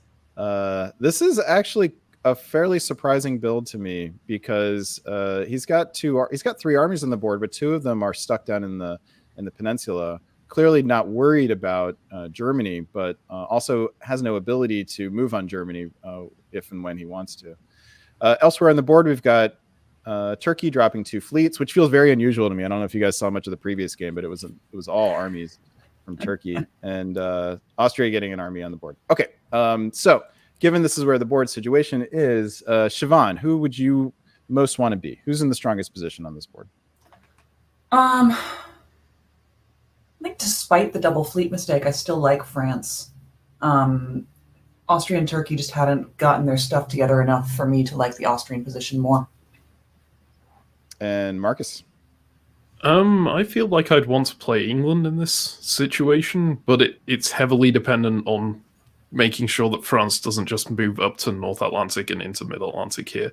Obviously, you do have those armies on the British homeland in case that does happen, but it would still lessen your chances at the board top. It seems to me like I mean, neither England nor France has much capability to attack the other, unless England were to convoy this army away and not be able to cover Liverpool. But yeah, it kind of feels like a case where they could both ruin each other's chances, but not necessarily secure their own by stabbing. Let's find out. So Marcus, let's go with you. Tell us about the East. Okay, well, I think we see that deadlock in the East coming in with the support hold on Rome and obviously the attack on Rome that doesn't work. It is a missed guess as opposed to any potential deadlock in the Tyrrhenian Sea. So France is just trying to hold out until they can get that fleet down to Western Med and block that up properly. But they could potentially do that because the Turkish fleets are all hemmed in by that one in the Ionian Sea. It's going to be really awkward to get past that. On the northern side of the East, we see Austria making a rush for Munich, which is going to succeed, I assume, because there's not really anything that can be done to stop it. That's right, 3. Yeah, he's got 3 on Munich here, and England and France are now fighting. Let's hear about that from Siobhan. As predicted by you, Brandon, it's going to be a whole lot of nothing for quite a while. France is trying to get Germany into Holland, it looks like, but Germany has much bigger issues coming at him because between the Austrian and the Russian moving west, he's not long for this world. Yeah, this is a game where nobody wanted to be Germany's friend in this mid-game period. Mm-hmm. Okay, let's. Interestingly, we've got Russia looking like they'll get a build if they can convince Austria not to take Sevastopol here. Go Russia, go! Oh, that'd be fun, wouldn't it? All right, Ed, we're rooting for you. And here we go. Tell us about it, Marcus. Tell us about the East. Russia gets that build. So yes! Congrats, Ed. I am surprised that Austria didn't go for Sevastopol there, because they're in quite a dangerous spot now with Russia being powerful again and with all their units pushed towards the Western Front. But maybe they've just decided this is going to be a Russia-Austria-Turkey alliance to the end, or they've solved that. We're seeing that issue of every Turkish fleet being stuck behind the Ionian. And France played that well. They went to Tunis, they went to Tyrrhenian Sea. Now it's even harder to get past. And Austria, Turkey are trying to correct this by putting more armies in Italy, which is okay. It's going to get them Naples. No, it's going to get them Rome, but then it won't get them further than that. Except, well, I'll leave that for you on the Western Front. Let's hear about it, Siobhan. So the first thing that jumped out to me was the retreat into Piedmont. Yes. Which yes. cannot be covered at all next. Yes. Can you go ahead and turn on the orders so I can figure out what that soupy mess on the English homeland? All right, so France guessed wrong by trying to convoy to Wales. Should have tried for London. Yep. And well done, England, on this case. England, oh, that's superb. It's the 50-50 guess, and what kind of player am I up against, and what are they going to try for? Yep. Oh, okay. It just nothing moves. It's yeah. This is. I mean, Germany loses Munich, and France is having a lot of problems. This is worst case scenario if you're England and France. You have done nothing but stop each other and given Austria the chance to get into position. To take advantage of a pretty big weakness now. All right, let's move forward. And we have, for the builds, we've got the famed Russian army dropping in Sevastopol. Could be a thorn in Austria's side. I'm with you, Marcus. I'm not sure actually what Austria needs from Russia at this point. It would be if Austria thought they could pull it off, better to take the dot and then try to get Warsaw and Moscow behind. But now that option is actually out the door because they just don't have the units to both protect Romania and go after these dots. But they do have a future build coming from From Marseille, Iberia. Spain, Portugal, like. Yeah, normally if you're Austria and you are getting builds from Iberia or Marseille, it's a pretty good game. Usually you're thinking solo at that point. But usually you've got fleets, just getting armies over there. All right, let's see how it goes. I know they're building some pulls here from England and Germany, which are of significance, actually. The German dropping the army rather than the fleet signifies that Austria could have a much easier time in the center than looked previously.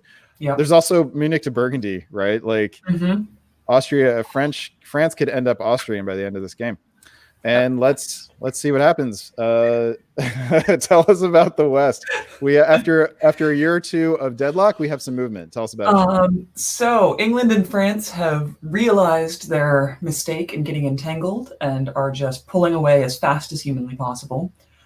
France is well on its way to becoming Austrian with German help in Ruhr, supporting Munich to Burgundy, because it looks like Germany has decided that they are angry at everyone in the West and just throwing it to Austria. And takes around the East, if there is still anything to talk about over there. So, I mean, I was really hoping for Russia to move to Armenia or something and just walk into Ankara. Because Russia has not a lot more to gain out of the north with so many armies here. They could go for Berlin, but Germany's working with their alliance, so it would have been nice to see them stab. But we see Russia pushing everything up to the front line, probably just hedging for that safe survival on 4 bet. We've got everyone sort of being friendly there and pushing forwards. And they finally managed to get out of that deadlock in the Ionian. Although they are going to need 3 fleets there if France is really trying to hold Tyrrhenian. It's a very curious, from a balance of power perspective, the way that Turkey and Russia are playing this. I actually think I'm in agreement with you that Russia doesn't really have anything to gain from both hurting England. I mean, if anyone's trying to angle for the board top still here, they need to keep Austria in check, and England is willing to do that, whereas Turkey is in position to harm France if that's what they're angling to do. Also in position to harm Austria, but I mean maybe that's the other consideration. Anyway, I'm with you. Russia had the opportunity to drop into Armenia, pick up Ankh, drop a fleet in Sevastopol, and become really relevant again. But that didn't happen. All right, let's move forward to fall 1906. And Siobhan, tell us about the West. As expected, Burgundy walks into Paris with no opposition, does not keep Marseille, but gets to be in Gascony, which is just fun as Austria. How often do you get that chance? Germany hangs on for another year, and yeah, it's a mess of Austrian and French units. Yeah, tell us about the Marcus. Tell us about the Italian peninsula here. Yeah, well, we see Turkey taking 2 Austrian centers here, presumably with Austrian agreement, though. It's definitely with Austrian agreement. And they can now push through Tyrrhenian. It does show just how slow trying to push across the Tyrrhenian Sea is, because it's taken this long for someone with this much of a fleet advantage to get there, even when Lyon has been focusing further north. But it looks quite good for Turkey because they're going +2 here. I think Austria, despite taking Paris and Venice, is staying even. I think Venice was already Austrian, wasn't it? No, it was French. No. It was French. That's right. Okay. So now Austria is even. Turkey is building 2 behind all of the French units. It seems to me that the balance of power here has suddenly shifted, which you were intimating just now, Marcus. I think I agree with you. Siobhan, would you agree with that at this point? Yeah, I absolutely agree with that. All right, let's see the builds. 2 fleets. Ooh, Turkey needed an army here. If Turkey was going to stab, at least one. If Turkey was going to stab, it had to be an army. So Turkey's not going to stab. Turkey has just given away a chance at the board top, I believe. The way that Turkey tops the board here is by taking one or more of these 3 dots, plus potentially Venice if they play their cards right. I guess Tunis as well. Tunis, Venice, probably Serbia, Romania, But these are now off limits. but now he can't. Yep. Okay, let's move forward here. Spring of 07. Let's see. Siobhan, tell us about the West. There's a lot of red arrows in Scandinavia, and it appears that Sweden tried to take Finland, and Finland tried to take Norway. No, St. Pete tried to take Norway, and Finland tried to get Livonia into Sweden. Livonia, but why didn't that work? There must have been a misorder with the convoy. Yeah. Convoy Livonia to Sweden. Oh, no, Norway went to Finland. Norway went to Finland. Okay, there we go. Other than that, we continue to see the mixing of Austrian and French units. It's hard to see who really has the upper hand here, but some good guesses by both sides, and the Turks march on up the boot. Yeah, I mean, Marcus, I'd turn it over to you in the east here, but really nothing happens other than Turkey vacating any chance of topping this board. I think one thing that may be possible here, Galicia's support Ukraine to Warsaw seems a bit weird to me. I think it might be possible they arranged a bounce there and Austria changed things up so that he could walk into Sevastopol. But like that's conjecture and very well might not happen. But it would guarantee a lone board top. So with Turkey picking up Tunis here, Turkey would tie. So Turkey's at 7 coming into this year. They would tie Austria at 8. England still at 8 as well, actually, and taking Berlin here. Has Austria taken their eye off the ball and just too focused on France there? Yeah, let's see. Okay, in fall of 1907, Marcus, tell us about the East real quick.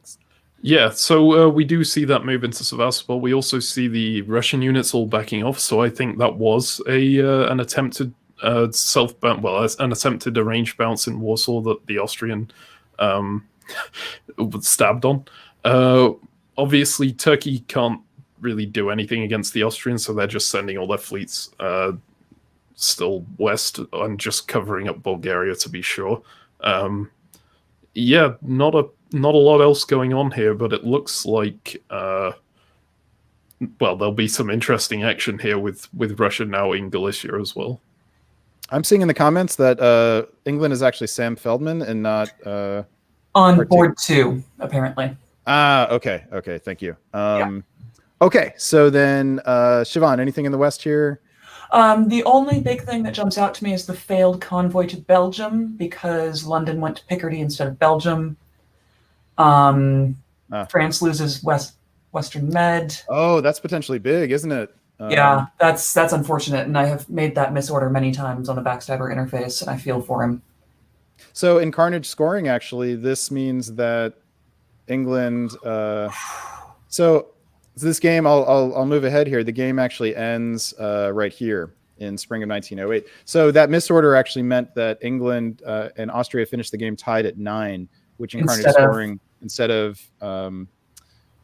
England topping the board alone. Yikes. Which in Carnage scoring doesn't make a big difference. It's the difference. It's less. It's like 10% difference in your score, but because it's so hard to differentiate yourself in Carnage scoring from other players, those little small gaps do matter when it comes down to the final standings. Yeah. Okay, let's wrap this game up then. Do you guys? And Turkey misses out of sharing the board top by 1. Do you guys feel like this is the right result, or do you think this game should have kept going, or do you think somebody else should have topped? Marcus, let's go to you on this. I think this is a fine place to end. The only, Austria wants to end here, obviously, because that Russian unit in Galicia is so annoying and will probably just slip into their home centers and take them down. Maybe England could get a solo board top, given no one is fighting against them. So England would be the only holdout I'd see. I think Turkey can't really make much progress with this many fleets. And obviously France and Russia will be quite happy to see the draw. Siobhan, what do you think? Yeah, I agree that based on this board position, it makes sense for the board to draw. I really feel for England here. My only sort of, not regret exactly, but what I wish we had seen is that Turkey had taken the opportunity to plop down some armies and stab, Yeah. because that would have been huge. For me, that's the big regret for me. I'd love to have seen Turkey take a shot at it, because certainly the option was there. The question is whether it would have handed a bigger board top to England or not. But go for it. What do you have to lose? Yep. All right. Shall we bid adieu to Brandywine, board 1? Yeah. Thanks very much, guys. That's a lot of fun. Yeah, thanks. Good game. And congrats to Kartik. Hopefully I'm saying your name right. And to Dave Smith for sharing the board top. Let us now move over to Paoli, board number 2. And this is the one that is Sam Feldman in England. Is that right? That's correct. Sam Thomas. All right. Then I am going to, let's do a quick reset. And while you guys are breaking down Spring of 03, I will try to get that name switched. Okay. So when we left this board, we had, let's see, the East. Let's go back to spring and see where we were. So England, Austria, and Italy were potentially having some difficulties. Turkey got both fleets out, which is really relieving to see, given how, constipated Turkey has been this tournament so far. We've got more Western Tripoli action, except for England going to the English Channel. And this is the game where Russia was doing lots of strange moves that felt inefficient to us. Yeah. To me anyway. But right. But then in the fall, he surprised us all by getting exquisite position, Galicia and Romania and Black Sea, and we also have a convoy to Picardy that succeeds here. Okay, and Germany gets into Burgundy. Okay, we're sticking with Siobhan in the west and Marcus in the east. So Siobhan, I'm sorry. So builds, we have a rather surprising fleet Sevastopol build. Seems like you don't need the fleet since you're already in the Black Sea.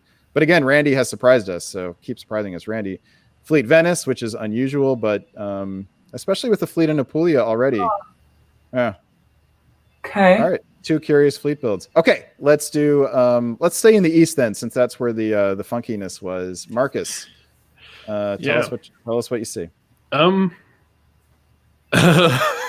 Okay, so Russia convoys Bulgaria over to Armenia, which is pretty great, given that it gets you that army in Armenia. That's a very nice unit to have there when you're attacking Turkey. But it does beg the question, why didn't you just build army Sevastopol and then move that there instead? Because then you wouldn't have had to convoy your army out. Austria and Russia continuing their alliance here. Austria pushing into Bulgaria, presumably to continue to try and push into Constantinople, or to cut Constantinople so that Russia can hopefully take Ankara, but that isn't guaranteed here. What else is going on? Italy's Fleet Venice build is very strange here. It's just going to stay in place and hold the line, which is fine. Italy covers Tunis against the Frenchmen, but that means that that Turkey gets into the Ionian Sea behind. I think, yeah, it's an overall good situation for Austria in particular, and Russia slightly less so, but also Russia by dint of Austria sticking with them. All right, tell us about the West, Siobhan. England has to reposition to deal with the French threat. Those 2 fleets are coming up north and will be really irritating. As useful as that army in Picardy is to the Englishmen, it might have been nice to leave one on the island. But France will be down, probably Brest, maybe Paris. There are some guesses there. Oh no, Germany had to retreat to Ruhr because Paris went to Burgundy. I missed that, a little red arrow. Okay. Brest is guaranteed, and no, Brest is not guaranteed. Brest is not guaranteed, but there's a guessing game here. Yeah, there's a guess there. Okay, shall we move ahead then and see what happens? It's actually would be a good puzzle for newer players watching at home. Why is this a guess? You know, why isn't this guaranteed for England? England has the advantage, though. I think England is. I don't know what the percentages would be, but I would put it something like just offhand, like 60-40 that England manages to keep one of these. Yeah. All right, let's see what happens. And Siobhan, tell us about it. England keeps Brest. loses the Irish Sea, which is unfortunate, but he had to cover Liverpool. Um, I'm sorry. We were wrong. This was guaranteed. We were miscounting because English. These three. I think, yeah. Yeah. I think that I assumed that the English Channel would be doing something to fend off the French fleets instead of getting into the Brest fight. Would have loved to see English Channel to MAO here. I know it's a little bit hindsight because now I know the moves, but and Italy is pushing west with Turkish help. That's delightful, isn't it? That is pretty delightful.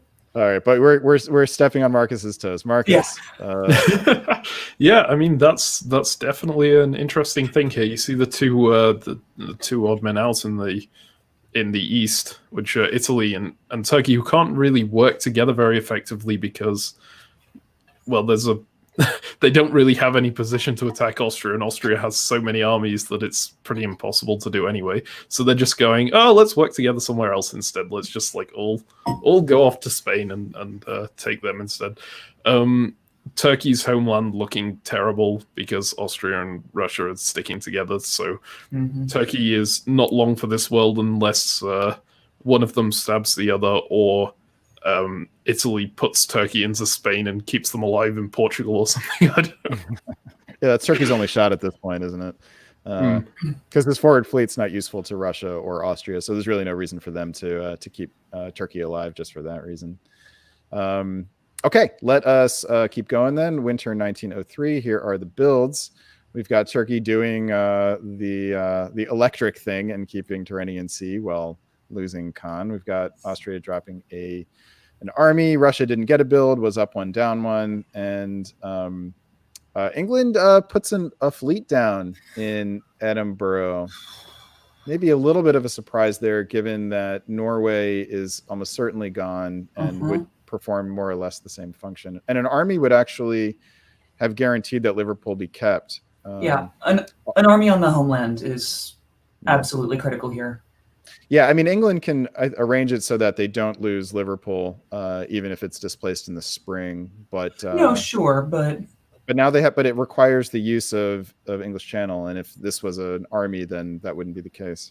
Yeah. So Sam Feldman, I see you in the comments. I think Brandon is working on getting the name updated, but yeah, unfortunately I have to shut this down and reboot it in order to which I can do. But let's move ahead to the spring here.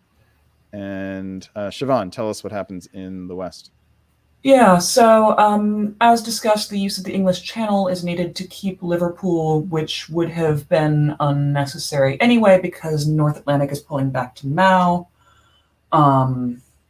France is losing Spain and Marseille to the Italians. Or the Turks. Or the Turks, yeah, depending on the agreement. Ouch, that's a rough turn for France. I love that there's a Turkish fleet in Lyon. That's always fun. And the Germans are marching through Piedmont. All right, Marcus, tell us about the East. All right. I was half expecting Austria to stab Russia here because it was pretty clear that Russia's overall plan had to be, after that fleet build, pushing those fleets out. So that's the only reason you build the second fleet there, because you're going to push it out through Constantinople. So Russia was really all in on the Austrian, but I don't think the Austrian was all in on Russia. They could have taken Romania here. They could have got a decent position on the Russian homeland, and because Russia has all these fleets, they can't defend it very well. From here, I don't think the Austrian has a... actually, they can take Venice. Never mind, because the Italians moved away. So they do have a route of expansion, but it's going to be a lot slower. We do see that because this Austria-Russia alliance is sticking together, Turkey's homeland is gone this year, so Turkey really needs to get Spain if they're going to stay on the board. If you are Russia here, do you stab Austria? I think, having seen that Austria didn't stab me that turn, I would assume that Austria is going to stick with me, because that's the turn I think Austria would have made the move if they were going to. But I could see, I think it makes more sense to take Smyrna here and push those fleets out, but I could see reason for stabbing Austria as well, given that's where you would push if you're going to build armies here. Yeah, I suppose Russia having the chance to get 2 fleets through Asia Minor is pretty delicious. All right, let's see the fall orders here. And of all of Russia's possible moves in Asia Minor, that was not on the set that I was considering. Marcus, tell us about it. Okay, I think it's a negotiated thing between Russia and Turkey, saying, okay, you can keep your fleet in the Gulf of Leon and keep harassing the Westerners for me, and I'll just leave you alive here and take your center whenever I feel like it, or whenever you get something in Iberia. And Turkey doesn't really have a choice there; they just have to go with it. We see the Austria-Russia still sticking together to the extent that Austria is just backing out of Budapest there, although to Serbia is a bit it doesn't really get much. It opens up Budapest for a build, but Trieste would have been open had this succeeded, and it was not because of a Western power. Siobhan, tell us about it. Because the German is helping the Italian, which is an interesting choice. I'm out of necessity, I suppose. I will say that the fleet in Lyon does not get into Spain, which is a little disappointing. France will be on 1 at the end of this. Am I correct? Yeah. Yep. Let's see. Germany dots England for Belgium. Russia's moving back into position to take Norway, but probably won't because Clyde goes to Norwegian. Should have done it last year. Yeah, we didn't talk about that. Russia has, I think, passed up opportunities now in 3 different places. Could have had Yeah. And I mean, it's one thing to not piss off your neighbors unnecessarily, but if you're going for the board top, you want to expand somewhere. Mm-hmm. So I think one of these 3, Norway, Bulgaria, or Smyrna, at least one of those you had to take. You had to do one. Okay, let's jump into winter, and we see our and if Russia had done that right, then you get to drop a fleet in the north. Make the difficult decision of whether north coast or south coast, but that's a fun decision to have to struggle with, isn't it? Mm. Okay, elsewhere we see Italy dropping 2 units down, fleet Naples, army in Rome, to go with the fleet that's still in Venice. Germany puts down a fleet. Interesting. Well, after they dotted England last turn, so probably trying to follow up on that. All right, let's look at the spring 1905. Siobhan, tell us about the West. Well, Germany does nothing with their fleets or with their armies. I mean, supported Rome to Venice, which allows Italy to get the fleet out. England pushes east, and France is no longer for this world. And congratulations, George, you made it to Spain. I hope you get to build this year. All right, tell us about the East, Marcus.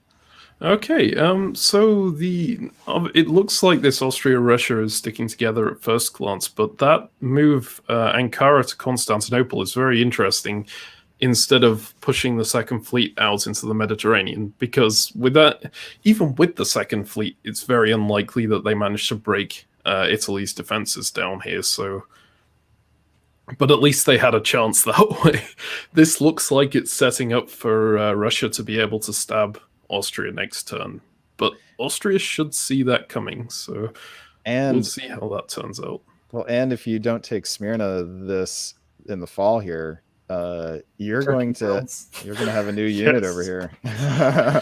That's true. That could be a real problem. I think the Russian moves combined with the Italian moves say that an Austrian stab is coming, but he really needs to take Smyrna.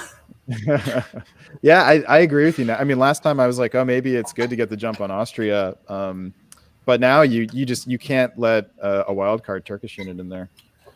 And let's see whether Russia agrees. Marcus, does Russia agree?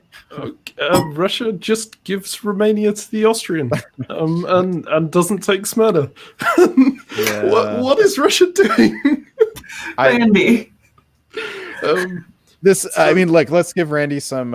Let's try to give Randy some credit here. This looks to me like the moves of a relatively inexperienced player. I think that's been consistent most of this game, and a really creative and interesting stuff in a lot of moments. But then at other moments, simply passing up opportunities or or even going backwards, which you see from beginners in a lot of places. So apologies, Randy, if you're not a beginner. So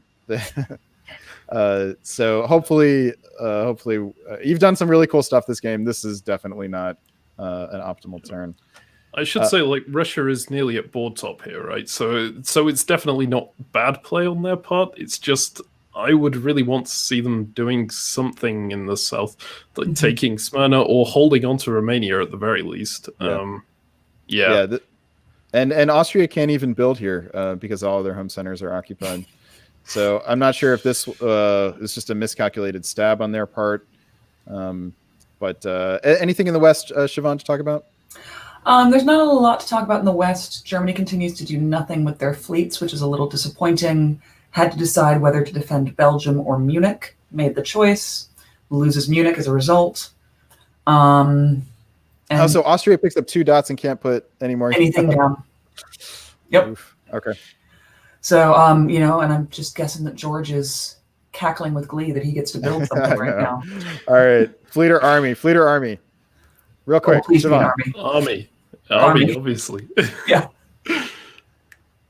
Waved. No. Oh. George. Okay. Why? No. Was that on? Someone in that game, was that on purpose or did he misorder? Yeah, Sam Feldman, tell us about it. Sam is England is Sam Feldman here. For those who missed the earlier part of this, it's listed as Thomas, and I don't have the ability to change it without restarting, so we're just gonna leave it up there for now. All right, let's keep on going here. Spring 1906, and Siobhan, anything in the West to discuss?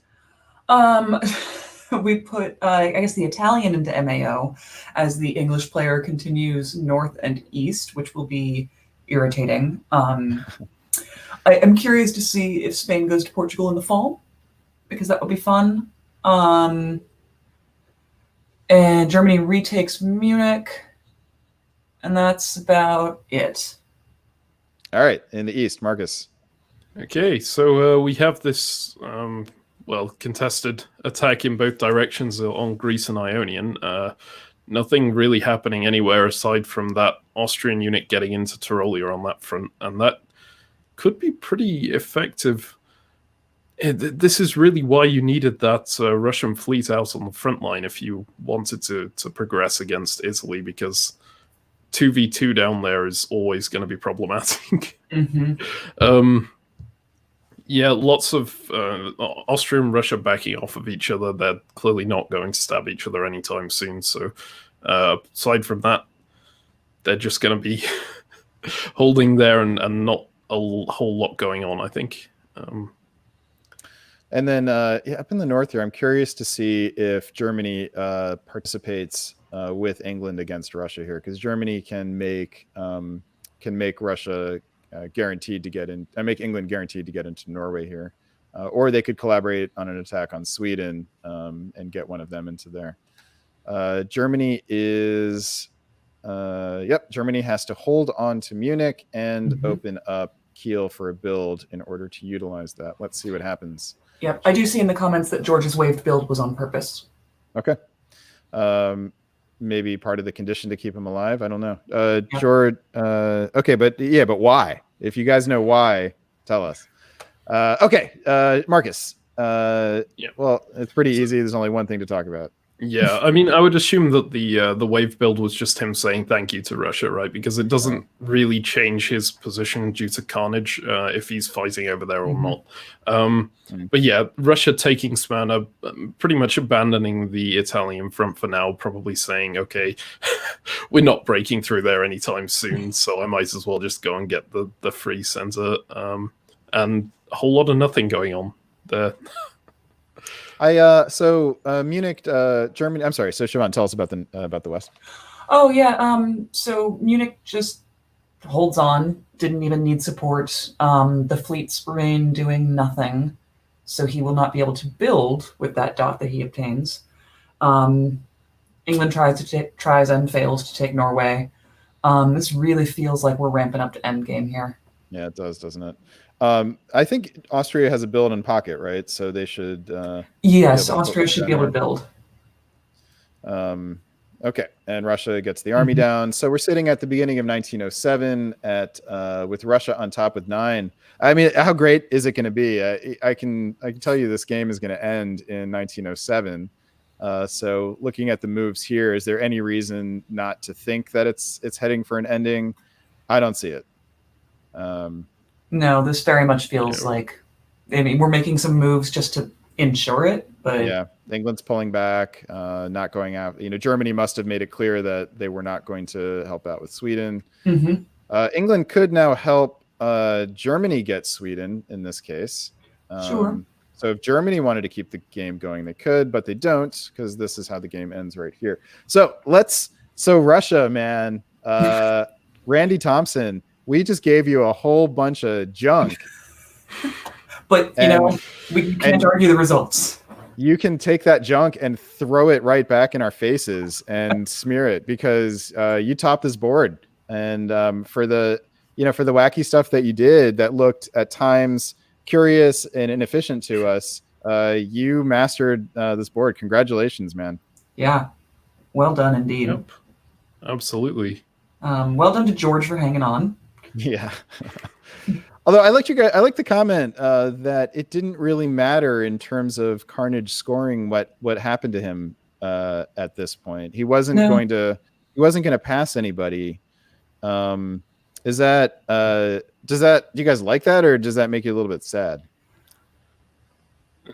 I'm always disappointed about it. Carnage isn't my favorite scoring system. I like that it doesn't punish eliminations too much if you fight, because that's a bit nicer for newer players getting into the game. But the fact that it doesn't really encourage you to fight and to grow, even if you're at a low center count, if you think that you can't get too much higher, that doesn't appeal to me that much.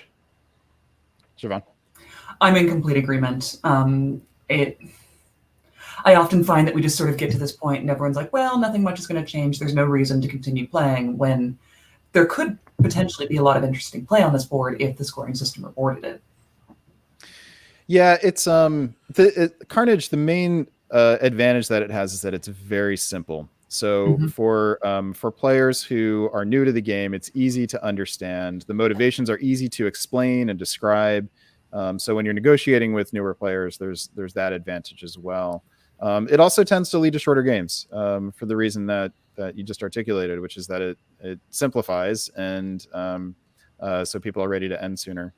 And people consider that an advantage for tournament games. Personally, I'm not looking to have a short game when I go to a tournament. There's an opportunity to play a game that can go to its natural conclusion based purely on the structural aspects of the positions. So I love to see that. But I've played Carnage before, and I've had enjoyable experiences. So, and I'm sure both of you guys, I'm sure Siobhan, you have as well. Marcus, you probably haven't played Carnage very much before. I have. I played it in the Netherlands once. Okay. But yeah, I got eliminated twice, so I was kind of happy for it. Okay. That is it for game board number 2, Paoli. Thank you guys for playing, and congratulations again to Randy Thompson for making us eat a whole bunch of crow. And we look forward to seeing you in round 2, and also being made to look stupid. So yeah, thank you. That's why I do these things. All right, board number 3. This is the green board, and this board now with the corrected name has Jeff Dwarnicki. We announced it as Bill Hackenbracht earlier. It is Jeff Dwarnicki in Germany. We've got Craig Mayer, Stephen Hogue, people we're familiar with. Sergei Sergin is a Nexus player. Was that right, Marcus? Yep. So you're familiar with him. And we were learning about the other players. In fall of 1902, this included a convoy. I'm sorry, not a convoy, but a move to North Africa from France. Was this one of the ones where France was a bit slow? No, this is the Western Triple that is just going for it. That's right. This was of the Western Triples and Western Tripoli things. This was the most Western Tripoli of them all. And we also had Turkey convoying over as part of a possible feinted attack on Russia. Okay, so in the builds for winter 1902, which we have not seen before, relatively standard stuff. We see this is also very Western Tripoli. England putting an army down in Edinburgh, ready to convoy. Fleet Berlin. Although, actually, I could see England preferring an army here, but but I could also see Germany making a good argument for fleet. But here you actually do see a slight problem with the way that they did the Western Triple, which was giving Germany the Belgium in 02, is that this army is now fully away from the front. Mm-hmm. Austria puts down 2 armies, and question is what happens next with Turkey. So let us. What happened here? Did I switch games or something? Didn't we just see a convoy over to? Yeah, over to Romania, or it got dislodged and then put in Ukraine. Oh, It was in yes. spring that we saw the That was in convoy. the spring. Right. Yep. Okay, thank you. Okay, let us move forward here and let us see spring 1903 moves. And we had switched so that Marcus, you were in the west, and Siobhan, you were in the east on this one, right? I think I was in the east through all the ones I was commentating. I switched you for the other 2 games. Oh no, the other commentators I think switched off at one point. Got it. Okay. Yep. You guys want to stay east and west here for? Let's do it. Marcus, Yeah, sure. tell us about the east. All right.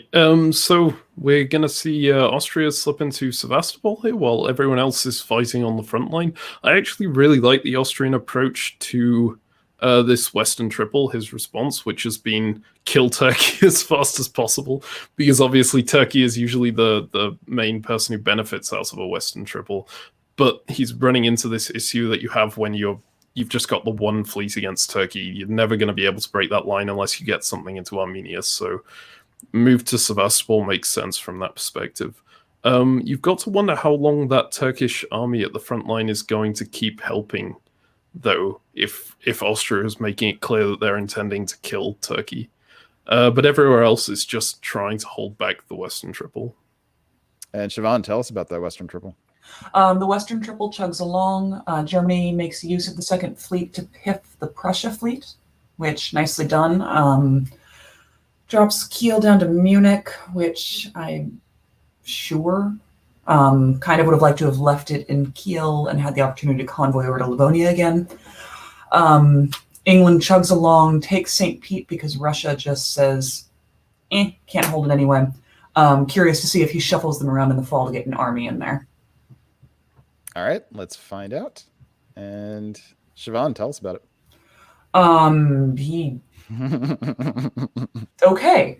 He stabs Germany for 1. Germany also loses Munich. France guesses right this time. Last turn tried to convoy into Tuscany, but Italy snuffed that out and bounced him. Gets Tunis, gets into Piedmont, and France goes to Burgundy. We'll see. To help the German, to hurt them. It's all a guess. All right, tell us about the East, Marcus. Okay, well we see that Turkish army being popped there. You assume that has to be agreed because they knew Austria knew that it would be rebuilt in Constantinople, which is exactly what's going to happen. The interesting thing on that front, well, obviously Russia gets put into Munich but can't build anything.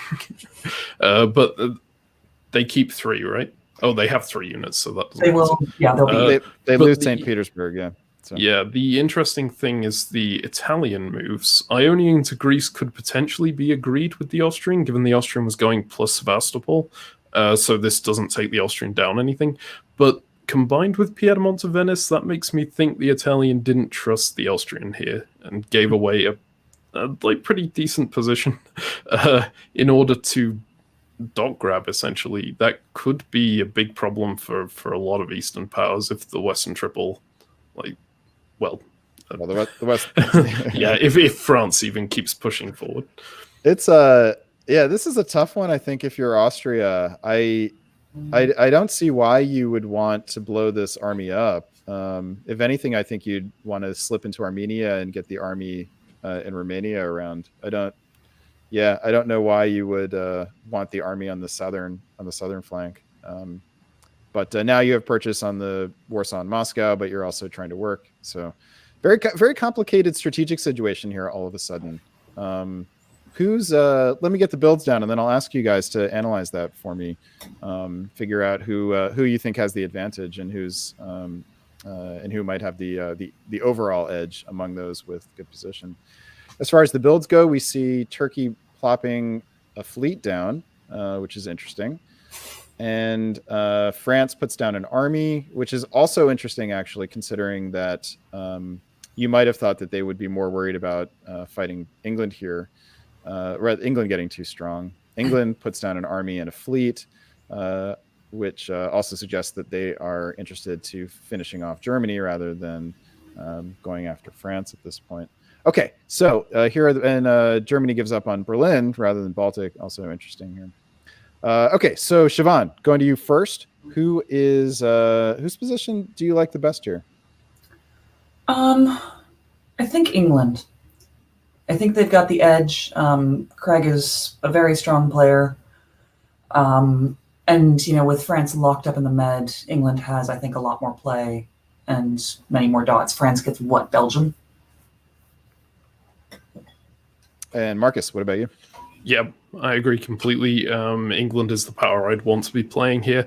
Potentially, if Austria can get the Italian back on side, they have a pretty decent position, but I would still want to play England and probably France before I'd play anyone in the East. And is it because of the big thorn in the big yellow thorn in Austria's side? Turkey is possible to kill them if Italy comes back on side and uses that fleet against the Turk. But even then, it's a really difficult thing to get rid of with 3 Turkish fleets. 3 fleet Turkey. Yeah, hard to imagine Italy doing that with France bearing down on them. But yeah, I'm with you guys. England does not have a thorn in the side the size of Turkey, so has more growth potential.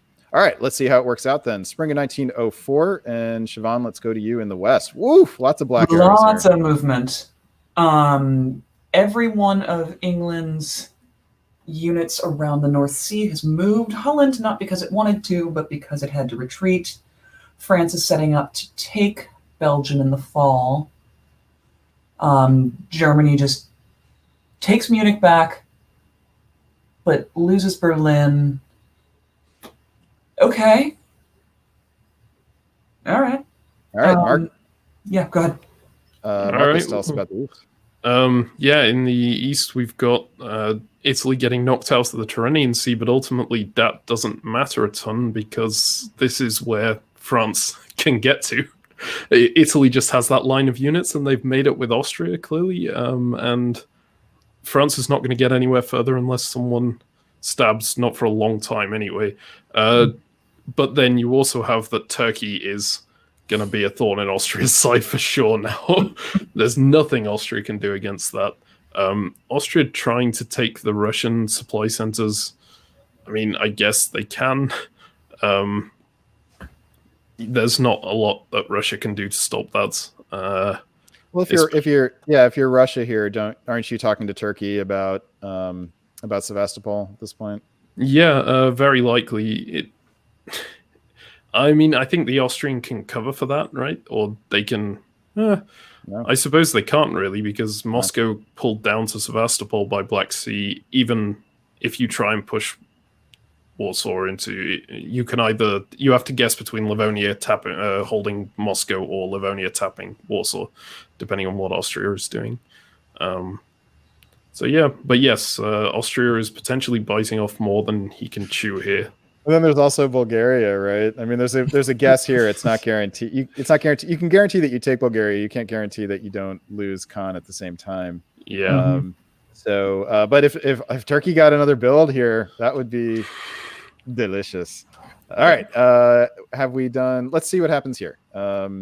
Marcus, stick in the East here. Okay. Well, we see that Russia got the guess correct, tapping Warsaw instead. Austria attempting to counter the two-way attack with the two-way attack the other way, and getting the support cut, so it didn't work. This is obviously a bad thing for for Austria, although they hold on to Bulgaria because Turkey was using Black Sea to help the Russian instead. Italy, I assume that was a planned arranged bounce on Trieste. Right. It might have been an attempted stab. If it was an attempted stab, it was a pretty half-hearted one, I feel like. Yeah, and optimistic, aspirational, I should say. All right, Siobhan, tell us about the West. Not too much happening here. France takes Belgium. I presume that was arranged the whole time. England gets to forward retreat into Ruhr, which is fun. And to make up for losing Holland, England takes Denmark, stays even, and that's all she wrote. All right. So a lot of does this count as Dipsy Doodle in the West, or France comes out a dot ahead? Correct. France comes out a dot ahead. And actually, and is England down a dot? They are. Well, England is down Holland, but up Denmark. So then Germany is down a dot. Yes. Germany will be on 2. Yes. Yes. Thank you. Okay. That was hard to see. So, okay. So England even, Germany down. No, Germany's even. No, you're right. Sorry, they're on. Oh, I'm so confused. Germany picked up Holland and Munich, lost Denmark and Berlin. No, they kept Berlin because they Oh. moved Russia out. Belgium. Yeah. So Germany's even. So Germany's even. So then, Ouch, that's not. so who lost the dot? Oh, Russia. Russia lost the dot. Okay. Yes. There we Okay. go. We So can Russia math. lost the dot. France, that's where there is in diplomacy, there is a principle of the conservation of dots. And we have just observed it. Okay, so France dropped an army, sticking with the EF here, Mhm. to the extent that they are. And other than that, France pulls the army. Unclear what happens to Russia next. Did I say France? I meant Russia. Okay, let's move ahead here. And spring of 1905. Let's do the let's do the West first because that's where all the action is. Siobhan, tell us about it. Ooh, another turn with a lot of black arrows for England. Craig finally puts the army into St. Pete. Thank you very much. Reshuffles some fleets to make it work. Drops into the Baltic. Very well done. And a bunch of a bounce around Kiel, but Helgoland gets piffed. And for France, other than moving into Tuscany, and I'll let Marcus take that Austrian. Tell us about it, Marcus. Yeah. So, I mean, on the Italian peninsula, we've got Piedmont being taken by the Austrian with Italian support. It was fairly obvious that France was going to try and put 2 armies on that front. So I think that was absolutely the correct move. Try and isolate that army and then hopefully blow it up. If we move further east, we see that Austria and Russia seem to have negotiated a truce while Austria kills Turkey, which I feel like is probably a mistake on Russia's part because Austria has made it clear that they're going to come after Russia as soon as they can. I mean, what else do you think Russia could have done here? I guess they had to protect Moscow, but they could have tried to tap Romania. They could have. They can't really go to Armenia or anything, so maybe just try and get Turkish assistance into Romania, something like that. Just to harass Austria. Yeah, it's worth noting that if Turkey and Russia had worked together here, they could have gotten this army into Romania, and then Austria is just stuck for the rest of the game, right? Yeah, but it's possible that Russia's just said, "Okay, I'm might be dead anyway, so if Turkey gets killed before me, I get slightly more points." Oh, right. That's how it works in Carnage. If you get eliminated after somebody, then you finish a place higher than them. Mm-hmm. The first person to get eliminated is in 7th place on the board. Okay. And so on. All right. Let's check out fall of 1905. Marcus will stay with you. Okay. So Austria dismantling Turkey pretty effectively here. We do see Russia trying to now make the stab against Austria, but it's a bit late. Yeah. They've already got their lineup. And yeah, in fact, that hurts Turkey because Turkey could have kept Constantinople if they hadn't gone with it. On the Italian front, we've just got a whole lot of nothing happening. No, they do push into Tyrrhenian Sea. Mm-hmm. That's right. They guessed correctly on that front. Well done. Yeah. Well done, Laszlo. Yeah. And let's give a big shout out to Sergey here for we gave him some guff. What was it, a year ago, for allowing Turkey to consolidate their position, and it has worked out extremely well for Austria.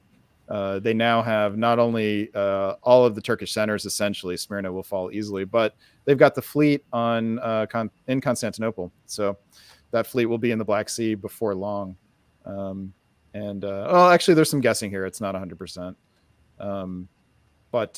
Yeah, Turkey should go. Okay, let's go to the west here, and Siobhan, tell us about it. There's not a ton happening up in the west aside from EF taking Holland and Kiel from the German, just sort of little by little chewing at him and breaking him down.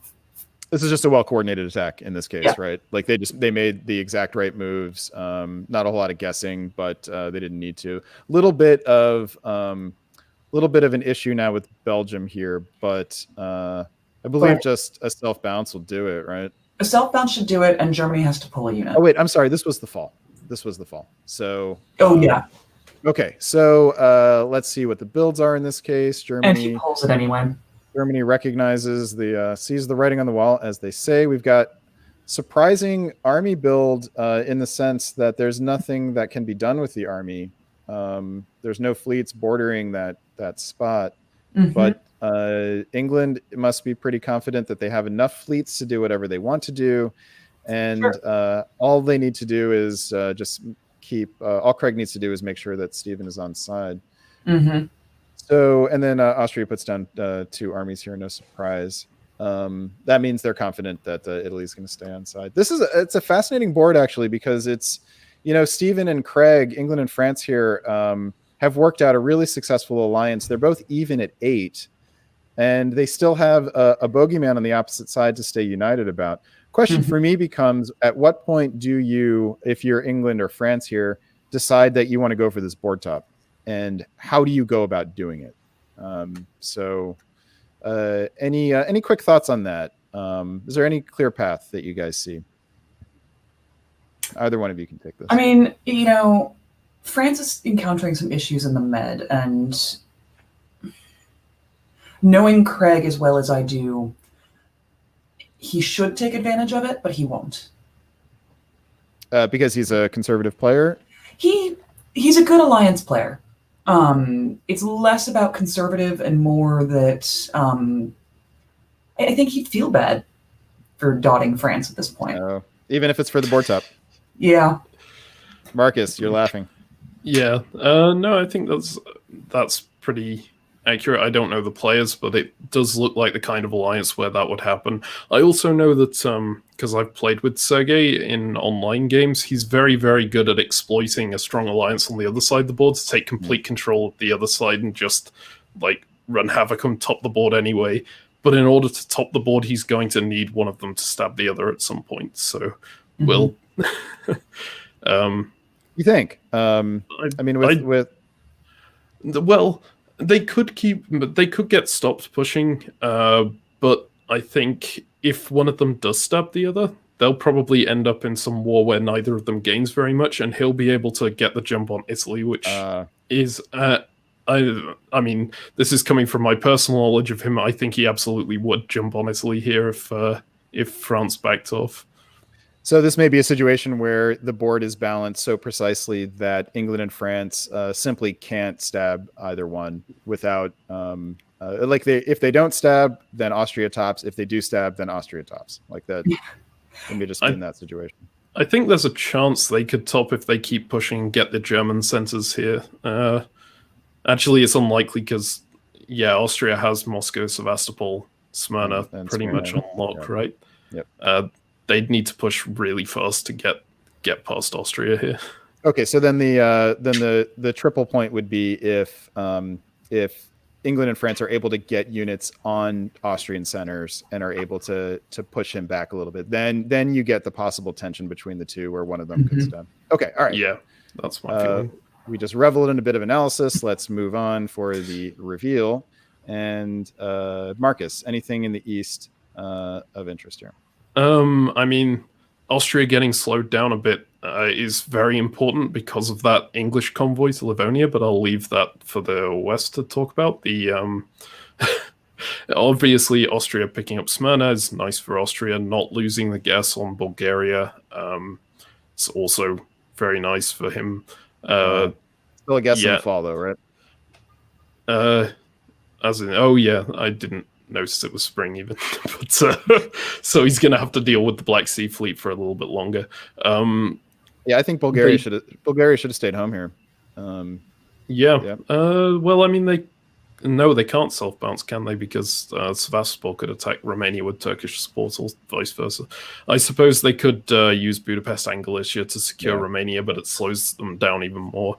The other interesting thing that happens, French army gets popped in Tuscany, which is quite important, but also Austria retreats to Venice, which you've got to think is not... Sorry. It's not going to be... Oops, I had to go there, otherwise it would be open for France. Oops. Oh, also I had nowhere else. But oops. Okay, Siobhan, tell us about the West. Yeah, that retreat into Venice was one of the first things that my eyes jumped to. So yeah, France got it right by getting into Piedmont, but lost Tuscany, which is really unfortunate. England spent some time getting a fleet into the North Sea. Love the convoy to Livonia. Looks like Germany has just given up on Berlin and Munich and is setting up to take Warsaw. So there's potential of Warsaw and Moscow falling this turn. So this is a potential avenue to a board top by Craig, is to pick up Moscow and Berlin, prevent Austria from getting either Moscow or Warsaw. Mm-hmm. Oh, he already has Warsaw. So he loses Warsaw, right? So if Austria ends up only getting 7 Smyrna out of this, and Craig gets Moscow and Berlin, Craig is still one. No, then they would be even, right? Because Warsaw would have. Yep. Okay. Great. Let's see how we do it. Fall 1906. Siobhan, stick with you in the West. Yep. Indeed, Warsaw and Moscow both fall. England takes Berlin. France takes Munich. So Germany will live on at 1. France loses Piedmont again and decides to just piff the unit instead of retreating it anywhere, probably to rebuild it. Oh. Which is an interesting choice because he will get 2 builds with that piff. And now 3 because he took Munich. No, that's including Munich. He picks up Munich, and he piffs 1 unit. It wasn't Tuscany piffed in the spring? Oh, right. Forgot about Tuscany. So he gets 3 builds and a chance to heavily reevaluate his game decisions. And that, boys and girls, is why sometimes you take a unit off the board. Wow. All right, let's go. Let's dive head first into the rest of this game, which actually doesn't have a whole lot left in it. So let's see what happens. We've got 10-9-9. England at 10 took the board top because Austria had not yet gotten Sevastopol. Mm-hmm. And France is, so France actually would have been 11-8. So this might have been an automatic board top for Craig, if not for the taking of Munich. Big question is whether that was agreed upon or not. Let's find out. We've got so England gets to put down 2 units here. That's a did they have units in the bag? Oh, Munich was German. Munich was German. Sorry. Yeah. Sorry. Okay. So going into the final year here now. All right, we've got a brand new fleet. Lots of fleets in the West all of a sudden. Another army for England. Normally when England has this many armies, it's a pretty good game, and so far it is. Austria puts down an army, and let us see how this plays out. Siobhan, to you in the West first. Okay, a lot of movement. Yeah, France tried to go to the English Channel, had to know that he wasn't going to get there. Craig supports himself, drops the armies down. We're going to see a convoy in the fall. The question is to where. And yeah, realigns all his other units to, I guess, just try and take as much as he can off France before it's over. And Marcus in the East? Yeah, Austria positions to take Sevastopol, which is now essentially the only center he can take without pushing past the England-France line, but obviously looks like England-France might be breaking down. He's also positioned himself in Bulgaria and in Tyrolia and Piedmont, so he can stab the Italian if it comes down to it for that board top. Whether he'll actually do so is another question. Yeah, with France pulling units back, this is potentially a massive board top for Austria if this game continues. Be interesting to see if Austria tops and then they all just agree to a draw because it's clear what's going to happen. So at this point, let's find out. And Marcus will stay with you in the East. Okay, we see Austria sticking with Italy here and just taking Sevastopol. So I think that doesn't give him the board top, does it? No. Especially since England takes Warsaw with Austrian Austrian support, support. which is very that's- strange. If Austria was going for the board top, maybe he just decided I'm not going to end up topping this board. I actually don't really understand this at all, except I guess it means there's only 2 armies on that front now. So Austria could push in and just take Moscow the year after this. But we know that the game doesn't go that long, right? Yeah. Siobhan, talk about the Western, and we'll wrap this up. Can you show me what the actual orders are? I need to know what Holland wrote. Support English to Belgium. Okay, Craig, we need to talk. There's a couple of things wrong here. Last season, you should have pulled Denmark down to Kiel instead of putting the fleet from Baltic in there. Why are you walking back out of Kiel? Did you just decide you're...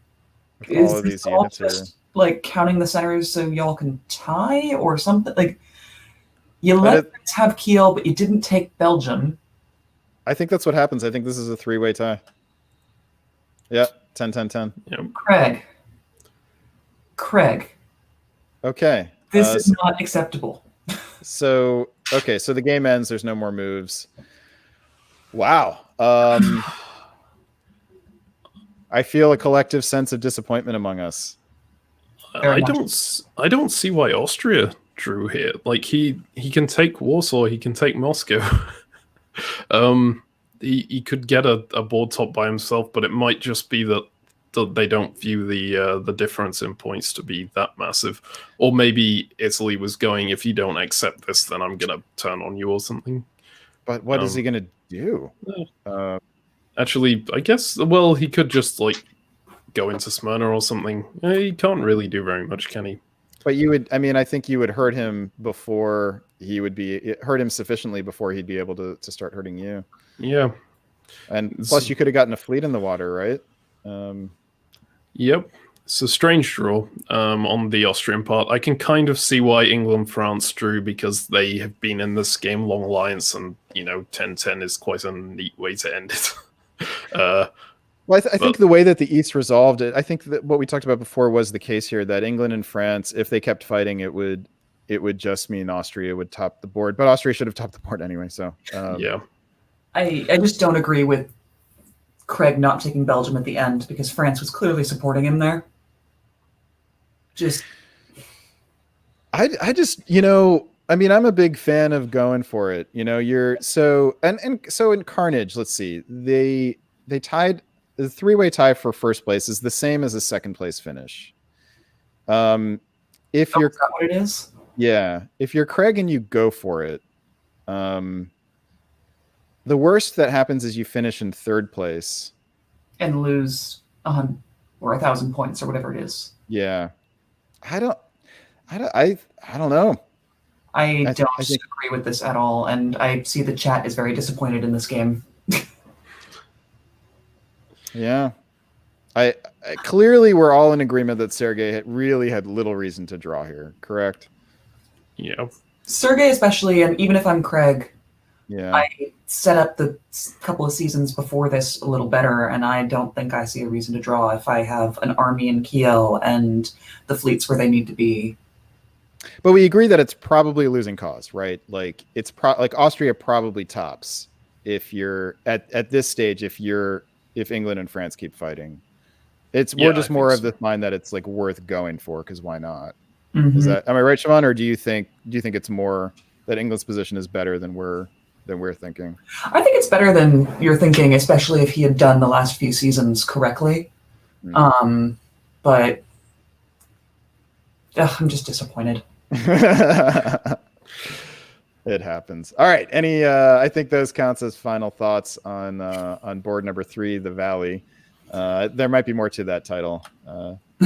I think these titles got chopped off a little bit.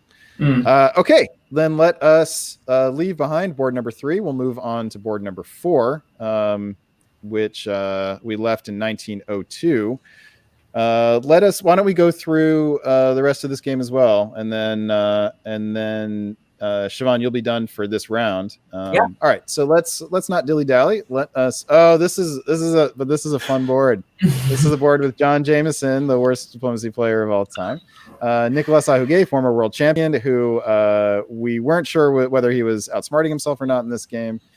We also have Eber Condrell, a high schooler from Chicago, and Alex Maslow, who has taken a few punches. I think on this broadcast before. So let us see where things stood. Right, Nicola was holding, went to Burgundy. There was right, and John took St. Petersburg and Denmark. Oof, that's right. Right. Okay, let us move forward now, and we got 2 new units from John, and that was it. All right, Marcus, let's hear about the East starting now. All right. I can't exactly remember what people were doing last phase. I think it was that the Austrian tried to attack the Italian. Well, I mean, as you can see here, they're continuing that attack with. Right, it was successfully. A missed order here from Trieste. Yeah. Okay. And I guess they were all just holding out on the other front until they could make a decision.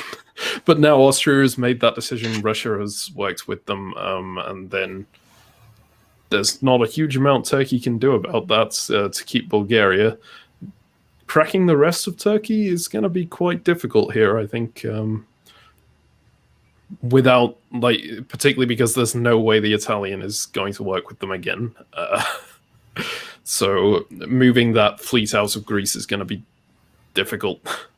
But we'll see whether they can manage it. All right, Siobhan, tell us about the West.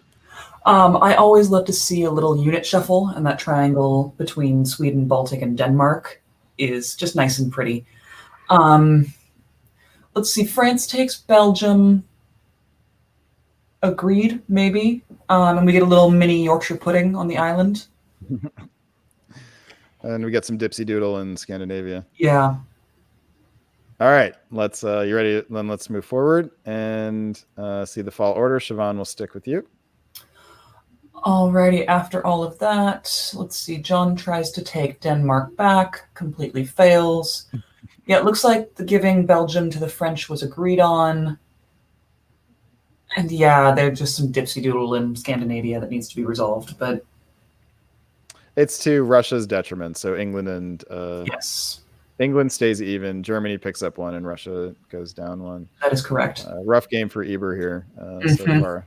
Although he's picking up Bulgaria, so he will be and Warsaw. So he will get a build here. Fantastic. I'm sorry, we are stepping on Marcus's toes. Marcus, is there anything else of interest in the East?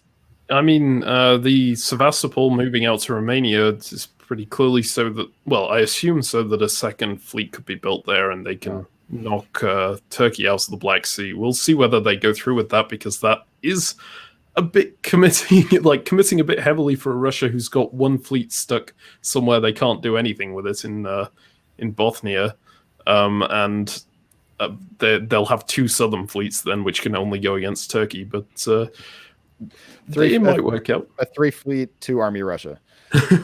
Yeah, and the other interesting thing, Austria backs out of Venice voluntarily, so clearly saying, okay, this attack isn't something I want to do anymore. Please, Italy, forgive me. Let me kill Turkey, and then I'll come and kill you later. And we'll all have a happy time.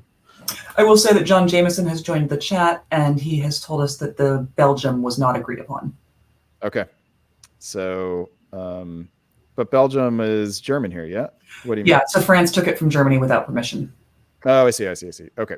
But so Nicolas finally growing here, and still looks like the EF with a dagger sitting in the back pocket, not doing anything. Okay, let us move ahead. Winter finds another fleet in the south for France, likely presaging a full-on assault, which actually makes Austria's backing off of Italy potentially more fruitful in terms of board balance, even if it doesn't mean a build for him.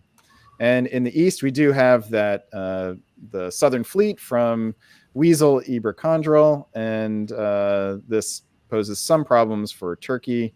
And with Austria free, actually, of Italian threat, Turkey actually should. This is a way to crack Turkey, I should say. Okay, why don't we stick in the east? Marcus, tell us about it.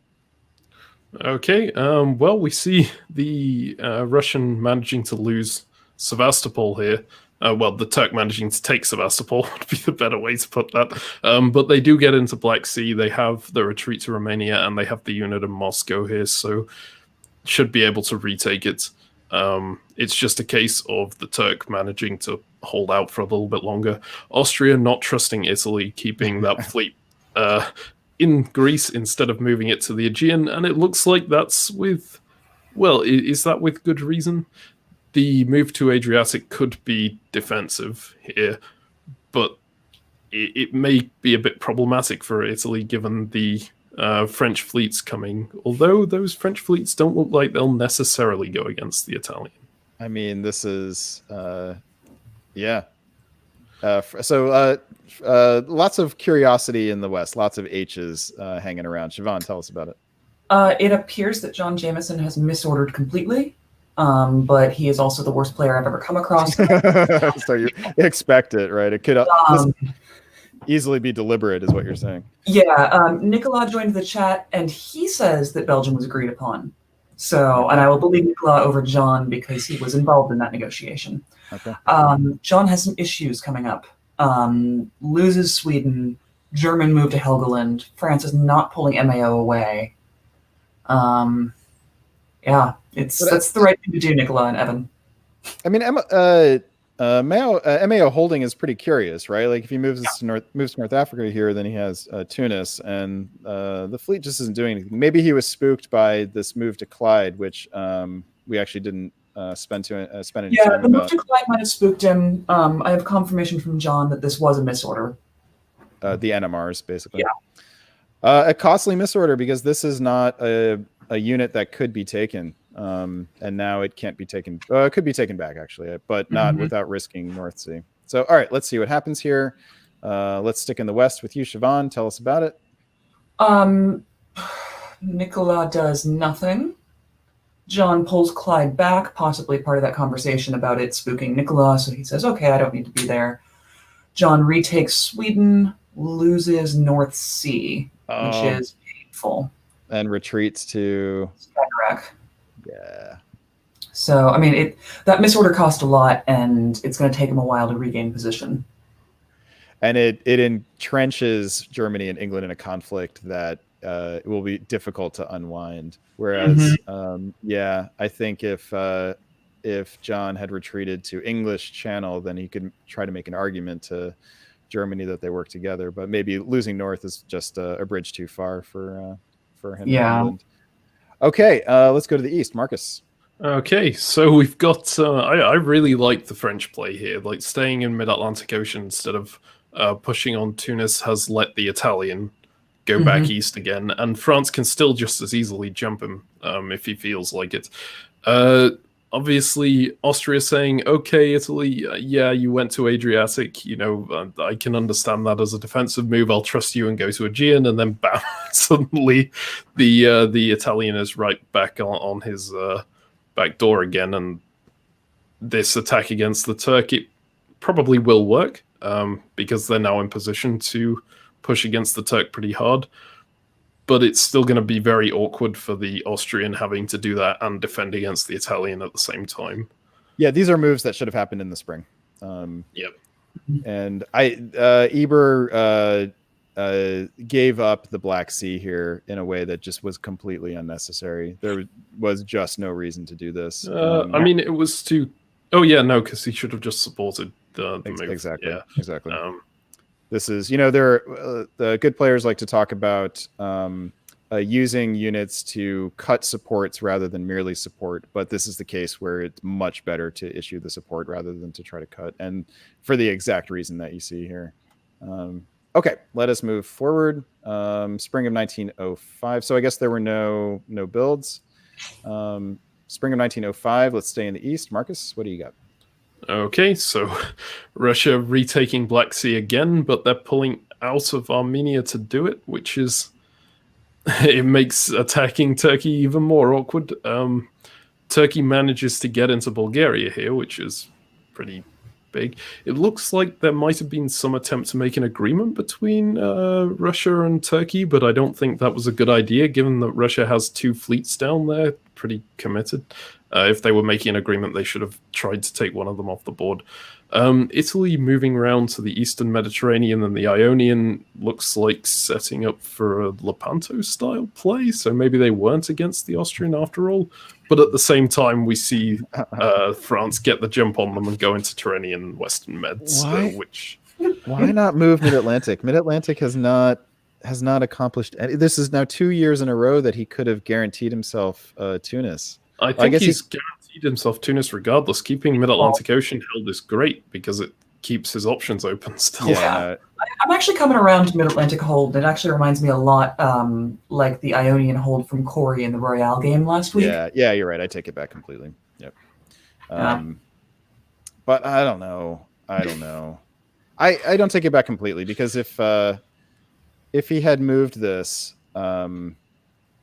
I mean, I guess the thing he has to worry about if he moves this is that a fleet gets dislodged from north and goes to the English Channel, and then his position is difficult to defend. But if he had moved this now, he would be able to take Tunis and take a swipe at Naples or Rome. He would have impenetrable position in the south. He'd be able to rebuild that unit very quickly in Brest. So I don't know, you guys. In terms of unit efficiency, this is not strong. In terms of strategic efficiency, it may be better. Go ahead, Marcus. Sorry. Yeah, I think it's the same case as we've seen in a lot of games. If France commits everything to the south, they get Tunis, and maybe in like 5 years they'll get Rome and Naples. But keeping it at Mid-Atlantic Ocean means he could just support Tyrrhenian Sea into Tunis here, try and make peace with the Italians, say, okay, I'm just going to hold on to Tunis, or guess to try and bounce the Italian if the Italian comes back, and move Mid-Atlantic Ocean up to North Atlantic, Western Med back to Mao, get that stab position on, go for the extra supply centers. I like it a lot. Okay, cool. Let's see how it goes. Fall 1905, and Siobhan, let's go to you in the West. All right. He does take Tunis. Mao holds again. We've got some movement around the North Sea that results in swapping centers between Germany and England and taking the north back. But England also loses Sweden, so England will be down. Down 1. Okay, down East? 2, because St. Pete. Oh, very good. Very good. Marcus, what about the East? Yeah. On the Eastern front, it's just a case of getting back into the position they should have been in already, aside from managing to take Smyrna, which is good for the Italian. They managed to keep all their units. And the Turk is going to die, but it's taken a lot longer than it should have because of these suboptimal Russian moves around the Black Sea. It's still a very good turn for Russia because of the north. Mm-hmm. Okay, and then let's move ahead into winter 1905. Here we see Russia put down 2 armies. We see France put down an army, which is interesting. Suggests that he is more interested in making inroads on the German centers than in stabbing England, which just again makes me wonder why. What good the fleet is doing there, but I'll get off of that. I wonder, like, at some point tempo becomes important, right? Like sometimes slowing yourself down pays off in strategic dividends, and sometimes it just slows you down and let somebody on the opposite side of the board get position. And I mean, let's talk about who you want to be in this case. It's between Russia and France as far as I can tell. Who would you guys prefer to be? Siobhan, we'll start with you. I think Russia. Nikolai is obviously a world-class player, and I think he can do a lot with his position, but he is being very, very slow, and I think Russia just has more in the long run. Marcus, what about you? I think I'd take France. I do agree it's between Russia and France. Russia is in a very good position as well, but I don't see where the Russian SCs come from going forward. They could come from Germany, but Germany can potentially defend that. They get a couple from Turkey, and then they're kind of stuck on that front. And if they attack the Austrian, they're not going to get anywhere because of that line of armies. So I would take the French position. It's just a little bit more potential in my eyes. Okay, let's push ahead and see how it works. And Marcus, start with you in the east. All right, so we do see Turkey managing to dislodge that Italian fleet. They are still going to die. It's just a case of this opens up the potential for Austria-Russia to get the advantage on Italy, which looks like it's exactly what's going to happen with that pivot around Tyrolia-Piedmont.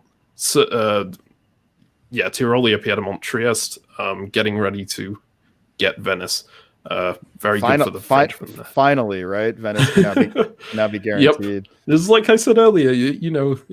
I'll back off you. Let me kill Turkey, and then I'll come and kill you. But we do also see the Russian armies moving on Austria. So maybe, this actually looks like a pretty bad situation for Austria because I think this is where those Russian SCs are going to come from. Siobhan, what do you see in the west? In the west, there's not much happening. John does absolutely nothing. Helgoland takes Denmark, so John will be down another dot. And, maybe. Depends on whether Germany decides to defend Munich or Denmark. And there's also, it's a 50-50 between Norway and Denmark, which one Sweden holds on to. Yeah. Supports. Okay. This is a fascinating moment, and it seems to me that the balance is really kind of even between France and Russia. I think you guys articulated good arguments for both. Strategically, France has a better situation because they're not nobody is really attacking them.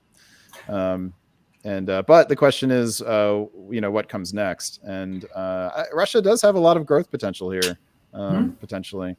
Those are very juicy dots, and they're picking up 2 definitely down here. But there's a guess over, if they want to attack, there's a guess over Serbia, Bulgaria. Okay, let us move forward then and see what happens. And we'll start in the east with Marcus. Tell us about it. Oof. Austria loses the guess, although they didn't even really go for the guess. Russia could have taken Serbia guaranteed here. Austria continues their attack against Italy, which seems a little misguided with Russia setting up behind them, but it's very possible they believed that Russia was going to stick with them here. Turkey manages to hang on to that 1 dot, so they're going to stay in the game a little bit longer. But Russia teaming up with Italy against Austria, it looks like this might be Russia's game to lose. They've managed to, they're going to be really solidly ahead after this turn, and they still have a lot of dots to take. So they did suffer a setback in the west, the north part of the west. Siobhan, tell us about it. Yeah, Russia just didn't have enough units committed to the north to be able to defend it. Well done, John, for convincing Germany to take Sweden from Denmark, because that means you get to keep Denmark and all your units, and just funnel those German armies up. And yeah, we've got a late game Western triple in the making. All right, let's see. Let's push forward now and see how it works out in the winter. So Russia's going to get 2 builds here. Is up 3, down 1. I believe. Let's see. England does not pull because Denmark walked out. Denmark out, but France still has not grown. Although France did pick up Ionian, which is no small matter. Did finally move Mid-Atlantic to west. Finally decided that the strategic situation in the west. I mean, the bogeyman of Russia has given him the security to do that, and also the strategic incentive to keep England and Germany on board. All right, winter, we find a couple new armies. Really not much choice, although if we had seen a fleet down here, then we would have at least had the joy of exclamation. We have Germany popping down an army. So Germany gets a build. Congratulations, Germany. Look dead in the water. Look completely dead in the water, and nicely done, Evan. In the game. So nice recovery, Evan. And the question is, what Austria and Italy kind of have little king-making options here. That said, Russia in Eber, Eber forgot that he was looking desperate in the early part, wasn't he? Oh, there's a huge really comeback story in this. Someone in the comments mentioned that they had left the stream for a while and came back, and were like, wait, how did that happen? All right, let's it'll look funny when these segments are edited together, because it won't seem, it'll be like 10 minutes later in our analysis. Yeah. Okay, let's push forward here. Spring 1907. Let's start in the east. Marcus, tell us about it. All right, so it looks like Turkey has decided to just play vassal to Russia in the hope that Russia leaves him alive. Might work. Russia always has that potential to just walk into Smyrna if they want to. But that extra fleet on that front is going to be helpful against France. We see Italy just trying to get their centers back. Pretty annoyed at Austria, I'd imagine, and playing vassal to France essentially in the process, and Austria just doing what they can to hang on to their homes, but that looks a little bleak with the Russian units coming in. Obviously, Russia managing to block that move to Cilicia is quite strong as well, but I'll leave that to you guys. Yeah, Siobhan, tell us about it. Yeah, the bounce in Silesia is huge, and well done, Eber, for sniffing that one out. France is making some movement, deciding not to go for Naples right now. We'll see what he does in the fall. John takes Norway from Germany. I wonder if that was planned. I don't know, but it's John, so probably not, and he's probably just being a jerk.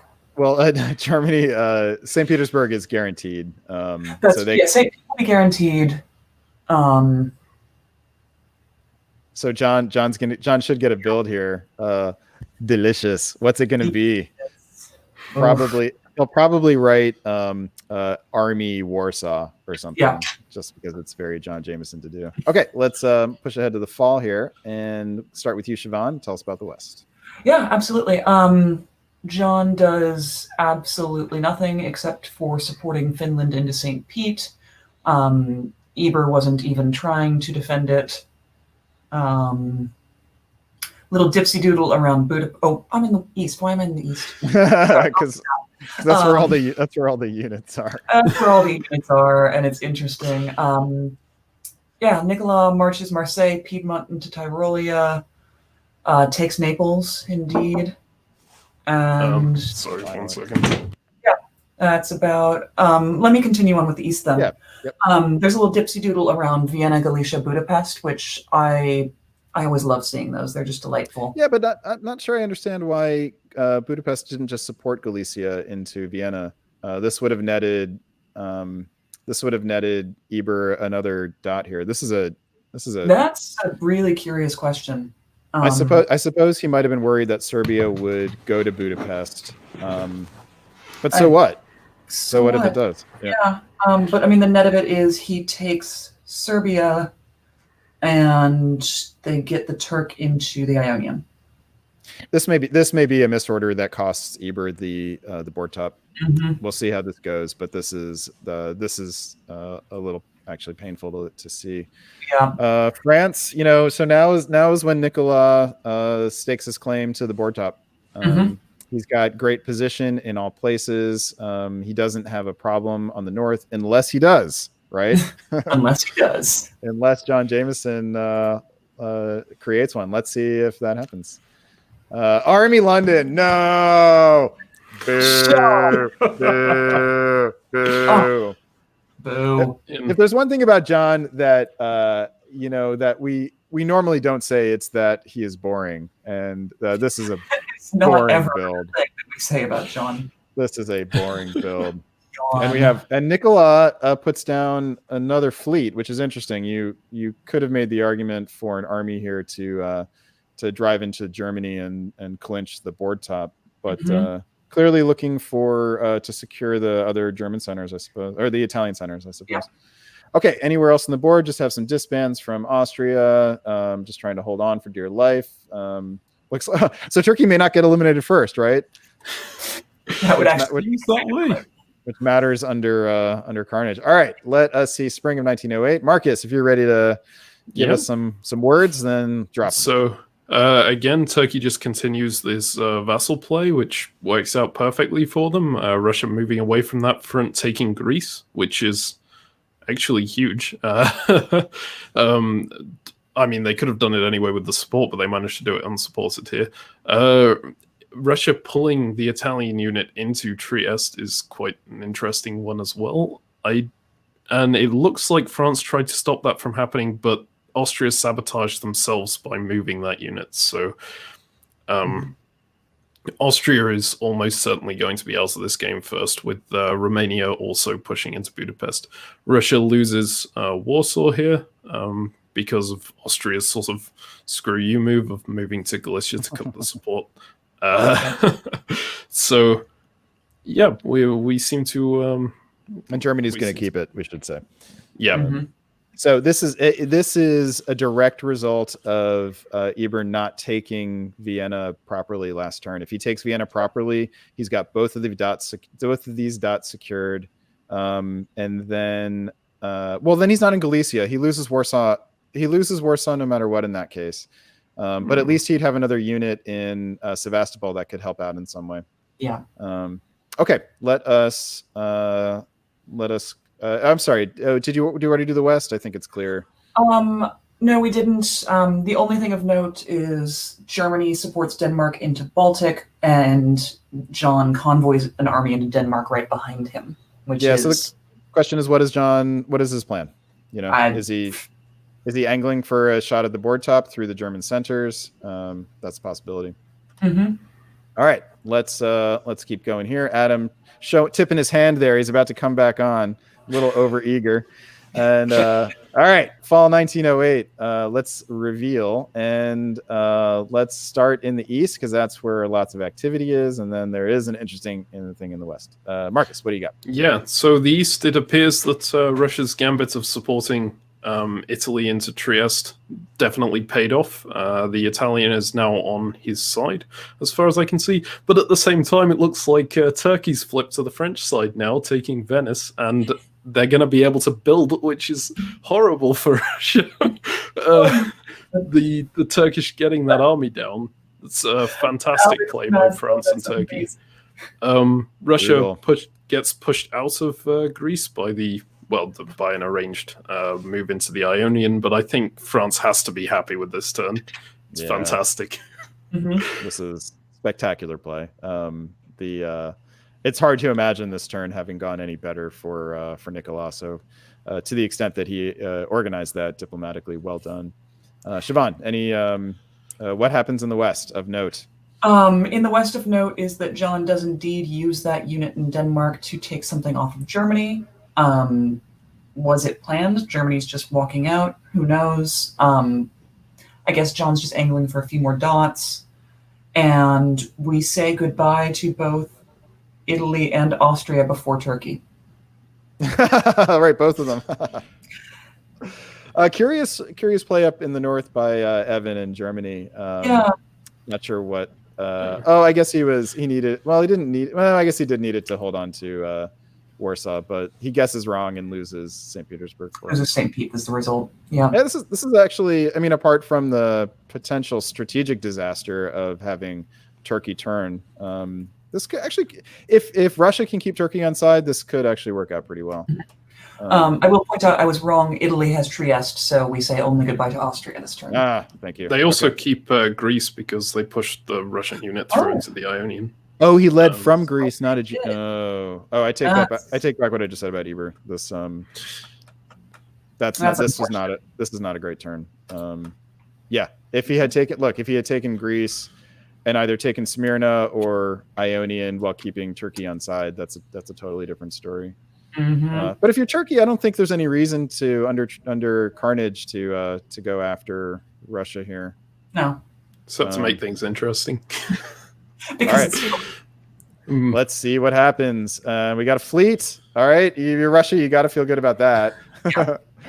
Okay, and then the question is there any reason to think that France can be made to lose a dot here? But can France gain anything, or can Russia hold? Russia is going to get Warsaw back. Actually, Russia takes Warsaw back. France could get Venice. Could Russia get Trieste here? Maybe. It depends on what happens with these. Yeah, and then Venice. Yeah. All right. Let's see what happens. In spring of 1909. Siobhan, tell us about the West, which has lots of arrows. A lot of action. France does indeed take Venice. Setting up in position to possibly make a play for Holland. which England has taken from Germany. Oh, John's taken a lot of stuff this turn. He takes Holland, he takes Sweden. Loses Germany Norway. pulling back to deal with the French and English issue, which is only good for Eber. Yep. And yeah. And in the East, Marcus, suddenly Yeah, all the units, it's like a seesaw, right? Yep, I think Russia's strategy of keeping people alive is really paying off here. We see Italy pushing him forward, Italy helping him out in Ionian Sea, Turkey deciding to stick with him despite France putting Turkey in Venice. That's just really good diplomacy on the Russian front. And yeah, and it looks like, well, he can still take those centers anytime he likes, Greece and Smyrna, and potentially use them to board top. But it's definitely going to hurt the French chances that Italy and Turkey are working against him. Mhm. Yeah, and I don't think France can keep Venice, correct? No, he can. He can. Well, it depends. If No, they were he- willing to risk Ionian, then they could guarantee It depends, yeah. Yeah. But even so, Eber still lands on top in the current, as things currently go. I'm rooting for you, Eber. Okay, so let's see, fall of 1909, and let's start. Marcus, tell us about the Eastern Powers, what they do. So the Eastern Powers, with regard to, I'm trying to figure out what Piedmont is doing there, which isn't really an Eastern Power, but these are. That's a miss. It has to be a missile. misorder. Yeah, It's probably wanted to support the hold, but that's an incredibly painful missile because that costs France Venice. He wouldn't lose Venice otherwise. And France doesn't even manage to take Ionian Sea here, which is painful as well because he uses Adriatic to try and hold Venice.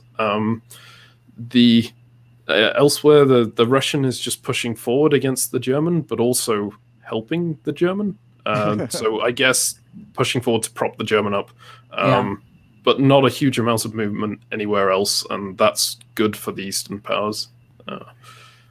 Yeah, this is looking like Eber's game now, and well, let's. In fact, it is Eber's game because this is going to be the final center count right here. Eber drops just to note. Eber drops another fleet in the south, and this is the final center count. So Eber tops this board at 12-9 over former world champion Nicolas Sahoguet. Let's give a hand to. Nicolas says in the comments that the Venice hold misorder. And that was really why he called the draw in the end. He was like, that was debilitating. Yeah. But I don't think he wins this game even without that, even if he keeps Venice. It would have been 11-10 instead of 12-9.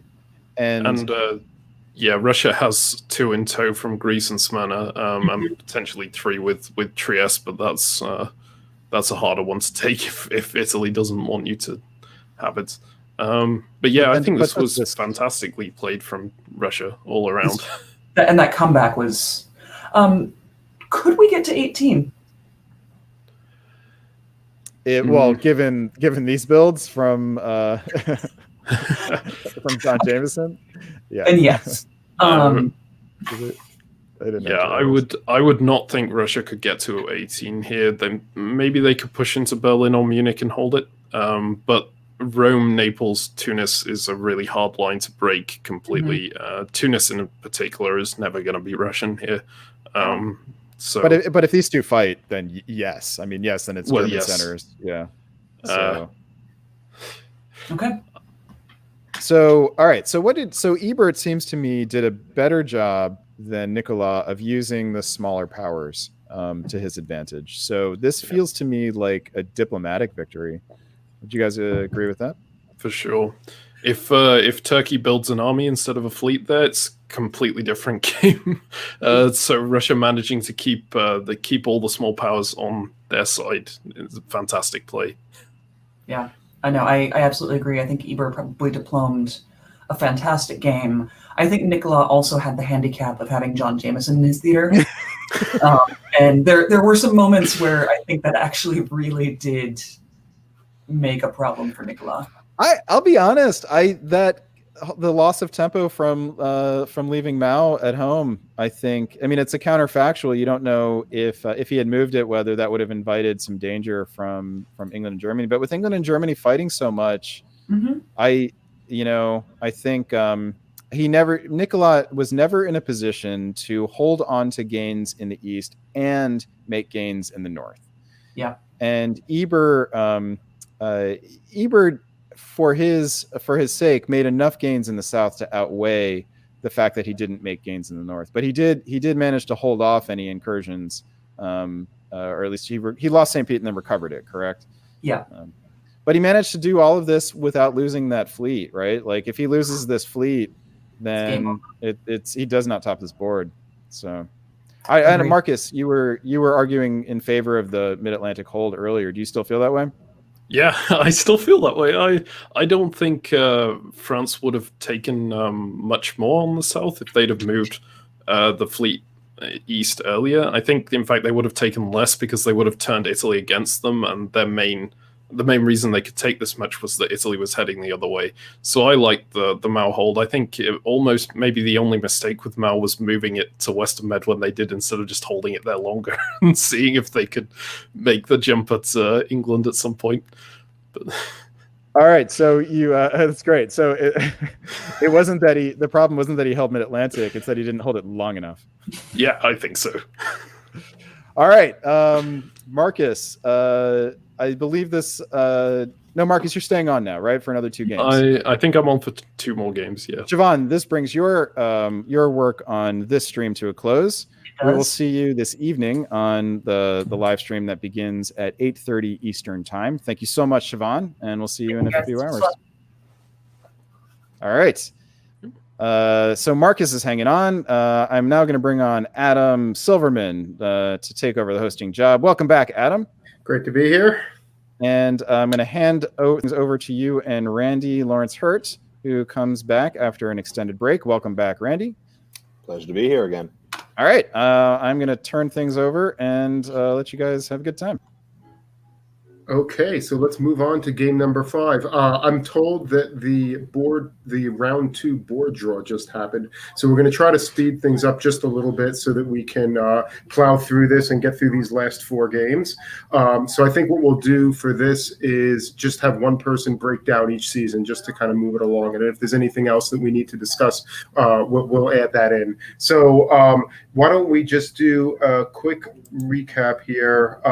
The position here in this game, does anyone recall exactly what was going on? It looks like there is a bit of a army heavy France that is perhaps getting ready to move on a Germany with a fleet heavy England. And in the east, it looks like we have some kind of takedown of Turkey going on. Let's go right into 1903.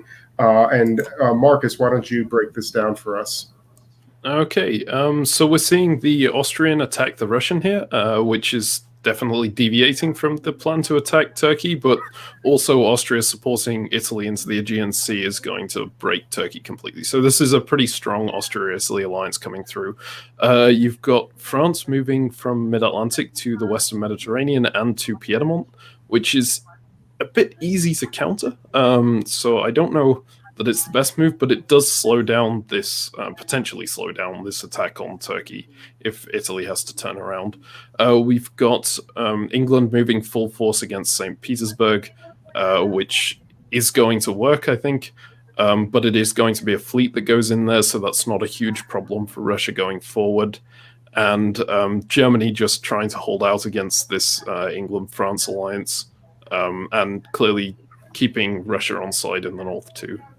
It seems like this attack on Germany has been continuously ineffective in this game. And, it looks like England made the decision to go after Russia instead of going into Helgoland, where they really could have probably broken something up there. Yeah, I think the Russian attack ends at St. Petersburg. It's not the most effective use of units. Okay, why don't we go straight into the fall? And Randy, why don't you break this down for us? Sure. Well, we've got England failing to take St. Petersburg because Russia decided that wasn't on board with that plan. Well, I'm sorry, England. No, I'm sorry, that's my mistake. England does take St. Petersburg. Barents walks in there, but he loses Norway. And he takes Sweden.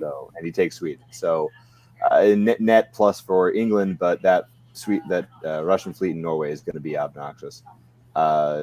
England turns on France with German help.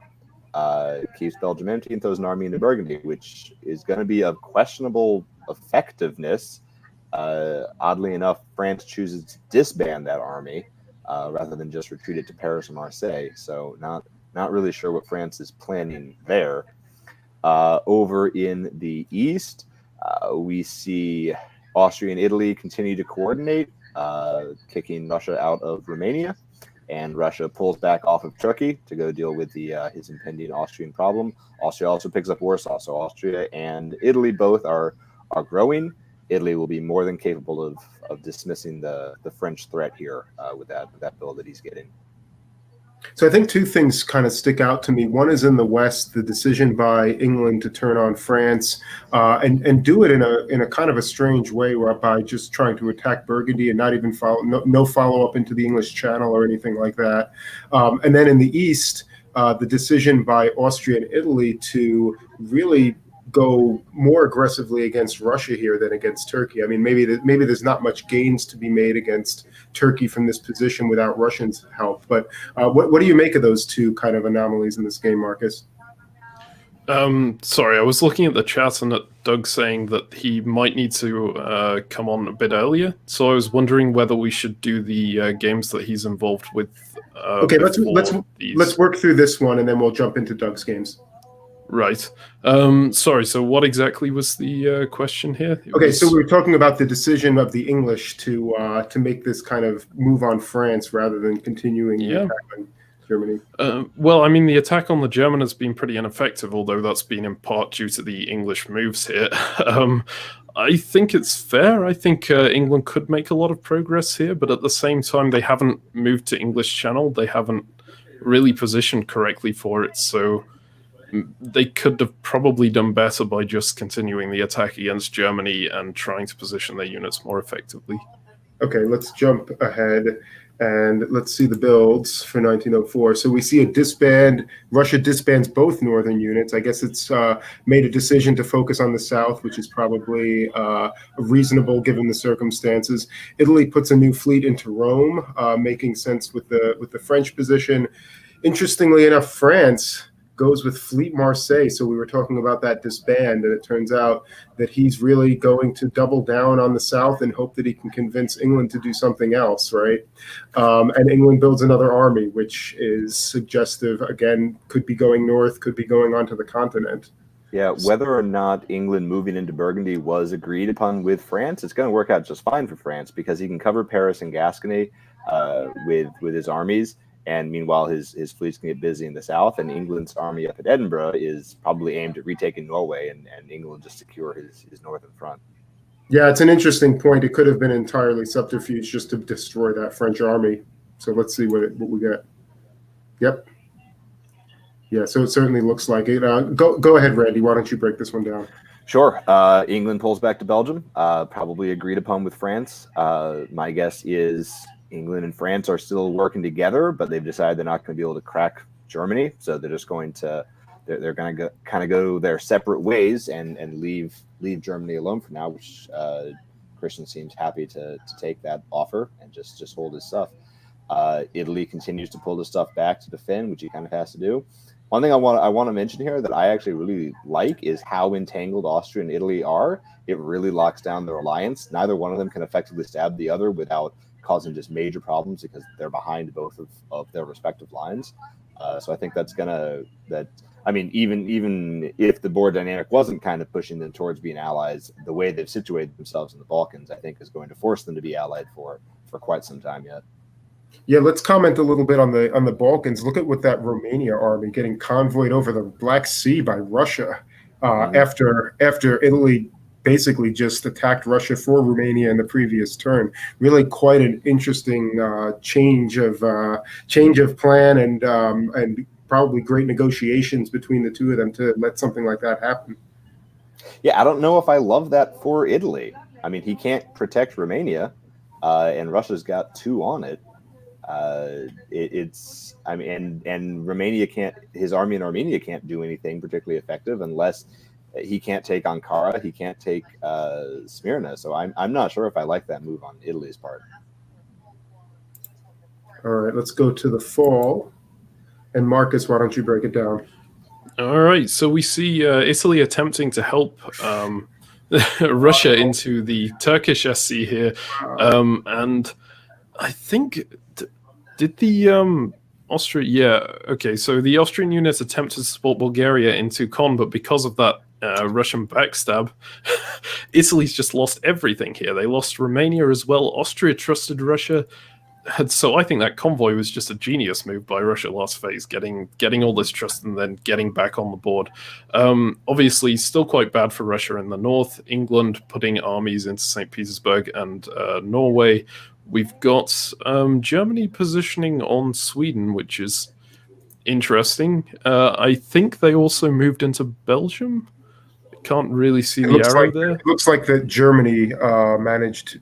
I think is that Germany taking Belgium? Let's go. Yeah, I think so. Let's put the which Belgium went up to Norway and Germany walked in.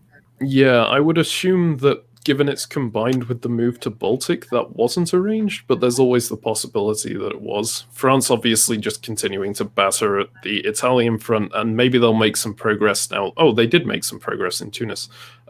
So this is a really bad time for Italy. What an absolute disaster that convoy was. Really outthought himself there. Yep. All right. Well, we got to assume that Armenia army is coming off now. Yeah, as well as the Tuscany fleet. And so Italy is down those 2 units, which he really needed that Tuscany fleet against France, man. That is going to be really just impossible to defend right now. France puts yet another fleet down. Really a devastating position. Germany builds an army in Berlin, suggesting that he's on board with this sort of delayed triple situation. And really his perseverance early in the game and keeping France and England out has paid off. And now he's actually really back in this game and could be a player. What do you guys think of the Austrian position here? Is that something that you're happy with, or too precarious? It looks a little precarious at first, but a Turkish fleet in Bulgaria is better than a Turkish army in Bulgaria. So I think Austria can make a pitch to Russia and Turkey that, hey, we have to work together or this triple is just going to roll through us. I think Russia will buy that. I think Turkey might think, I can get a couple of dots off of Austria and before France gets over here. Okay, let's go on to the spring. And Marcus, is it you up for breaking this down? Boy, I can do. Hold on, before you go on, let's just welcome Doug is going to join us. Great to have you again, Doug, and we'll just rotate through. Marcus, go ahead. All right, so we're going to see this massive combined effort from the east to put the Turkish army in Apulia, countering this French advance. Austria is not entirely trusting of the people on in the east, clearly, especially not Russia, as he pulls everything back from that front, but clearly trying to get Turkey to either attack Italy or, well, probably defend Italy against the Frenchmen instead of going for him. Gives up Greece in the process. In the north, we see this massive pivot from England, and it looks like it's going to be successful, taking Brest, completely uncontested here, and setting up pretty well to go anti-France while France is so committed. I love this move by England. I think this is fantastic. He's got himself a secure position in Russia. He's got a good shot at Moscow. That's all but guaranteed unless Russia and Austria get their stuff together. And he's got a guaranteed pick off of either France or Germany, whichever he wants. Although most likely it'll be Bray. So I think this is a great turn for England. What a great pivot. And he's got the Italian in the Western Med as well. What a cool position. Go ahead, Marcus. Yeah. Convincing the Germans to move Denmark back as well is pretty huge. Even though he could counter that attack on Sweden, it just means he's got all the options. There's no one even trying to oppose him. Okay, let's move along to the fall. And I think hey guys, sorry. Hey, Adam, I'm going to bust in here for a second. So Doug has enough time to finish his games, but but needs to step away after that. Marcus, can you hang out for a bit? Do you mind if we get Doug back in here and switch over to game 7 and 8? Yeah, that's all good by me. Okay. Great. So we're going to pull Marcus off. We're going to put Doug back on, and you guys are going to finish game 7 and 8 and then come back and finish up 5 and 6. Okay. All right, let's do it. Good to be back, everyone. Sorry about the confusion there. I'm also doing some work at Gen Con Online, pulling double duty here in virtual gaming land. No problem, Doug. It's great to have you here. Let's go back into game 7. This is the Clouds game, and if memory serves me, is Bill actually England in this game, or was that changed over? Does somebody recall? His position was taken over. I honestly don't remember by whom though. Okay, we'll see if we can get somebody to look this up in the chat, and we'll follow up on that. But so let's take a look. So we were last at this game, and it looked last in this position where Germany Germany and Russia were clearly in a rough way, as well as Turkey. A very strong AI doing well, along with an EF. So let's advance this, and Doug, why don't you jump in and give us this position? Right. I was taking a look at the East, and Randy was taking a look at the West. I think that the interesting thing here is you've got Russia helping England down into Livonia. You've got Russia helping Austria into Sevastopol. So that looks like Russia may be going down here real fast. In the meantime, Austria and Italy are continuing to work together. Got some bounces with France, so they're reacting pretty effectively. I think there's some good, solid strategy here with Austria and Italy working hard to really do their best to stop this pretty massive EF.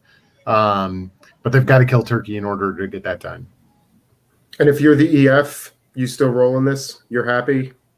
Yeah, I don't want to jump on Randy's train here, but I'm very curious about that English Brest hold.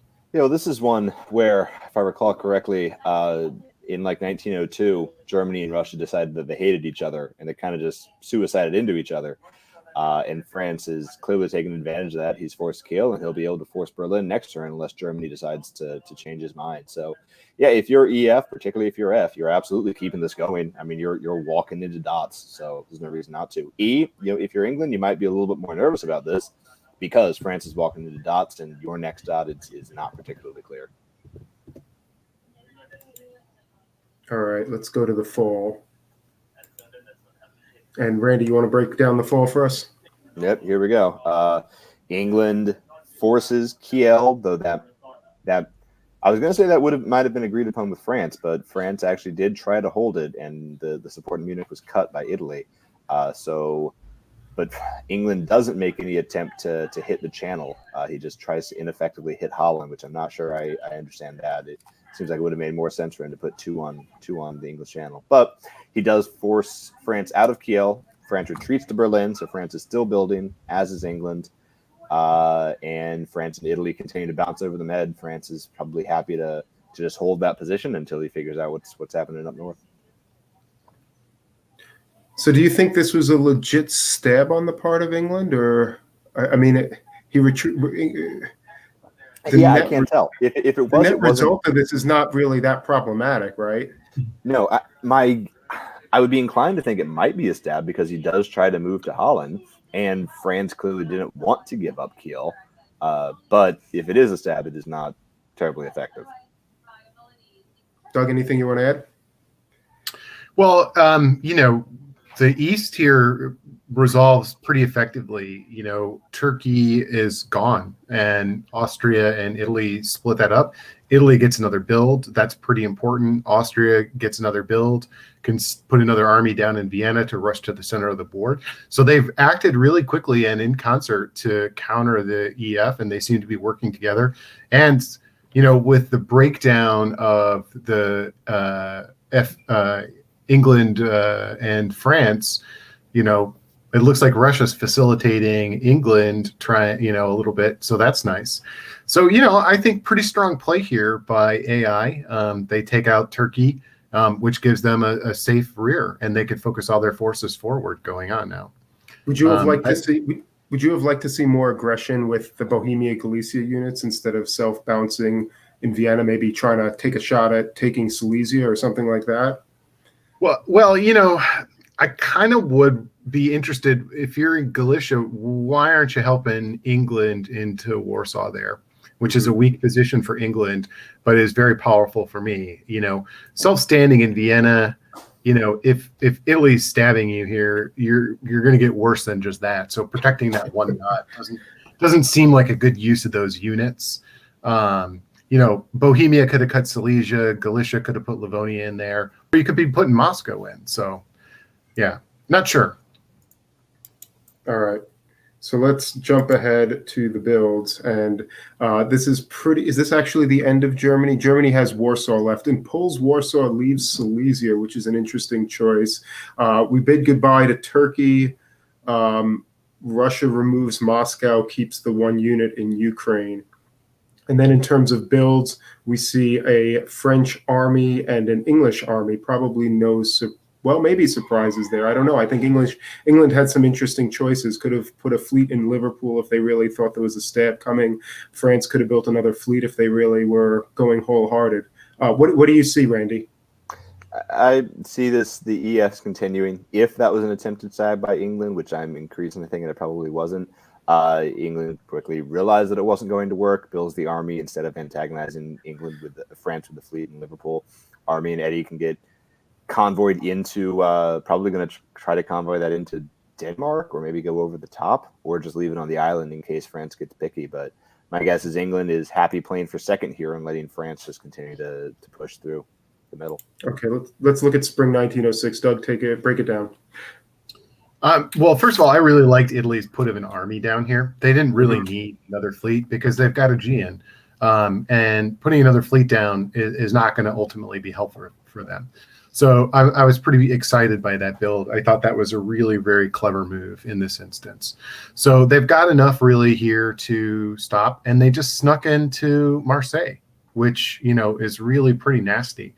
Even if it doesn't lead to a whole lot, slipping that army through right now into Marseille, you get dislodged, you're going to Gascony. You just created a world of hurt for France. This is a huge mistake by France. This is a devastating move right here. The only thing that you would have loved to have seen here is if Italy had gone to Piedmont, but you don't expect that's actually going to work. so you wouldn't normally do that. So I thought that was a really good play. I'm a little disappointed right now in Austria, mostly just holding in place. I want to see you get up to the line here and do something. Don't just sort of hang out here. Yeah, I mean, it's interesting that Austria is making all of these defensive moves when he's really the one in the position to devastate Italy right here. I mean, sliding down Khan and Bulgaria could take both Turkish dots. So it's kind of interesting to see such conservative play. If Austria is getting ready to stab Italy, then I see why that would make sense. If I'm Italy at this point, I've got to really think hard about going Ankh to Khan and Ionian to Greece just to cover, because I don't like that Austria is sitting there, and here I am starting to really push west, and I slip through the line. And what are you doing? Why aren't you pushing up to the line? Why aren't you moving forward? Yep. There's no reason for Bulgaria to still be there. They could set up détente with Ankh and Khan.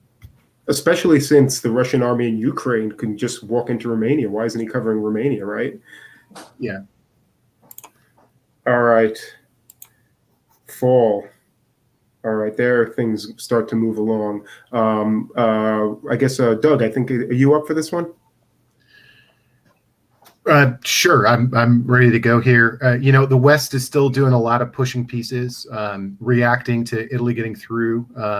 Nice job, coming down to Gascony. You had to do that, but you gave up the West Med and the Gulf of Leon for that, and now you're going to see Italy slide down to North Africa and draw the lines. You need that fleet you need that fleet in the English Channel to be in the Mid-Atlantic right now, and it's not, and that could be costly. So we'll see how that plays out, and we see Austria move up to the line, which is what needs to happen in this instance. They need to be pushing forward as fast as they can. They take Warsaw.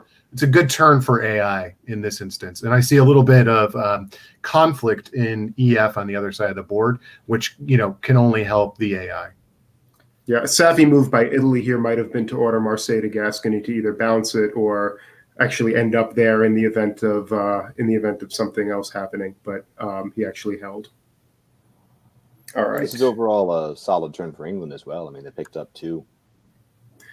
Yeah, so right now we have England and France both tied at 9, Italy a little bit behind at 8. I mean, who do you guys like at this stage? It looks like this game has one more year left. I mean, I guess I like England. I mean, England could gain Holland in Berlin if they want it. Yeah. It's theirs to take. England has a couple more builds to get. Italy really doesn't without stabbing their ally, which pretty badly upsets the balance.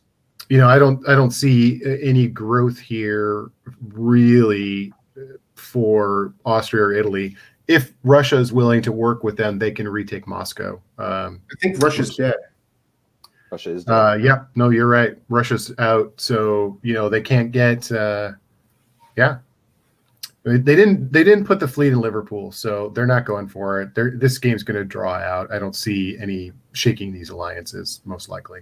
Yeah, it's interesting. We've got a 9-9-8-8, so it's really in the very fine territory of dot counts. So let's see how this goes. Randy, you want to break down the spring? Sure. Yeah, the alliances remain, as Doug suggested. Italy puts themselves in a position next to Mid-Atlantic, but with France's build of a fleet, I mean, they're just jockeying for the line here. I don't see any particularly significant moves here. I think they're just setting up to the 2 9 powers want to make sure they stay at 9, and the 2 8s are trying to get to a position to go up to 9 if someone else makes a mistake. But I don't see anything materially changing in this turn.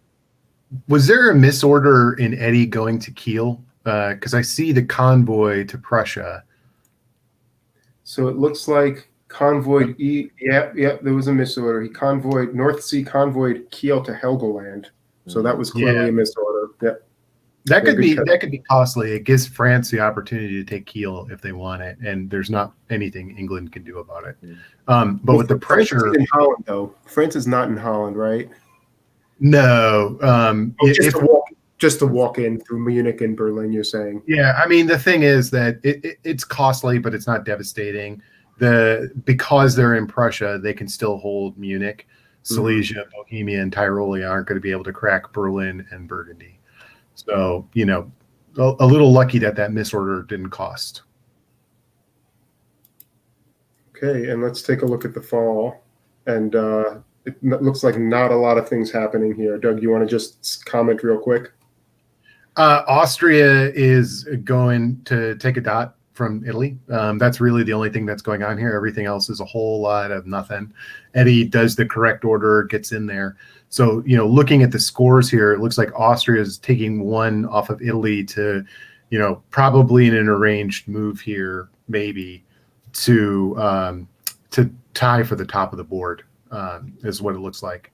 Yeah, and I think that's what we've got at the end. I think this is it. And so what do you guys feel like this is the right place to stop? If you're anybody on this board, do you want to keep playing to try to get a sole possession of the top? If you're Italy, do you want to finish Austria? I mean, if that wasn't agreed, I guess maybe that was agreed. Who knows? It was clearly agreed because Austria pulled Ankh, and that would be another dot. I'm sorry, Italy pulled Ankara. Yeah. I don't know that I want to pull at this point if I'm England, because France does not have great position, but yet it's really tough. I don't see Italy backing off that line, so I could go take Belgium, Holland, and Berlin and Brest, so I can go get 4. Italy's probably going to get 3. Then you're fighting over Paris. You probably top the board if you're England and you swing for it. Yeah, no, I agree. I probably would have kept playing as England, because even if you stab France, and even if he pulls off the line and lets Italy walk into those dots, you can get, as Doug said, you can get 4 before Italy gets 3. If I'm Italy, I think his decision to let Austria just take a dot and pass them in the rankings was a a questionable decision, particularly considering that he then pulls the only thing that could keep Austria from taking another dot or two, because Greece is open too. So my guess is that, diplomatically speaking, Italy was very frustrated at the Western powers and wanted to show them, hey, if you don't end this game, I'll let Austria take sole possession of the top. And that probably is what ended it. But yeah, I agree. If I'm England, I still keep playing anyway. Right. I mean, Italy can pretty much say, look, all I need in this situation are 4 units, the 3 fleets and Piedmont. I can give Austria, Ankara, Greece, and Trieste, no problem. So, Austria's got 3 in the bag. So if you guys aren't going to just end the game, I'm going to keep going. But, if I'm Italy in that scenario, I should be able to read here that England is the one that could grow.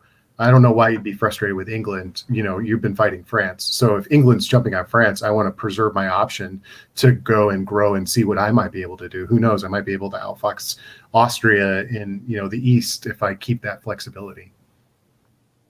All right. Well, that was a great game. We can congratulate Austria, England, and France for the shared board top on that. And let's jump over to game number 8 here. All right, so we left this game in winter 1904, and let's just take a quick look at that position here to remind ourselves. I believe this was the game with the Austria-Turkey-Italian alliance that we spent so much talking about previously. So let's just jump right in and see if that is something that can continue or not. And Randy, do you want to start by breaking down spring 1905 for us? Sure. I mean, in terms of the Austria-Italy-Turkey thing, I think we do see that continue. Turkey is swinging his armies up into Sevastopol and up into Livonia and Moscow. Don't know if that has long-term gains for Turkey, but on the other hand, if you're Turkey, maybe you think you'll just keep positioning and see if Austria leaves himself open and open for a stab there. Italy gets his way into the Mid-Atlantic Ocean, which is great if you're Italy. You love that. Looks like Germany and England they don't trust each other. Germany tries to take Belgium, England holds it. Germany pulls back to Denmark. So, I mean, if you're Italy or Turkey, you like the direction that this port is headed. Look at Turkey, like really rapidly moving to Livonia, Moscow, convoying up to Sevastopol. They're putting a lot of pressure into the center of the board as quickly as they can. And if England and Germany don't get their act together and work and figure this out, they're in real trouble. What if you're Austria here? I mean, are you comfortable with what's going on? Are you okay being the front line for the IT? If I'm Austria, I don't like it, but maybe I don't feel like I have a lot of choice. All right,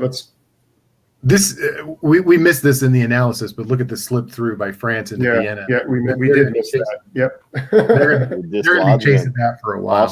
Austria dislodged him and let him retreat into Vienna. So that's a tactical miss by Austria. This was just a mistake by the Austrian. Yep. Yeah, you're going to have fun with that, France.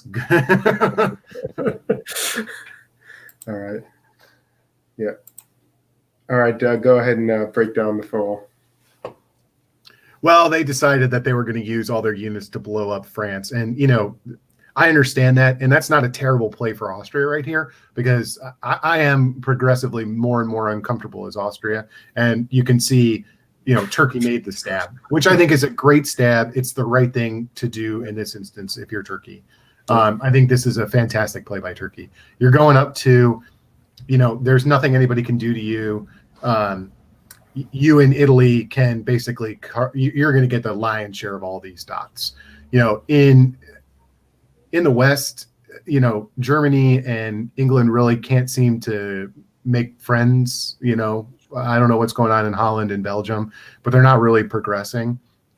And now England is working with Italy to take down France, which, I don't really want to do. I want to prop France up against Italy. Yeah, I don't know. Okay, so let's look at the adjustments. This is obviously devastating for the Austrians, who have to pull 2, and the Turks go ahead and make 2 army builds. Love it. That's a great build. This is a great build. I mean, Austria is in real trouble here. Turkey doesn't need another fleet. Italy is so far away from him. why antagonize him while he can just keep marching his armies through through Austria? Yeah, I mean, if I'm Italy, I want to go up to Albania right here. I want to get Trieste out of this at least, because look, Austria is in real trouble. I'll also note that England built the Army London, so some flexible convoy options there. Yeah, that they need to get that army into France post haste. Let's go into Picardy. Yeah. Or it's not. And it doesn't. Okay. All right, Randy, go ahead and give us the overview. I mean, Turkey kind of slow plays it, actually. Covers Sevastopol, but he doesn't try to do anything about Serbia or Budapest. I guess he's saying get his army into position, and then in the fall he'll see if he can take another dot. Maybe he was concerned about Italy, and Italy did just try to tap Bulgaria. So Turkey's still in a great position there, and my guess is he's just slow playing a little bit, doesn't want to try to force a dot and have an unexpected retreat somewhere inconvenient. Italy continues to make gains against France pretty successfully, retaking Spain, and will be taking Portugal next turn unless England interferes.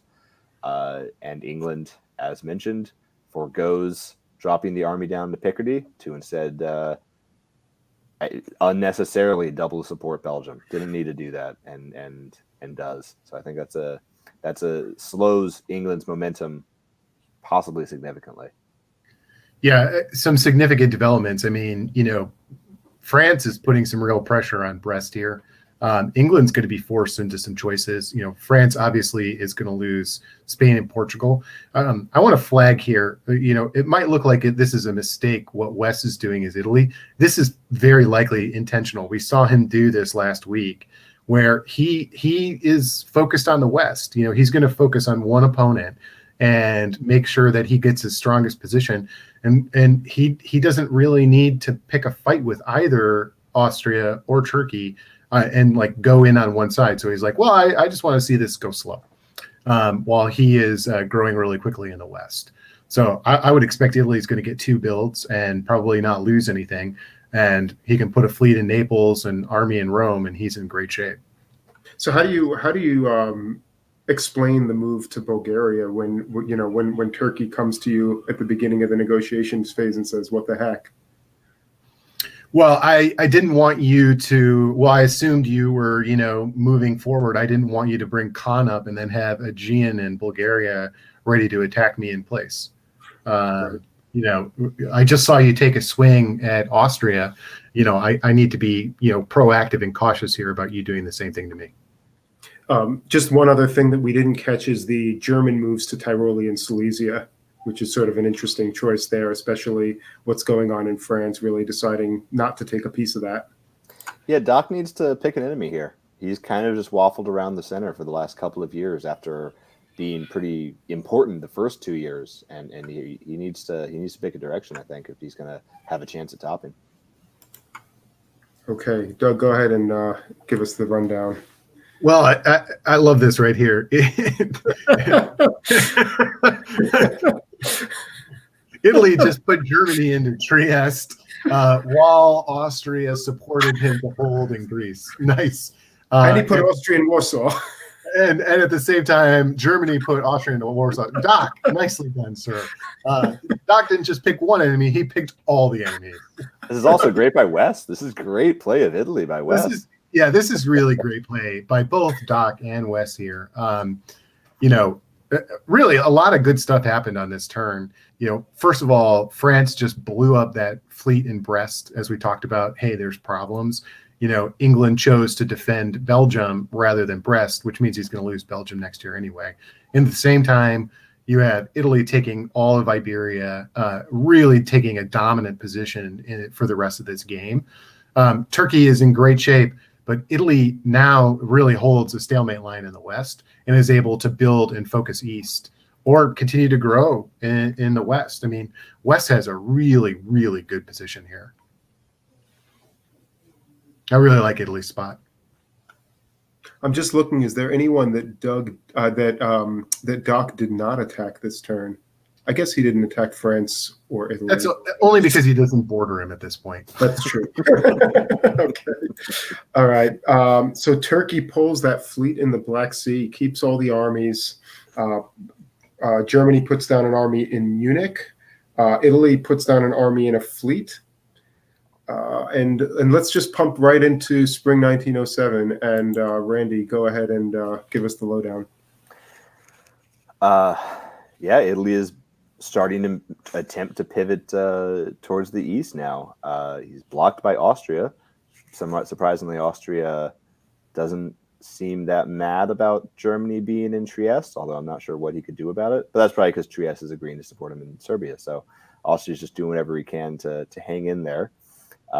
Turkey is kind of flailing. Going back to the disbands, I think it probably was a mistake for Turkey to disband Black Sea. If I were him, I probably would have disbanded Livonia. Black Sea is just so useful in supporting Khan, Bulgaria, Romania, Sevastopol, etc. And without those, I think it's going to be a bit more difficult for him to get back up on top of the east. Over in the west, Italy looks like supports London to Bray, which is nice. I probably with the agreement that Brussels will then support Marseille to Paris, except he didn't get into Marseille. Germany bounced him. So Italy is just focused on eliminating France and seeing what happens after that, probably with an agreement with England that once France is done, he'll turn on Germany. And given Germany and England still can't seem to get along, Germany takes Belgium. That might be a good bid by Italy. Eliminate the wild card in France and let England and Germany fight it out and see what you can get. Is it just yeah, Doug, you've commented on this before. Is it just shocking that Germany and England can't get it together here? It sometimes happens. You get up a legacy of distrust, and you just can't get over that.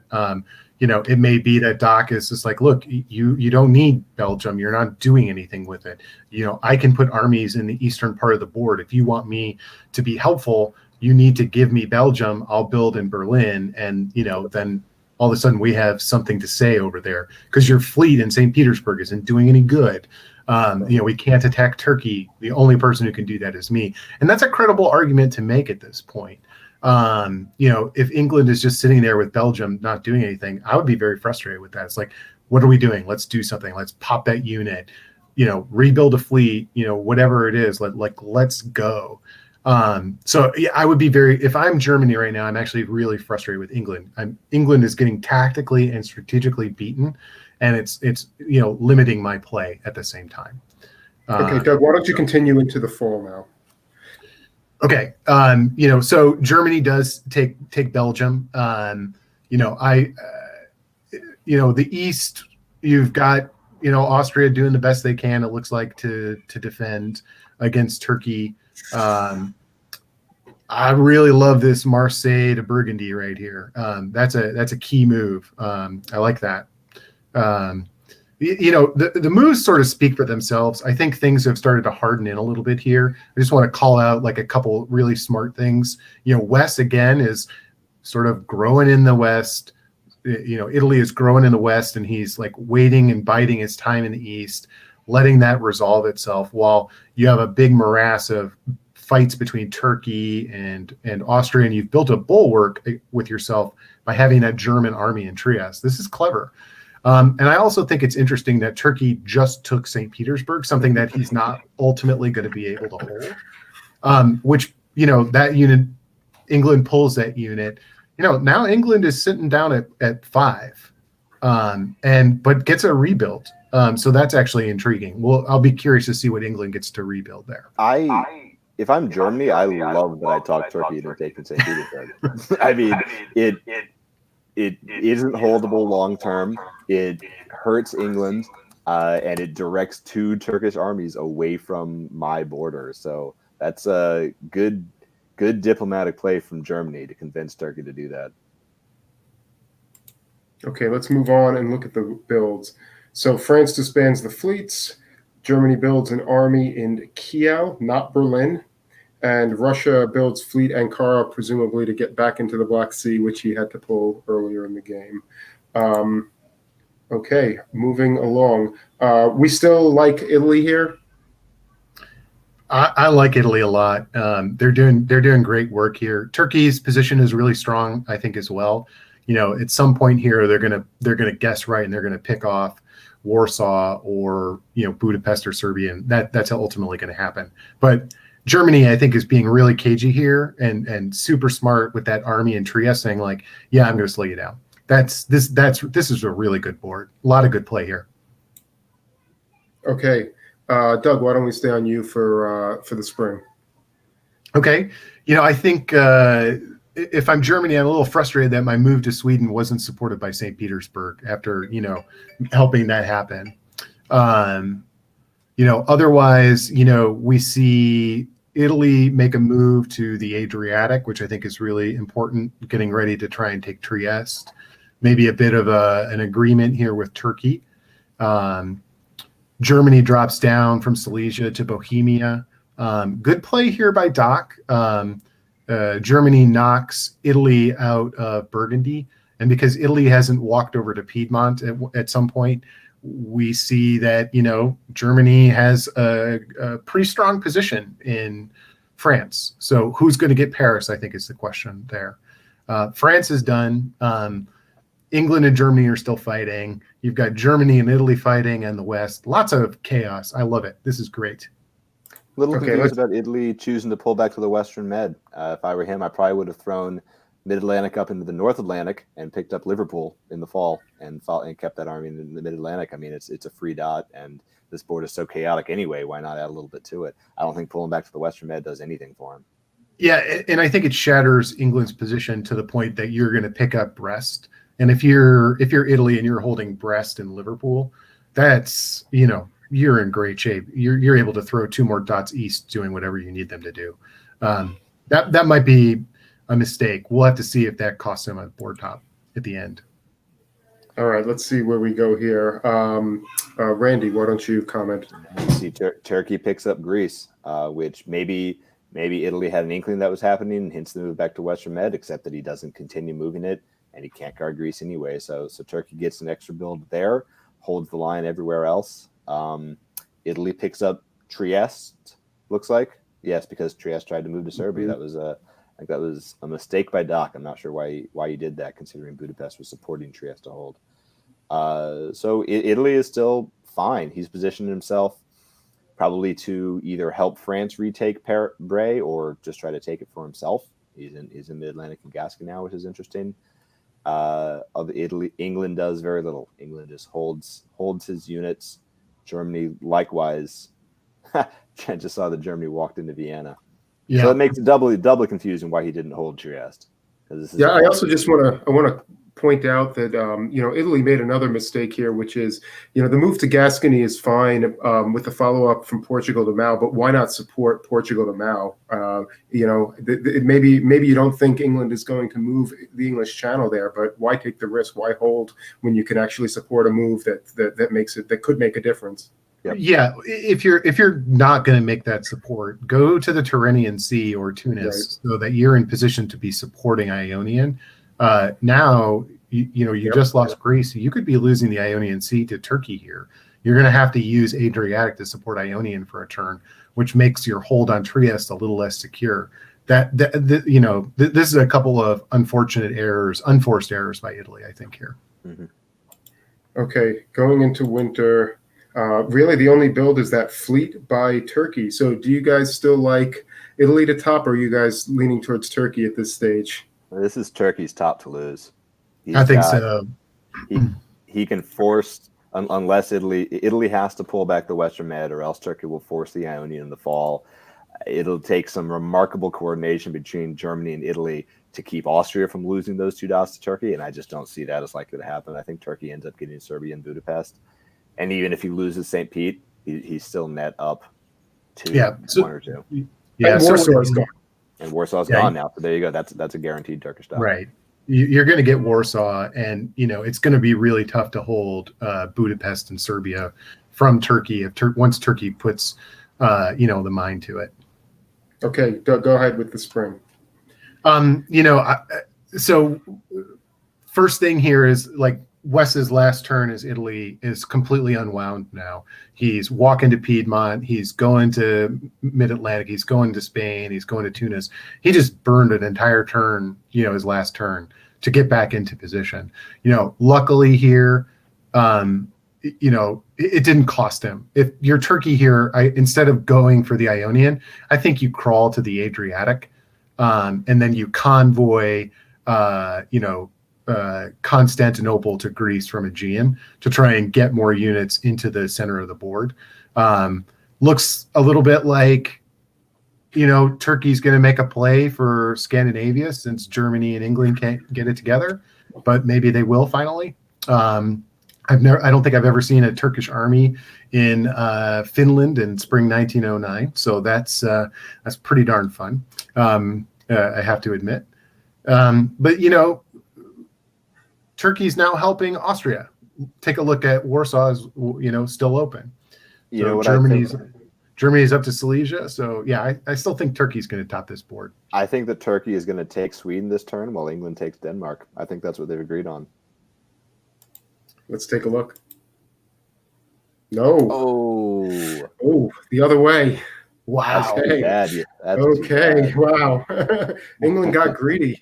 Okay, Randy, walk us through it. Sure. And look at Marseille. Wow. Yeah. Wow. Great turn for Doc. Great turn for Doc. Oh. He hurts England. He picks up a dot. Italy walks into the Irish now. Why Italy decides to do this now instead of 2 years ago, before he was attacked by Turkey? But now, now this is definitely still Turkey's board top to lose. I mean, he picks up Norway. He doesn't lose anything else. He's not going to be able to get into the Ionian, but he doesn't need to because he can still get Budapest and Serbia pretty much whenever he wants because Germany and Italy cannot figure out what they're doing down there. Let's just take a look at the orders. So Sweden supported Norway supported Skag to Sweden and was cut by the Turks, as did Denmark, which was also cut. It's hard to see what Sweden and Denmark actually did, though. I think Sweden went to Skagerrak with support from Denmark, which was cut, but effectively guaranteed Turkey-Norway. Yep. What do you think? West made this decision not to cover Marseille there. That's a really, that really hurts, right? Because now that German unit is free he's got to cover Spain. It's got to, you got to chase that around. And that was all for a failed attack on Budapest.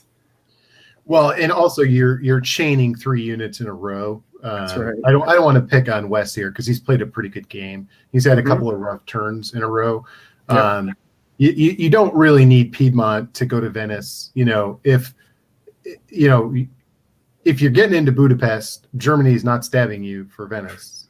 It's just unlikely to happen. So cover Marseille because that's much more important for the long term because you want to have that army there to help protect 3 of your dots. I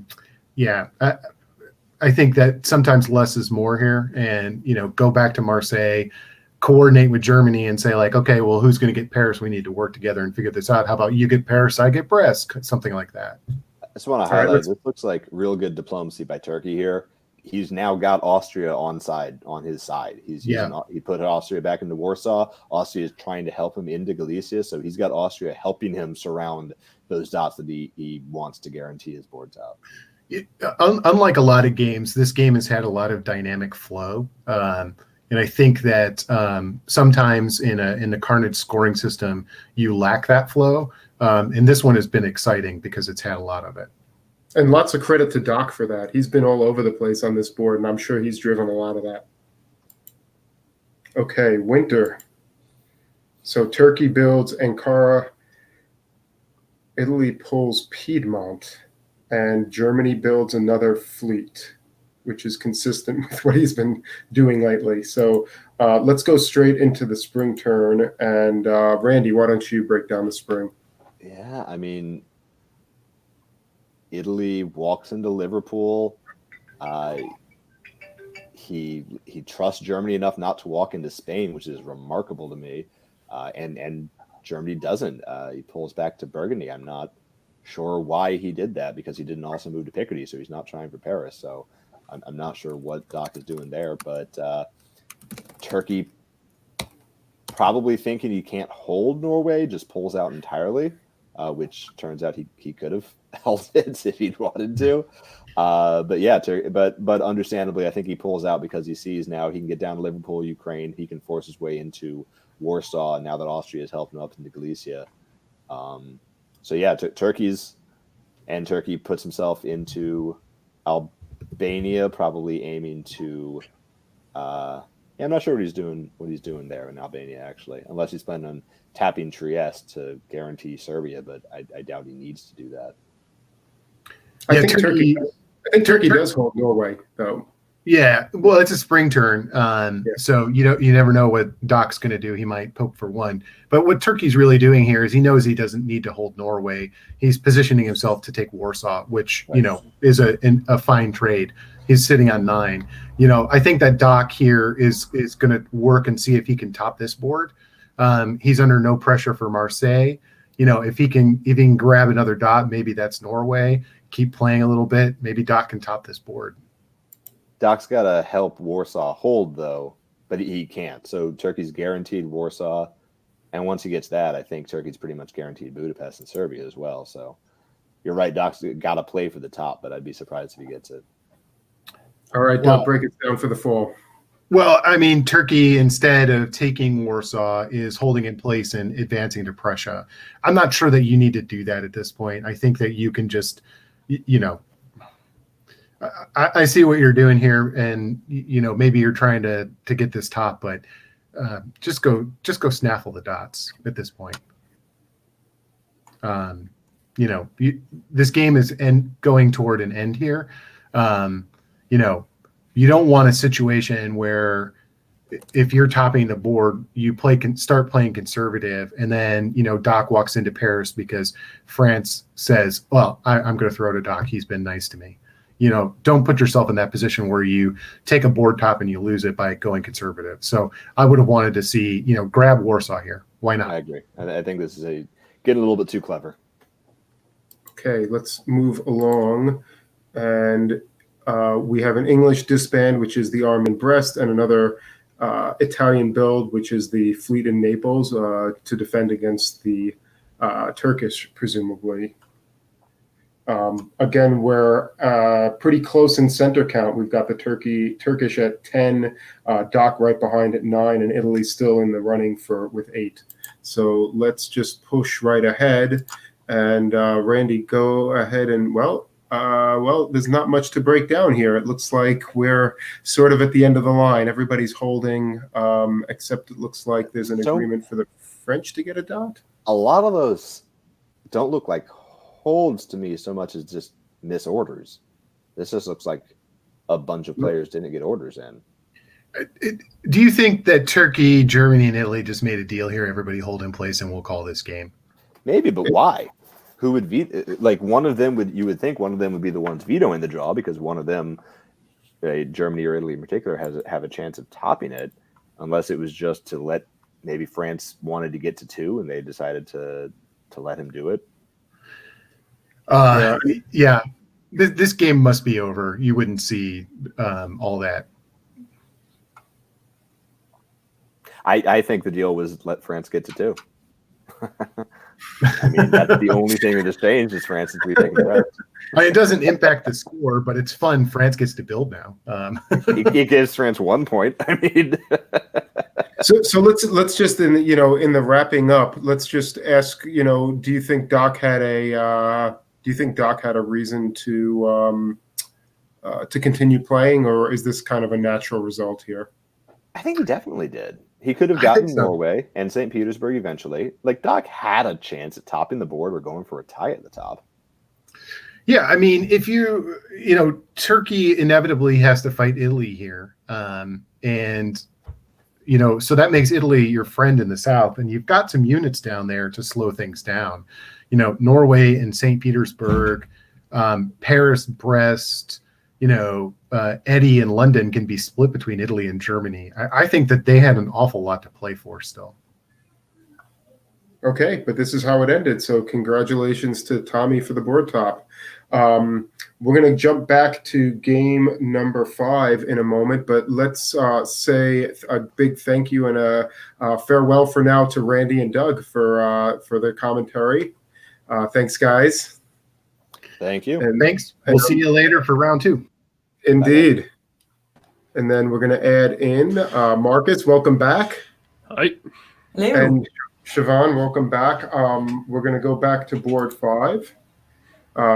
Okay, we're back on board 5, and we have Siobhan and Marcus joining us.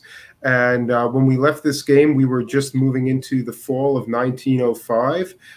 We have a very strong Austria here, and England, I believe, had just made some moves on both France and Germany here. So, Marcus, do you want to walk us through what happened in the fall? Yeah, sure. So, if I recall correctly, we just it looked like the Englishman was on side with the German before this phase, but now with the German move to Denmark and England going into Skagerrak and Baltic, it looks like that's unlikely to be the case. England obviously picking up Brest for free, that's great for them. If we look at the east here, Austria still pulling back towards the Russian, not trusting the Russian at all after the Russian, I think, stabbed them on the last turn, and helping the Turk get Romania, pulling the Turk out of Greece and helping attack Italy. Good for France, except for that Italian fleet behind them and the English fleet behind them and the German units in Burgundy. So good for France on the Italian front, bad for France everywhere else. A total mess. A lot of movement and a lot of people attacking a lot of people this turn, and we've also got the Germans kicking Austria out of Warsaw. I mean, Austria's position isn't looking particularly good right now. Turkey sort of looks good, except that it looks like Russia's trying to move on him in Constantinople. So just a lot of things that need to be sorted out. And I would imagine that the upcoming negotiation phase was a lot of fun for everybody in this game. I'm surprised Black Sea didn't head to Ankara there. It would have been a free censor, but that's true. Yeah, they decided Con was more important, or maybe they had an agreement to funnel it through Con and they got stabbed on that. And thus goeth the Russian position. The last of the Russian remnants gets to make a final stand in Sev. The Austrians logically pull their fleet, whereas the Turks build another fleet in Khan. The French pull that army in North Africa that wasn't doing a lot of good, and the two English armies come down that spell very bad news for the French. And so let us move directly into the spring. And Siobhan, why don't you break it down? Let's see. I'm not getting a response on the map here. Okay, there we go. All right, thanks. Alrighty, so jumping into spring, let me just say that is a lot of English fleets on the board. In the west, we've got a little shuffle around Brest, Mao, Spain to Gascony, which is interesting. Poor France. Yeah, pulling back to deal with the English and getting more Italian problems for their trouble as well, but the Italians now have to worry about the Austrian coming in from behind. So it looks like Turkey's setting up to take the last of the Russian dots, and otherwise we're going to see a marching of Italian and Turkish fleets through what was once French territory. Okay, let's just push ahead. I will comment, Siobhan, you pointed out the preponderance, the large number of English fleets. Do you think this England's a little bit fleet heavy right now from where you want them to be? I mean, it seems like they've got a reason to have so many fleets. I mean, they are all getting moved around and they all are getting pushed, right? It's not like we have things that are just sitting around. I think it makes perfect sense why he built the fleets where he did, and he is using all of them, thankfully, but I think in about a year he's going to really regret not having more armies. Yeah. All right, Marcus, take us through the fall. All right. So, well, first thing we see is the Turk getting pushed into Tunis here, which is great for them. I was actually half expecting the Turk to stab the Italian here with the Austrians' assistance, but clearly that didn't happen. Austria finally gets rid of that that French army that was hanging around in Bohemia. I don't even remember how that got there. But it's now... I think it was in Vienna at one point. Yep, it's now finally been blown up, and obviously France had the potential to retreat it to Galicia here, but decided I should probably be defending the supply centers I can keep. Great turn for Turkey, aside from obviously the English player propping up the Russian here, and you would expect Austria to tap Moscow if they wanted to help the Turk, but well, maybe they weren't expecting the English support, or maybe they just didn't want the Turk to grow more, which is fair. If we go to the west, we have Germany now supporting the Frenchmen against England, which was obviously the downside of attacking both at once. And Italy gets dislodged from Spain, retreats to Portugal, which is probably the safest place they could be right now. I don't see them getting dislodged from there anytime soon. Yeah, and the English take Holland, so it looks like they'll be +1, +1, -1, and same thing for the Germans. But the poor French are not going to be in such great shape after this turn. I think they're going down by quite a few, actually just one. So they'll remove that southern fleet, and the Germans will remove the Baltic and another Turkish fleet. And another Austrian army in Vienna, which is suggestive of where Austria is going now, and it looks like that's probably good for the AT alliance, I guess, at this stage. Mm-hmm. Yep, for sure. Okay, Siobhan, go break it down. All right, we've got a train of Austrian and Russian armies just marching west. Wow. Meanwhile, Turkey dots in for Serbia. Because why not? And convoys to Albania. And convoys to Albania. That's a 2 to 3 dots. Greece is going down. Greece is going down. We've got a supported attack on Trieste if we want it. Yikes. And Italy repositions everything with... Yeah, this is an IT now. Oh, yeah. Meanwhile, up in the northwest, England continues to dot Germany only for 1 because he lost Holland in the process of taking Belgium. And yeah, Germany just repositions their armies to make sure that England gets as little as possible. Is this a good play by Germany? By Turkey. I mean, this Turkish position just looks incredibly dominant right now on this board. He's basically he's in the Ionian Sea working with Italy. He's got the Italian dots in his pocket. He's got, not incredible position against Austria, but Austria is going to be pulling a couple this turn. I mean, is there any downside to what Turkey's doing here? If there is, I don't see it in this moment. I think this is a spectacularly timed stab, and he's going to get 2 at least, if not 3, and with tons of room for growth. Yeah, great play. Okay, Marcus, comments on the fall. All right. Well, we see that the Turkish attack continue. He needs to try and hold Romania, so he only ends up picking up the 2, but it's still a pretty strong stab here. Austria going -2, probably going to take those off of the front against the German and try and hold his own supply centers. Interestingly, I was about to say we don't see Italy getting involved in this, but it looks like Italy just had a complete NMR and didn't move at all, which is a bit of a shame, but I actually doubt it would have had much of an impact here, given that Marseille didn't get cut. Maybe, and given that the Turk pulled their fleet back to Tunis instead of attacking the Mid-Atlantic Ocean. If we go to the north... Oh, yeah, one more thing. We see England just walk into Sevastopol while the Russian tries to go for Romania. So I assume the Russian just at this point wins. Okay, you can have it. I'm content being last because that's probably what I'm going to be anyway. So England, really dominant position, manages to take Holland and hold Belgium and take Denmark. They do And lose the Brest. North Sea. Oh, they get Brest as well. There are Probably- 4? Yeah, that's actually an insane turn. Holland was, yeah, it's Yeah. +4. Holy Um, Pick up moly, Belgium, going to pick up 12. Brest, pick up Sev, Wow. pick up Denmark. Going to 12. What a game for the witches.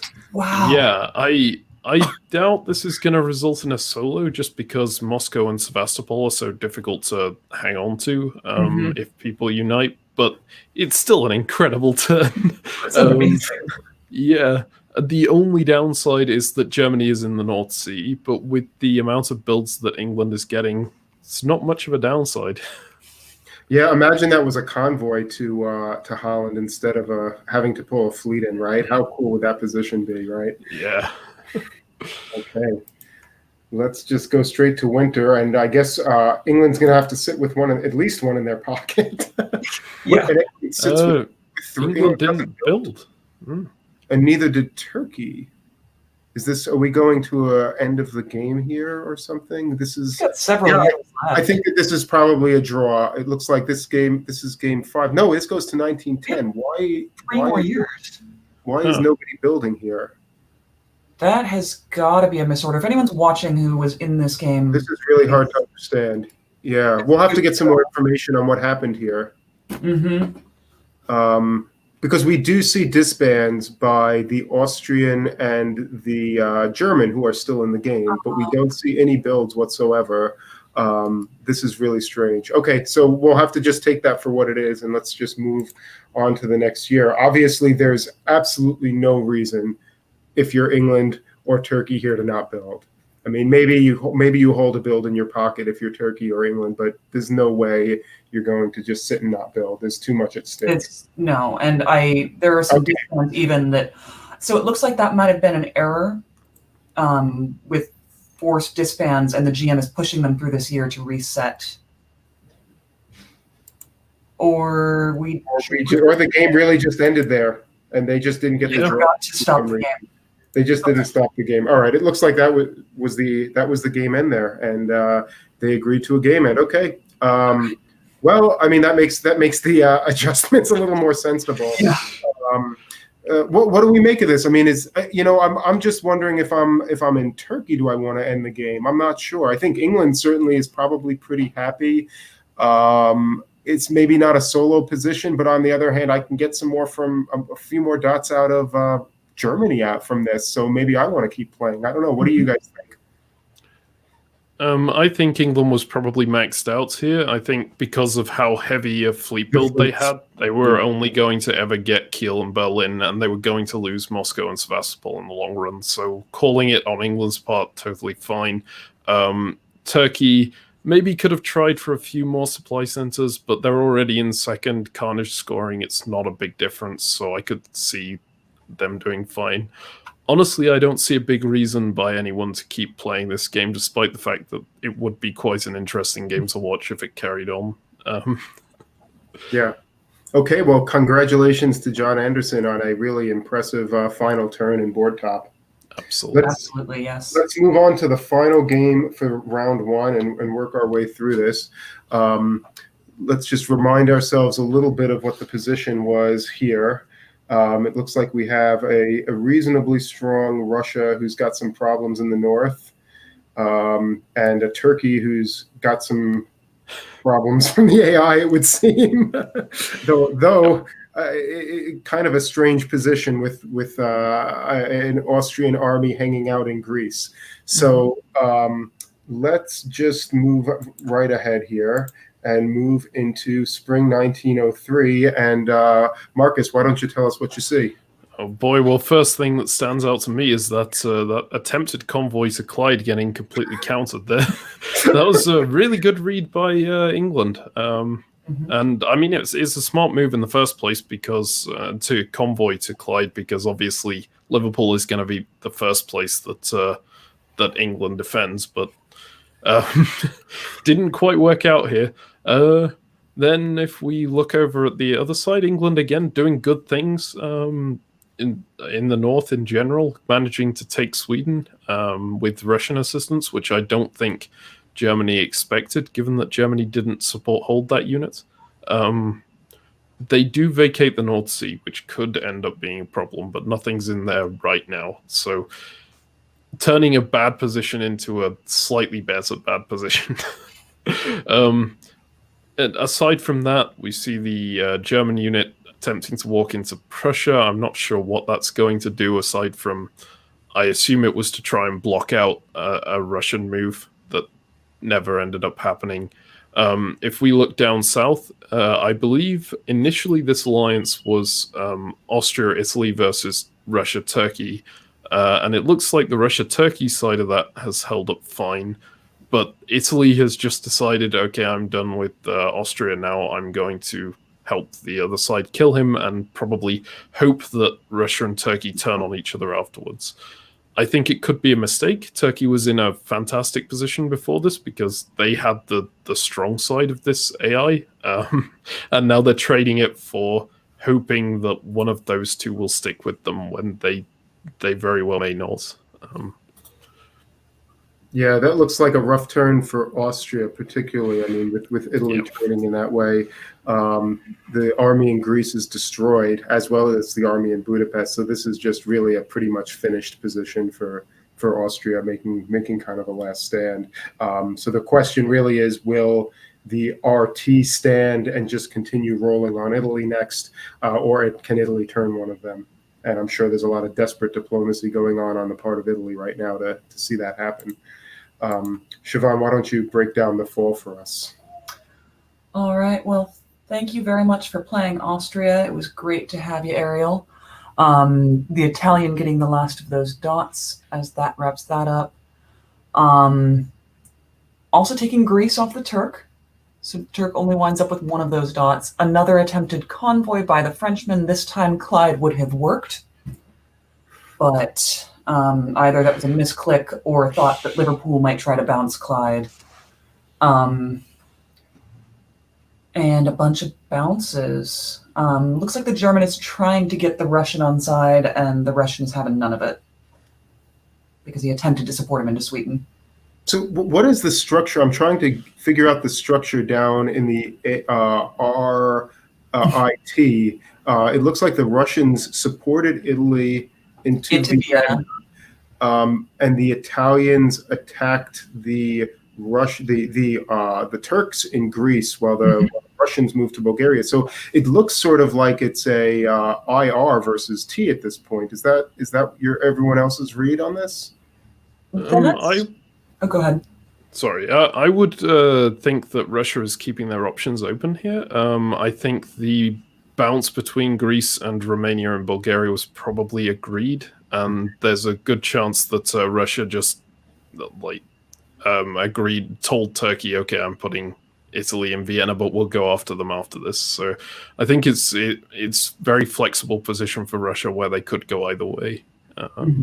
But if you're Italy, why don't you convoy to Greece in this position? Why do you want to be in North Africa? I mean, if France is making an attack on England, it's not likely that needs to be covered as a defensive move, right? And and now you're pulling out of the Eastern Med, which is probably where you want to be if you're going to be following up on that. Yeah, I mean, I don't really understand the move to North Africa unless they were expecting some kind of French attack. It doesn't make a ton of sense. The convoy to Greece would have been much better than just putting the fleet in my opinion. I think you're right on that. All right, and so now we have two builds by the Italian, thanks to Vienna and Greece, and he puts down a fleet and an army. And the Turks get their build, which is another army, which is it's interesting choice by the Turks. An army in Ankara could be to go to Armenia, or it could be to try to patch things up with the Russians. Certainly, a fleet in Ankara would limit his options diplomatically with Russia. So maybe that was the more diplomatic build. And the fact that we do see a Russian fleet in St. Petersburg is definitely not suggestive that Russia is necessarily turning on Turkey so fast.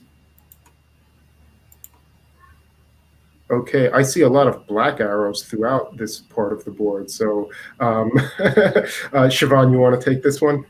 Yeah, absolutely. The Turkish armies march a straight line into Trieste, Bulgaria, and Constantinople. Russia's moving away. Vienna's moving away. Um, I don't know what Italy thought Turkey was going to do. It's clear that the Italian and the Russian have some sort of deal to work on Munich together. But if the Italian thought that the Turk would just sit back there with 5 dots and not do anything, he's a fool. Got to wonder. The Romania order looks like it was a mistake. Maybe he meant to order to Budapest, not support Budapest. Well, Yes, that's a good point. or why do it that way? Why not go Romania to Gal if that was the intention? So something was just some lines were just crossed I out. think maybe he just meant to support Budapest to Galicia and misclicked. It turned out not to be needed, but he's making the Italian feel better about it. Meanwhile, the Turk is just going to eat up all those dots. In the west, we have the French moving against the English, kind of. I mean, they went to the Channel. Germany manages to get into the North Sea. In Ruhr to set up for an attack on Belgium. So anti-German, I guess. I think so, yeah. I think that's what it is. The German has a lot of problems. The English don't like them. The Russians don't like them. The Italians don't like. Yeah, Germany just all around the board. I guess maybe Russia built on the wrong coast, considering he's trying to move the north coast to Livonia. Oh, Danny. So that doesn't happen. Okay, Marcus, you want to break down the fall for us? Yeah, sure. Oh, that French convoy into London is beautiful after they got countered by bad guesses on the previous 2 turns. Oh, I love that so much. And they get the center off of Germany and Belgium as well, but seemingly the German is not bothering to oppose the French whatsoever, which is fine on their part because they're being attacked by everyone. They have to choose someone not to oppose. France bounces Western Med successfully, and I think they're getting 2 builds here, so they should be able to hold off this Italian attack. We do see in the east that the Turkish unit continues from Trieste through to Tyrolia, so clearly this was agreed between Turkey, Italy, Russia. But the Russian moves seem counter to that. So I think the Russian is either expecting to be stabbed here and just covering their centers, or they're setting up for some kind of attack against Turkey. Maybe they were thinking that Turkey wouldn't follow through on the deal. Yeah. What I love about the Turkish orders is if Italy doesn't make it into Munich, well, sorry, tried to get out. You know what? These things happen. You know. Yep. All right. Okay, so the Germans pull the 2 armies, so clearly the Germans are a lot less upset at France than they are at the rest of the world, particularly the English and the Russians. And the Russians ended up in Norway and get a build in Warsaw from that. England is not looking great now with France in London, and having to pull Skag, and now Sweden being surrounded by Russian units. So really that play did not work out in England's favor at all. And again, Turkey puts another army down, again rolling this sort of RT thing that is happening. Let's move right along. And Marcus, can you break down the spring? Okay, well, it looks like the IRT has broken down. You see Italy rotating back to try and ensure that Trieste isn't taken, and they should be successful on that. It looks like Turkey, Russia have teamed up together to try and take down the Italian, but the Italian predicted it and successfully countered, at least for the moment. Whether Italy will be able to hold in the long run is... That seems like it would be a pretty hard thing to do without managing to turn one of Turkey or Russia against each other, especially since France has just pulled all their fleets down to the south. if we look on the northern side of the board, Germany actually holding up surprisingly well. It looks like France is not attacking them, which is, yeah, probably the right move, given that Germany has shown willing to just give France the centers if they continue being attacked. And France actually manages to get into North Sea, which is a very nice place for France to be, but it doesn't look like it's going to translate into any more English centers for now. It's just a nice position. How do you feel about the French pivot down south? I think given that we were about to see all of the Italian fleets come in, then that was pretty reasonable. Obviously, they didn't need that many fleets because North Africa was stuck there and it was an army, which is always awkward. But yeah, it's a reasonable defensive move. I would not be surprised to see them pivot back up again now that Italy has backed off and go Mid-Atlantic Ocean to North Atlantic, Spain back up to Mid-Atlantic, and then maybe try another convoy into Liverpool or Clyde and continuously lose guesses again. Yeah, it looks like a really bad momentum move given what we see Italy do. But of course, France doesn't know this is what Italy's about to do. So, and I think this is probably not what France wants to do. I would imagine you don't want to take your foot off the gas on England here at all. But it is, as you point out, realizing that you could have a fleet in the Western Med, fleet in Lyon at this stage, you've got to have a mount a reasonable defense to that. Yep. Okay, Siobhan, what do you see in the fall? I see the pivot that Marcus was just talking about right there with the French fleets. Everything just turns around. Thank you, Italy, for playing, but go over there now.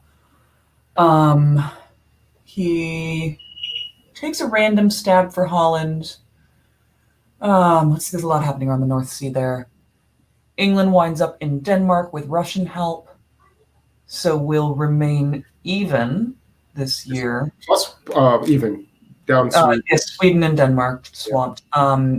Germany will be down to 2, but won't have to pull any more because of PIFs. Turkey keeps Trieste, which the Italian seems to be okay with. That's confusing. And the Russian sets himself up so that they can make an attack on Vienna next year. Con to Ankh is interesting, though. So we'll see what's coming of that. Yeah, it doesn't seem overly aggressive. I mean, Smyrna didn't go up to Khan, so yeah. Interesting. I would assume it's just to ensure they could build a fleet, even if Smyrna to Eastern Med got bounced. Interesting choice by Italy to move both units to Trieste rather than support, right? It wasn't going to work, but I mean, was there a benefit to doing it this way?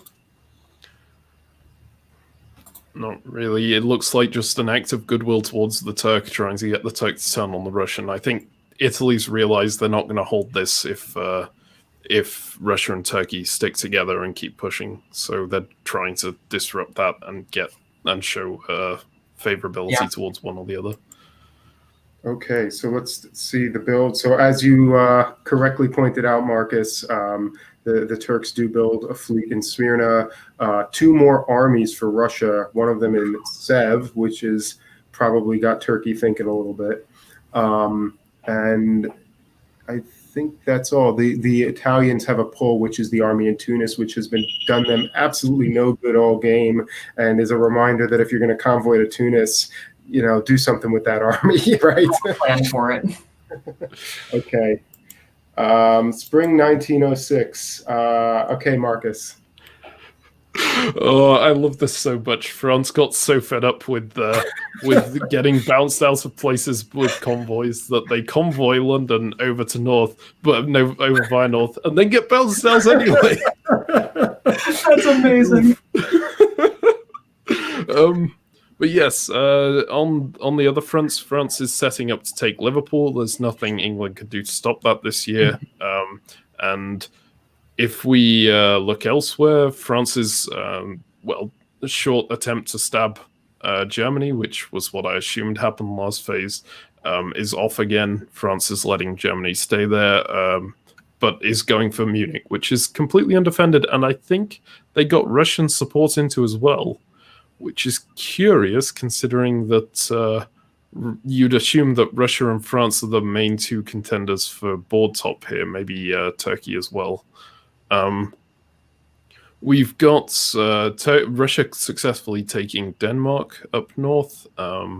We got Russia moving in, successfully taking Vienna and getting into position on Bohemia, and no attempt from Turkey to turn around or anything like this. So Russia's in a really good spot. Turkey, attempts to tap Ionian and Aegean, which I assume the tap on Ionian is just so that they could take Greece, which they successfully managed to, but they lose Trieste in return. Looks like the Italian is committing everything to holding the line further back. Marcus, that was a great comment about, why are the Russians supporting France into Munich? And I think that this may just come down to the fact that Russia sees, Italy is the enemy. I'm stabbing him. I'm taking Vienna right now. So therefore, anytime he loses a dots is a good thing. But that's actually maybe not the right view, up in that part of the board. And there might be a better balancing play he could make, such as actually supporting the Germans into Munich, right? The Germans went for Munich. And it seems like Russia is trying to work with the Germans to some extent anyway. And worst case scenario, if the English retreat to Kiel, that's just still forcing the Germans to do something else. So way to keep them in your pocket, right? So I might have liked to see that move instead. It looks like Russia actually had English support to Kiel if they wanted it as well. They went for Denmark instead. It's very curious that they had all these options with the smaller powers and they decided to team up with their biggest rival instead. Okay. Let us go to the fall, and Siobhan, break down the fall for us. Oh, poor France. Takes Liverpool. Oh, convoys to Norway. So just walks out of London. I suppose, all those failed convoys. She's a little irritated. Just wanted one that would work. Holds on to Munich. Whole lot of red arrows around Venice, Trieste, Serbia. But let's see. Italy keeps Trieste. Italy keeps Greece. I was just checking that the Russians were supporting the French to hold in Munich. I think overall, despite losing London, this is a great turn for France. She is up 2 overall, which puts her only 2 behind Russia, because he picked up 2. Yeah, would have liked to see Russia either move Baltic to Sweden or. Well, I guess he doesn't hold Norway though, because Skag supported that convoy, right? So that was actually an agreed upon. Let me just double check that that's actually what's happening. Yeah, Skag supported. Yeah, Skag is actually. Yeah, Skag is actually. So there was really no way for Russia to stop that. It's unfortunate that Berlin supported Munich. Yeah, had Berlin, which it didn't really need that support, right? Because Tyrolia wasn't going to support the Germans into Munich, so really could have actually forced Kiel. Could have forced Kiel instead. Yeah. Oh well. Okay. And let's move ahead to the winter. Let's do adjustments. Okay, so we have another Russian army in Sev, a Turkish army in Khan, and England pulls Skag, Italy pulls Trieste and keeps the fleets, which is kind of an interesting choice. Let's just go to this position and let's just do a quick evaluation. Who do you like here, Siobhan? We're getting towards the end of this game, so who do you see on top? And let's just point out we have Russia with 10 centers right now, France with 9, so it's probably going to be one of them. It's going to be Russia or France. Overall, I think I prefer to be Russia. What do you think, Marcus? Go ahead. Yeah, no, I think I agree. It's a close one though. It's difficult. If Italy had taken Western Medov, which I was kind of half expecting them to, then I would have preferred to be France in this situation. But the fact that Italy still has that unit there and will presumably continue harassing the French in the south may make the difference, especially given they have Piedmont as well. But we'll have to see whether the Russian can actually counter this, because obviously the French unit in Norway can just walk into St. Petersburg right now, which is pretty huge. I'm wondering why we saw an army Sev rather than something in St. Petersburg, maybe an army St. Petersburg. I'm a little surprised by this. Yeah. I'm not really sure. Given the amount of trust the Russian has placed in the French, or the amount that the Russian has been supporting them, maybe the Norway trade was agreed, but I can't. Like I feel like that would be a really bad move on the Russian part. Yeah. Whole lot of holds.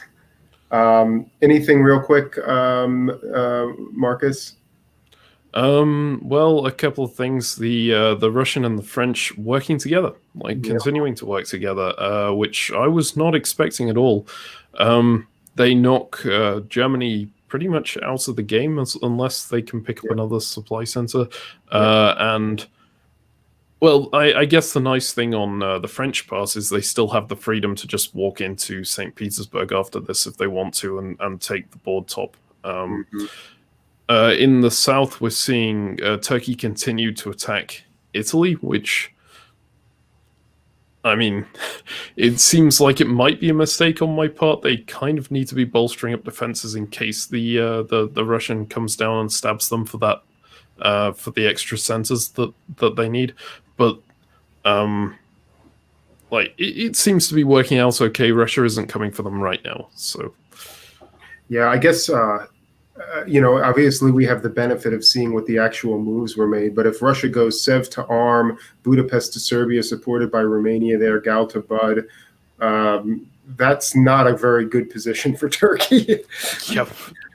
Given those moves. So he definitely dodged one right there. And also maybe a missed opportunity for Russia to kind of secure a very strong finish as well. All right, and fall 1907, Siobhan. This feels very much to me like Russia, Turkey, and France have agreed what the order is going to be, and they're just getting a few dots out. They're putting Turkey above Italy, and we're just ending the game. France gets another one out of Eddie, which matches Russia's Kiel, so they actually stay in the same order. Oh, France got 2. Oh, are they going to wind up even? They're going to be tied, I think. I think they're tied at 11. Yep. And I believe this is where it was called, correct? Yes. This was, it ended in spring 1908. So, okay. So yeah, you're right. It looks like they just agreed that they were going to tie for top. Yeah. Okay. And Kuzi in the comments, who played Turkey on this board, confirmed that. Are you happy with this? I mean, would you have liked to see Russia take a shot? I guess as soon as Russia takes the shot on Turkey, France really has no reason to not go all out in the north, right? Yeah. I feel like France doesn't have a reason to not go all out in the north anyway. They could have got a really, aside from just niceness, they could have got a really strong board top here by walking into St. Petersburg. Positioning on Kiel with the German now dead, and just putting those fleets to use. And you're really looking like St. Petersburg, London, Sweden, Denmark, and Kiel. That's, what is that, 5 centers that are probably very takeable in 3 or 4 years of play, right? I mean, maybe you don't want to play that long, but I mean that's 16. Berlin, maybe, and London. Well, I'm counting London. Oh, you counted London already. Yeah, okay. Berlin is 17, and then who knows what happens in the south? Maybe you have somebody upset and you get into Tunis, right? I mean, so great Really great game played by Seren. Really, really great game. Agreed. Great game played by Russia as well. Danny did a good job, and he obviously took advantage of the diplomatic situation. Turkey took what was given to him, and played a solid game as well. Italy, really, really interesting outcome here. Mhm. Any final thoughts before we wrap up for the round? I think that's about it. I like that the Turk managed to negotiate their way into the Russian, never stabbing them there. That was very good play on their part. And yeah, I am a little disappointed that the French player didn't continue pushing, but I mean, it's not that big a difference between joint board top and board top, so I can understand it. Okay, well, I think we're getting close to wrapping up. Siobhan and Marcus, thank you both so much for the commentary. And Brandon, do you want to take us off? Yeah, I just want to thank both of you guys, Marcus, Siobhan, and Adam, especially for hosting. So Adam and Siobhan are going to be back for round 2 coverage, which is in just about an hour.